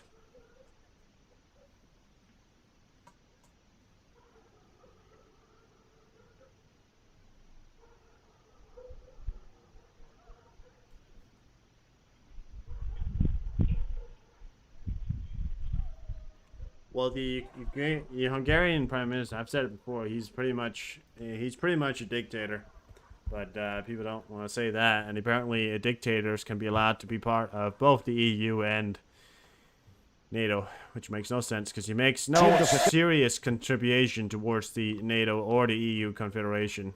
I mean, seriously. I mean, there's not a lot of things coming out of Hungary, but apparently they're still allowed to be part of something that they shouldn't be part of. Because that makes sense.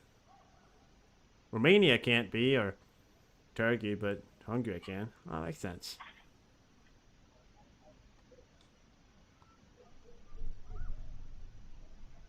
I think I'm hearing some kind of... I don't know if it's explosions or something like that. There's some kind of rumbling going on in the background here in Ukraine. I'm hearing something.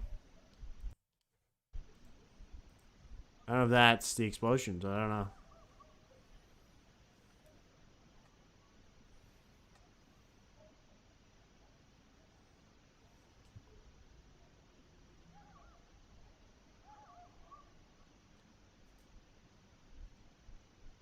I'm the bag. Oh, sorry.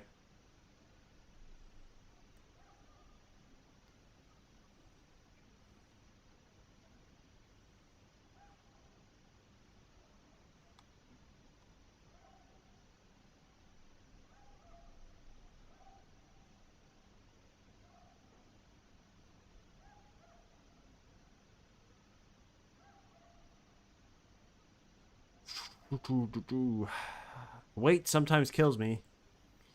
Because, you know something maybe is happening, but you just don't know what. Now it's heading back. I don't know what that thing is doing right now, but it's... Now it's heading backwards.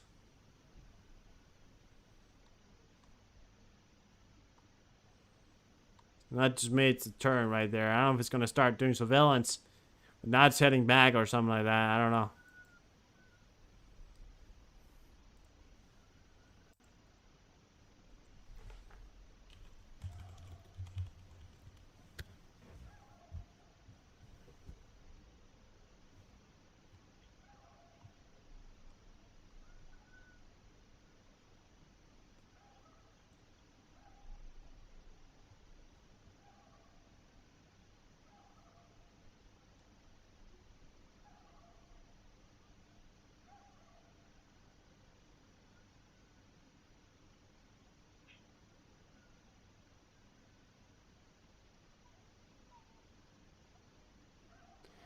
South Korea hosts Japan, China as U.S. allies try to reassure Beijing. So apparently, maybe there's some people in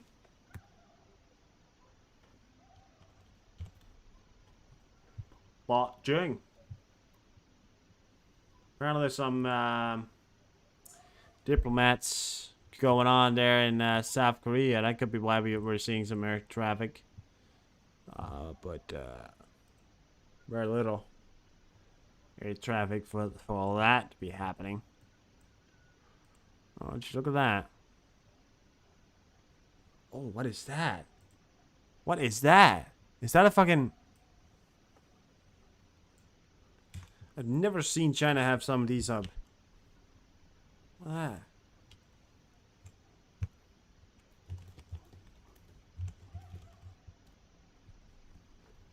No, it's a military. It's a large military transport aircraft developed by Xing Aircraft Industrial Corporation for the People's Republic of China. Oh wow! I've never ever seen China fly anything. And a Boeing 737. I've just never seen China. Have you ever seen China fly anything? Well, we know they're flying stuff. We know it's happening. We just never seen it, on the fucking flight trader. We never been able to track them before. Apparently, it's happening right now. We can track them. Oh, and the second. There you go, guys. We now have two. We have two P1s up. We have two P1s up. Two P1 pops up. So 2P Kawasaki P1 is up right now. Because I know that, because there's one out here.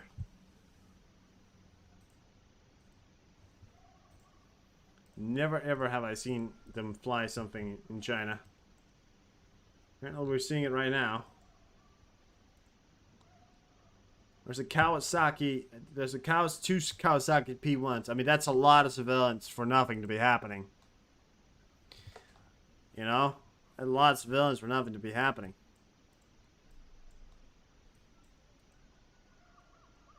See? I mean, again, soon as you find those Chinese planes, they go off. Where's the home? Oh, now we go. Alright, so 88B got it tracking towards 35,000. It may have gone down in altitude, and that's where it's heading now. It went from 38,000 to 35,000. Now it's heading back. Maybe it's heading to Israel. We don't know. French military. Atlantic. Something going on. Is something going on in Israel? I mean...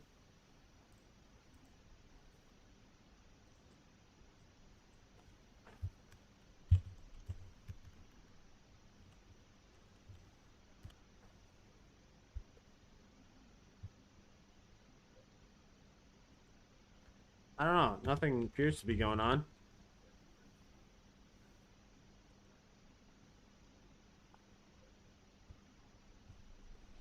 No, I can't find anything.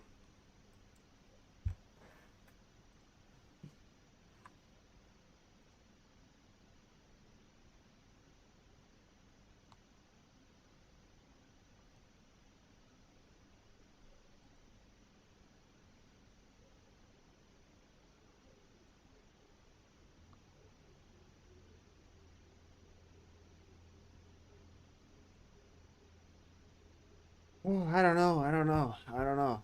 Just nothing right now. Nothing. I mean, there's just total radio silence right now. Really, nobody's coming out with anything.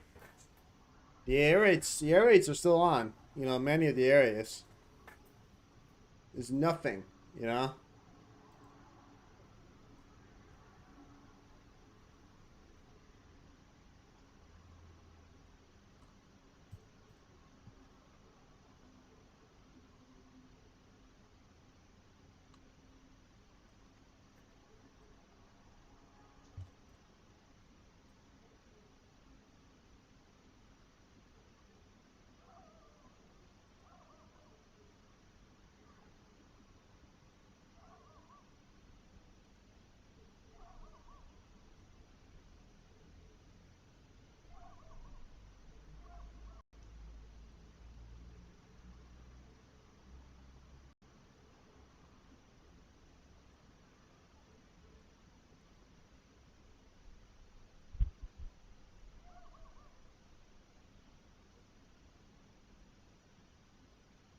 All right. Well, that river joint turned off its transponder. Check it out. So supposedly you're able to see if it's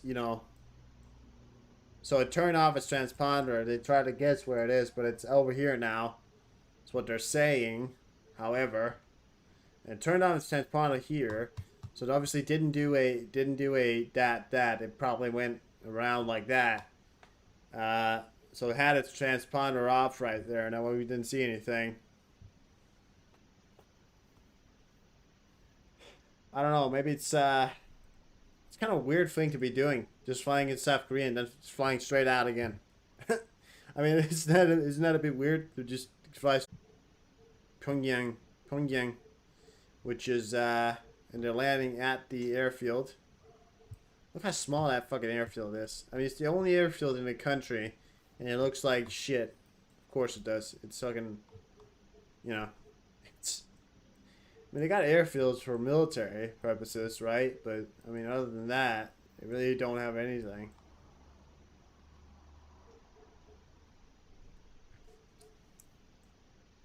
South Pyongyang. There you go. Check it out. Don't know what's heading. Yeah. That plane is definitely heading into Israel right now. Combat set heading over Israel. Doesn't appear to be landing, though. It's at 34,000 feet in the air. Well, it has to start descending very soon if it wants to land.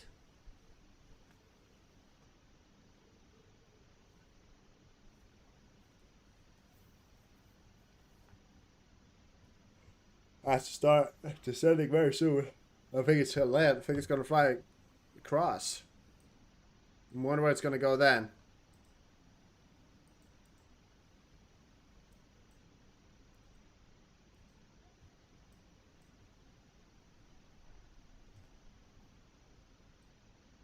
What's the French? What the fuck is the French military doing here? I mean, this could all be an exercise. Yeah, I know this could all be an exercise, some kind of weird exercise, but you know.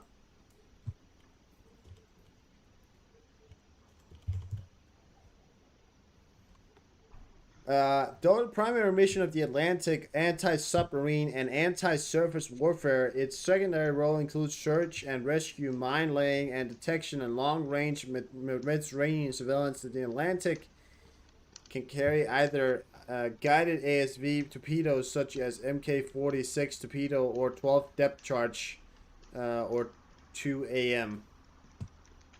So we got an Atlantic, which is the making of it, which apparently is an anti-submarine, but it's also search and rescue. So maybe they're looking for submarines. Maybe they know some kind of submarines in the area.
There's a big ass thing came by there.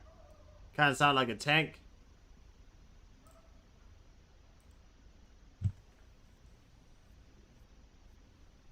Yeah, air raids alerts are turning off now. It seems like it could have been a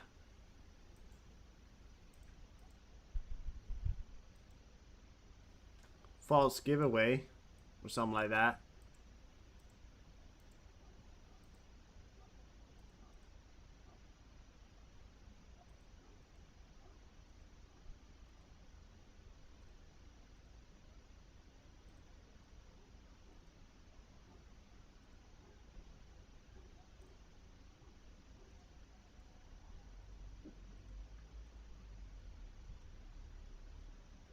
Latvia. Nah, I mean, I really don't know. I've seen it turn off and boom. That's true. You got the anti. This one searched for submarines, by the way, and it's heading out towards the ocean. Just want to say that.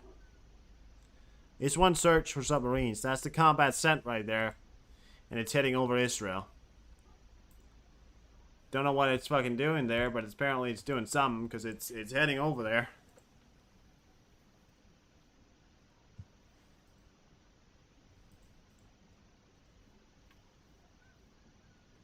I mean, there is no increased surveillance when it comes to Ukraine, so at least what we know of, there's nothing I can see at the moment. I mean, we got this Polish border guard plane right here, but that's pretty much it. Other than that, it's not really much to see, man. I mean, we got a river joint heading back apparently, but it went into the country and now it's heading out of the country. So either it got spooked so it had to go out of the country, or something else happened. I don't know what the fuck's happening right now. Nothing. I mean, nothing could be happening, right? And it's literally nothing. But I just feel like it's weird, you know, because why would they have that combat scent there if nothing was happening? Now all of a sudden, we're out here and we're tracking Chinese planes and we're tracking Boeing 747s. 800, which is I've not seen that.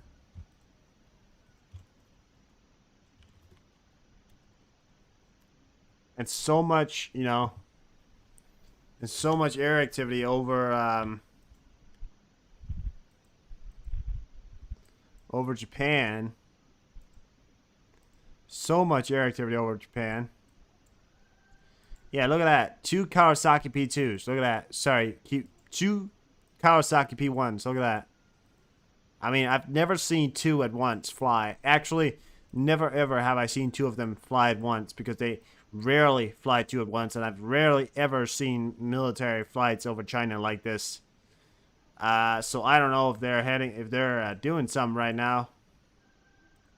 And they're certainly not heading in the direction of Taiwan, so probably not that, right? Yeah, it's not landing in Israel. It's heading out of Israel now. I mean, it's heading out of Israel now. It's going on the other side of Syria. It's certainly not heading into Syria. So I don't know if this motherfucker right here is heading to check out Iran. Because the only path it can be on right now, either it has to turn left or it has to turn right and go around Iran if it wants to go over and check out China. I don't know if it's going to check out China. I don't know if it's going to be flying around over India. I mean, is that what it is? Is that its war plan? Because, I mean, that's a far flight for a combat sent to all of a sudden be taken. It can fly far, but I mean, there's a tanker down here, which is one thing. I don't know. But there are tankers in this area. I don't know if they're waiting for it or not. It's gonna obviously head around Syria, but it looks like it could be heading towards Iran to be checking out Iran. And I also feel like if it was heading towards the Black Sea, it probably would just head towards the Black Sea and not all the way around, which would be a weird flight path for any plane to take. I mean, it was completely wasteful. Unless it's making a roundabout. I don't know what the fuck it's doing, but it's certainly doing something.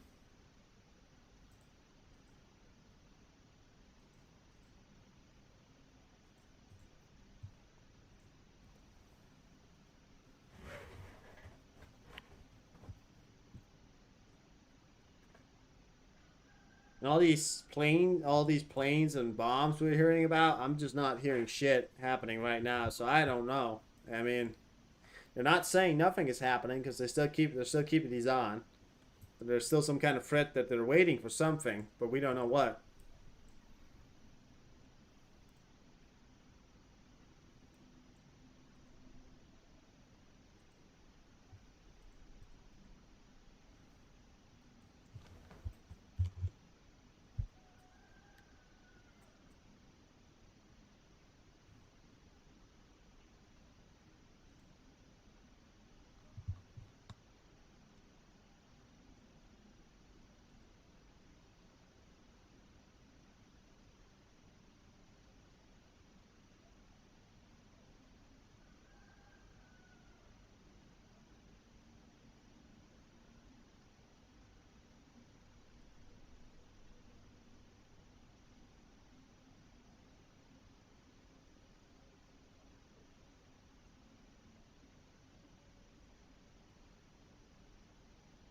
And Flash has just not reported anything for an hour. You know? I feel like it's weird for Flash not to report anything for an hour. Just his last report, you know, this is Flash News. We watch this guy every day, guys. You know, Kharkiv, Sumy region, air raid alert, RAM, UPD, the threat of using ballistic missiles. Sorry, weapons. Ballistic weapons. So, you know, and now it's Kharkiv and Sumy. Kharkiv is still on. So are they waiting for something to be happening in Kharkiv? That's my question. That's what their latest reports go on. I feel like Flash is waiting for something as well. I don't know what, but got that feeling right now that something's a bit up. And he's not the only one reporting on it. So you got 6 Tu-95MS planes took off from Armenia, Nikolaevich, Venchi. The purpose of the flight is still unknown. In addition, the three remains the threat of the use of ballistic weapons and mopeds. And that was from Melinda, which is also quite a trusted source. So, and another one who said that ballistic weapons was also. So something is happening right now. Looks like, alright, well, looks like we can get the Homer 11 on track on the, because apparently it's able to track the combat scent now. It doesn't do so well over water. What the fuck? Wow, look at that. A Tupolev 155. What are they doing? There's so much Russian air activity, really. Like they're there, and you know, all over Russia. We got another plane over here. That's my John right there. But that one right there. So much air activity. It's silent all over, really. I mean, that's the eye of the moment, right? It's the silent all over that makes me weird, because all of a sudden there's just no one reporting anything. Like literally, I mean, of course there's people reporting something, but you know, there's a tanker that just took off from a Japanese island heading towards Taiwan.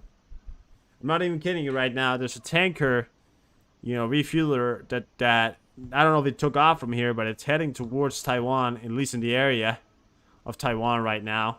I don't know if they got something flying out here that's doing surveillance, or if they realized something. There's another tanker heading out. There was a river joint that flew from here and now flies backwards, and this tanker is flying there. So could be that this tanker is heading to intercept and refuel that river joint. That could very possibly be, because I don't know if they got a lot of air activity happening right now. If they're trying to, if they know something's up, because if they're flying, you know, 2 river joints in the same area, it hardly seems like a exercise. I don't know if it is, but something seems off, you know. But now they're turning off the air raids alert, so I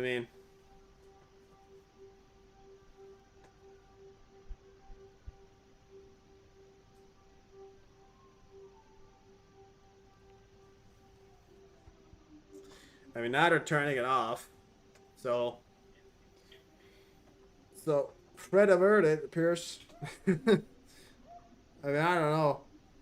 Now I'm kind of like, maybe it's just exercising. I don't know. Maybe it's just exercise. We don't know. We're getting 5 hours streaming right now. Getting close to 5 hours. You know?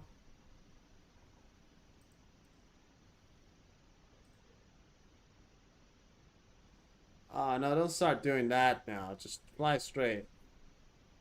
That's definitely jamming right there. You check that out. I mean, it could be flight through, right? But that looks like jamming right there. Maybe not. I don't know. Doing some kind of weird thing now. It's going left now. Or is it?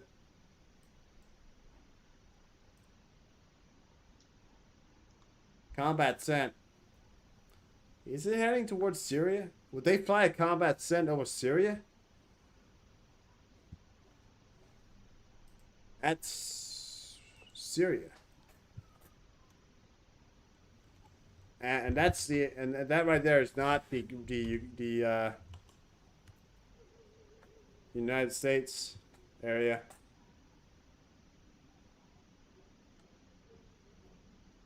I mean, they did capture a Islamic State militias doing a helicopter raid in Syria. That was today. I read that from my document, so that's true.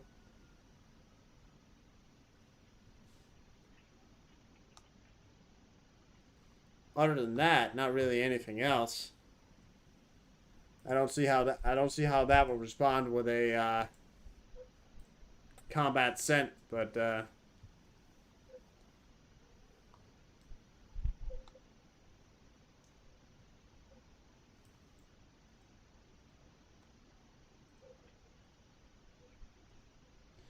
by the way, the so-called, oh no, there it is.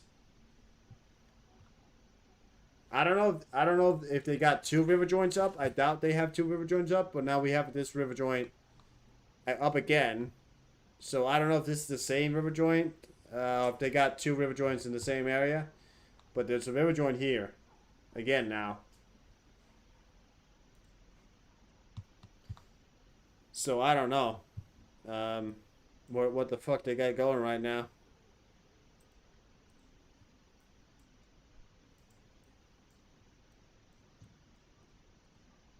Kawasaki P1, 2 of those. Super Hercules. Well, we got another plane coming in from the outside right now. One more plane coming in.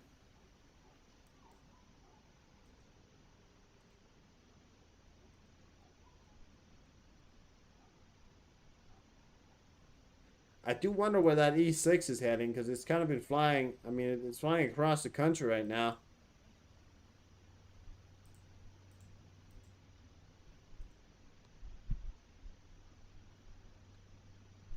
And I don't see any Doomsday planes up. I don't know if they would track those Doomsday planes, you know? If anything was to be happening.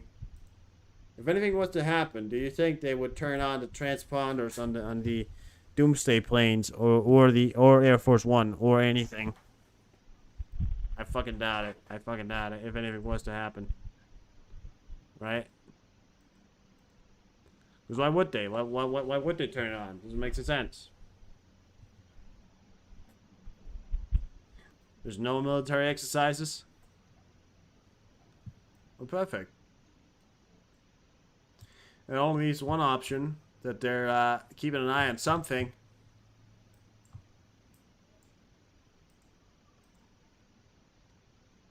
That home scent is literally, I mean, it's riding along the border. That combat scent right there is literally heading, you know, along the border of Syria right now. I don't know what the fuck it's doing. It's so weird, isn't it? I mean, what the fuck is the combat sense doing there? Crimea, big fighting going on? Crimea. Well, how can there be fighting Crimea? Are you talking about fire or? Ukraine military claimed it had killed 2 commander of Russian Black Sea Fleet on a strike on Crimea, a blow that would be among the most damage suffered by Russian Navy since the sink of the fleet's flagship last year. Yeah, that's all I can find.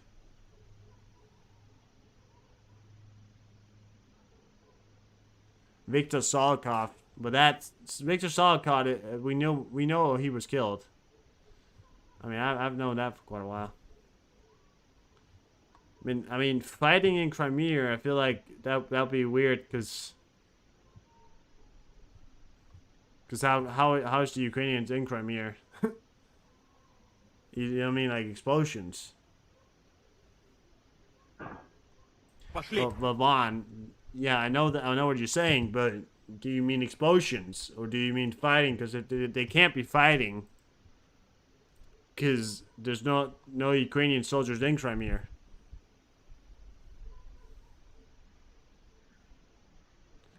Yeah, please don't bring me any New York prepper stuff. I don't. Yeah, because New York prepper clearly does not know where Crimea is. Because how can he sit here and say that there's fighting between Russian and is he saying that there's fighting between Ukrainian and Russian soldiers in Crimea?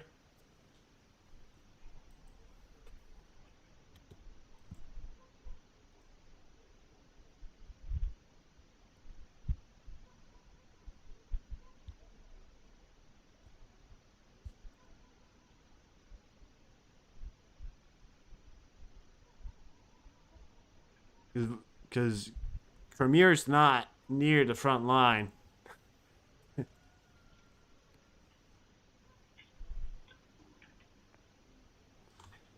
Missiles and drones. That's not exactly fighting, but alright. I mean, that's strikes. Fair enough. We already knew that. I mean, he's pretty late. It's pretty late on the news. The New York Prepper's just coming out with that now. He's pretty late on it.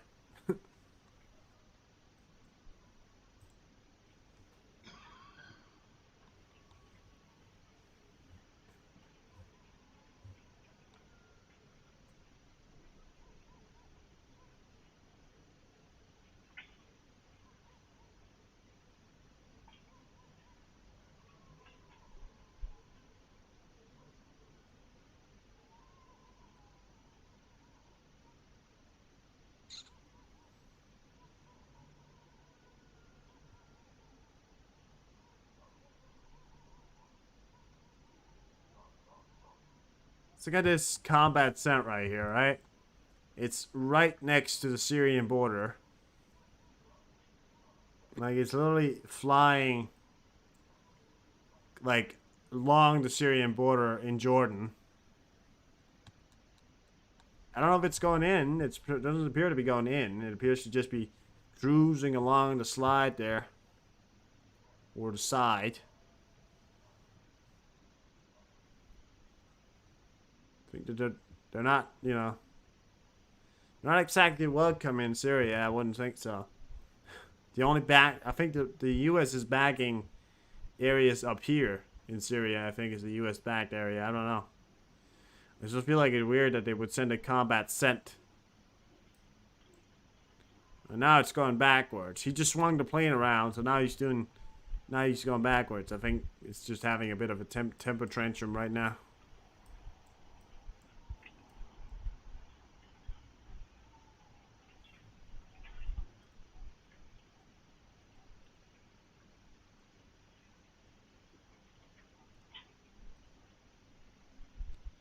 No, would you look at that? Free P1s. Free P1s.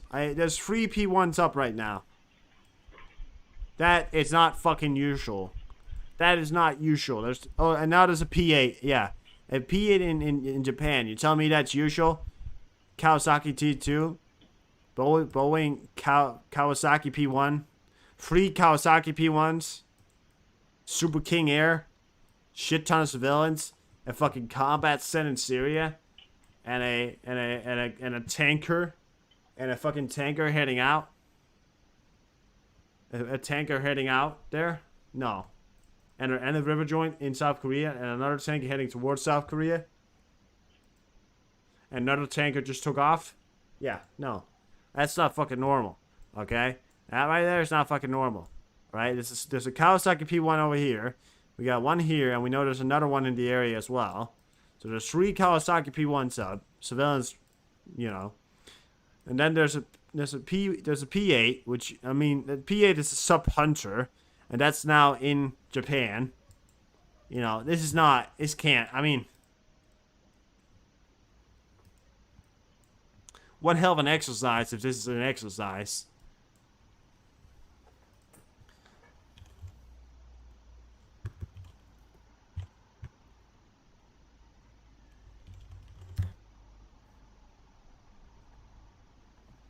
The U.S. forces and the Japan Self-Defense Force conducted a bilateral bomber exercise over the Sea of Japan on August 13th, 2023.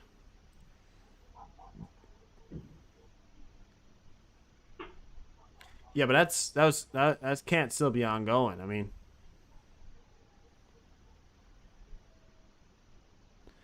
scheduled to be conducted from the 31st August to the 14th September. They just finished an exercise. Well, that's not even them.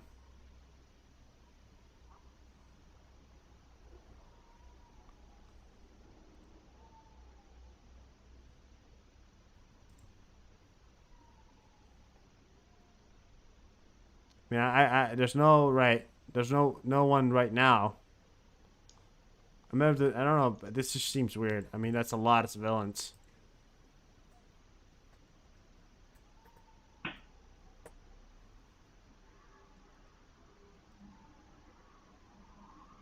And look at that river joint as well, heading outside right now. It's in Seoul, or at least near Seoul. And that tanker's definitely heading towards what could be the second river joint. I'm just saying that there could be this one could be heading towards the second river joint that we saw fly down here, and this one could actually be a second river joint. So there's two river joints and another tanker. All right, that one went off radar. But there's a second tanker down here, right down here, that's heading towards something that's doing surveillance out there. And the P8 is the thing that worries me the most, because they're tracking, you know, whatever they're tracking. Look at that.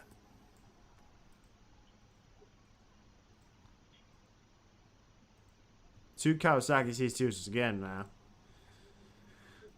You know, I mean, whatever they're tracking, because if North Korea is out there with their new submarine doing some bad stuff, I mean,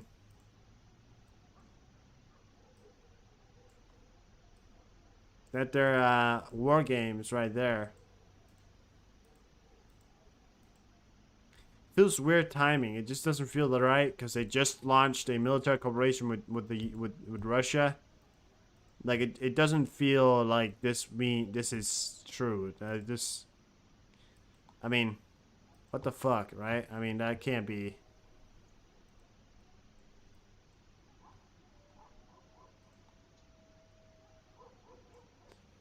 Dog howling.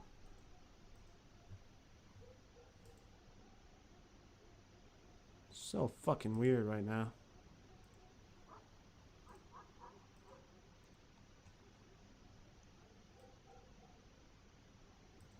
And this Chinese military planes that are up.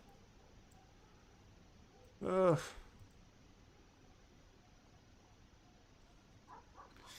Yeah, that combat sent just right along. It's heading into Iraq now, so I don't know if it's heading around. Maybe it's heading towards Armenia and Azerbaijan. That could be something. Keeping an eye out, maybe. You know? Oh, I gotta stand up here for a second. Oh.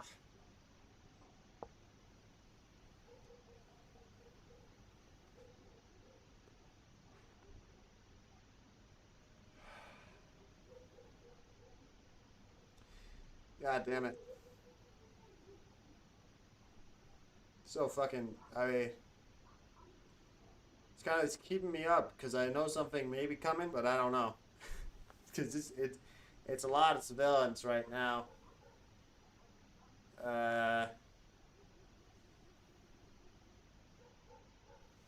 What's the clock in Japan?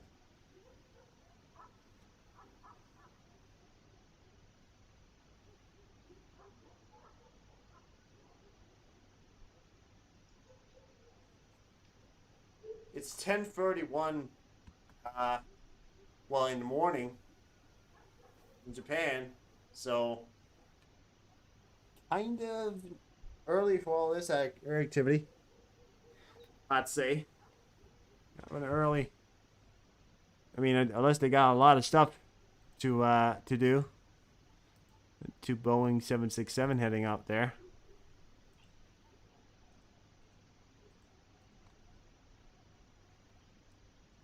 I've been up to 3 a.m. before, and I've not seen that much.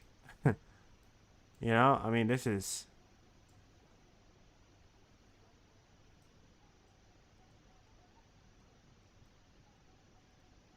Yeah, all right.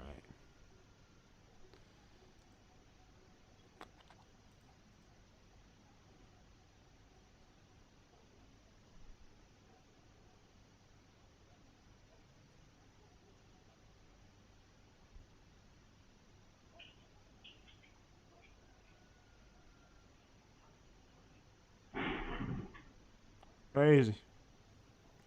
Crazy, crazy. Well, I think I am going to end the stream. Because I think I could be bored to death if it's going to wait for all that time.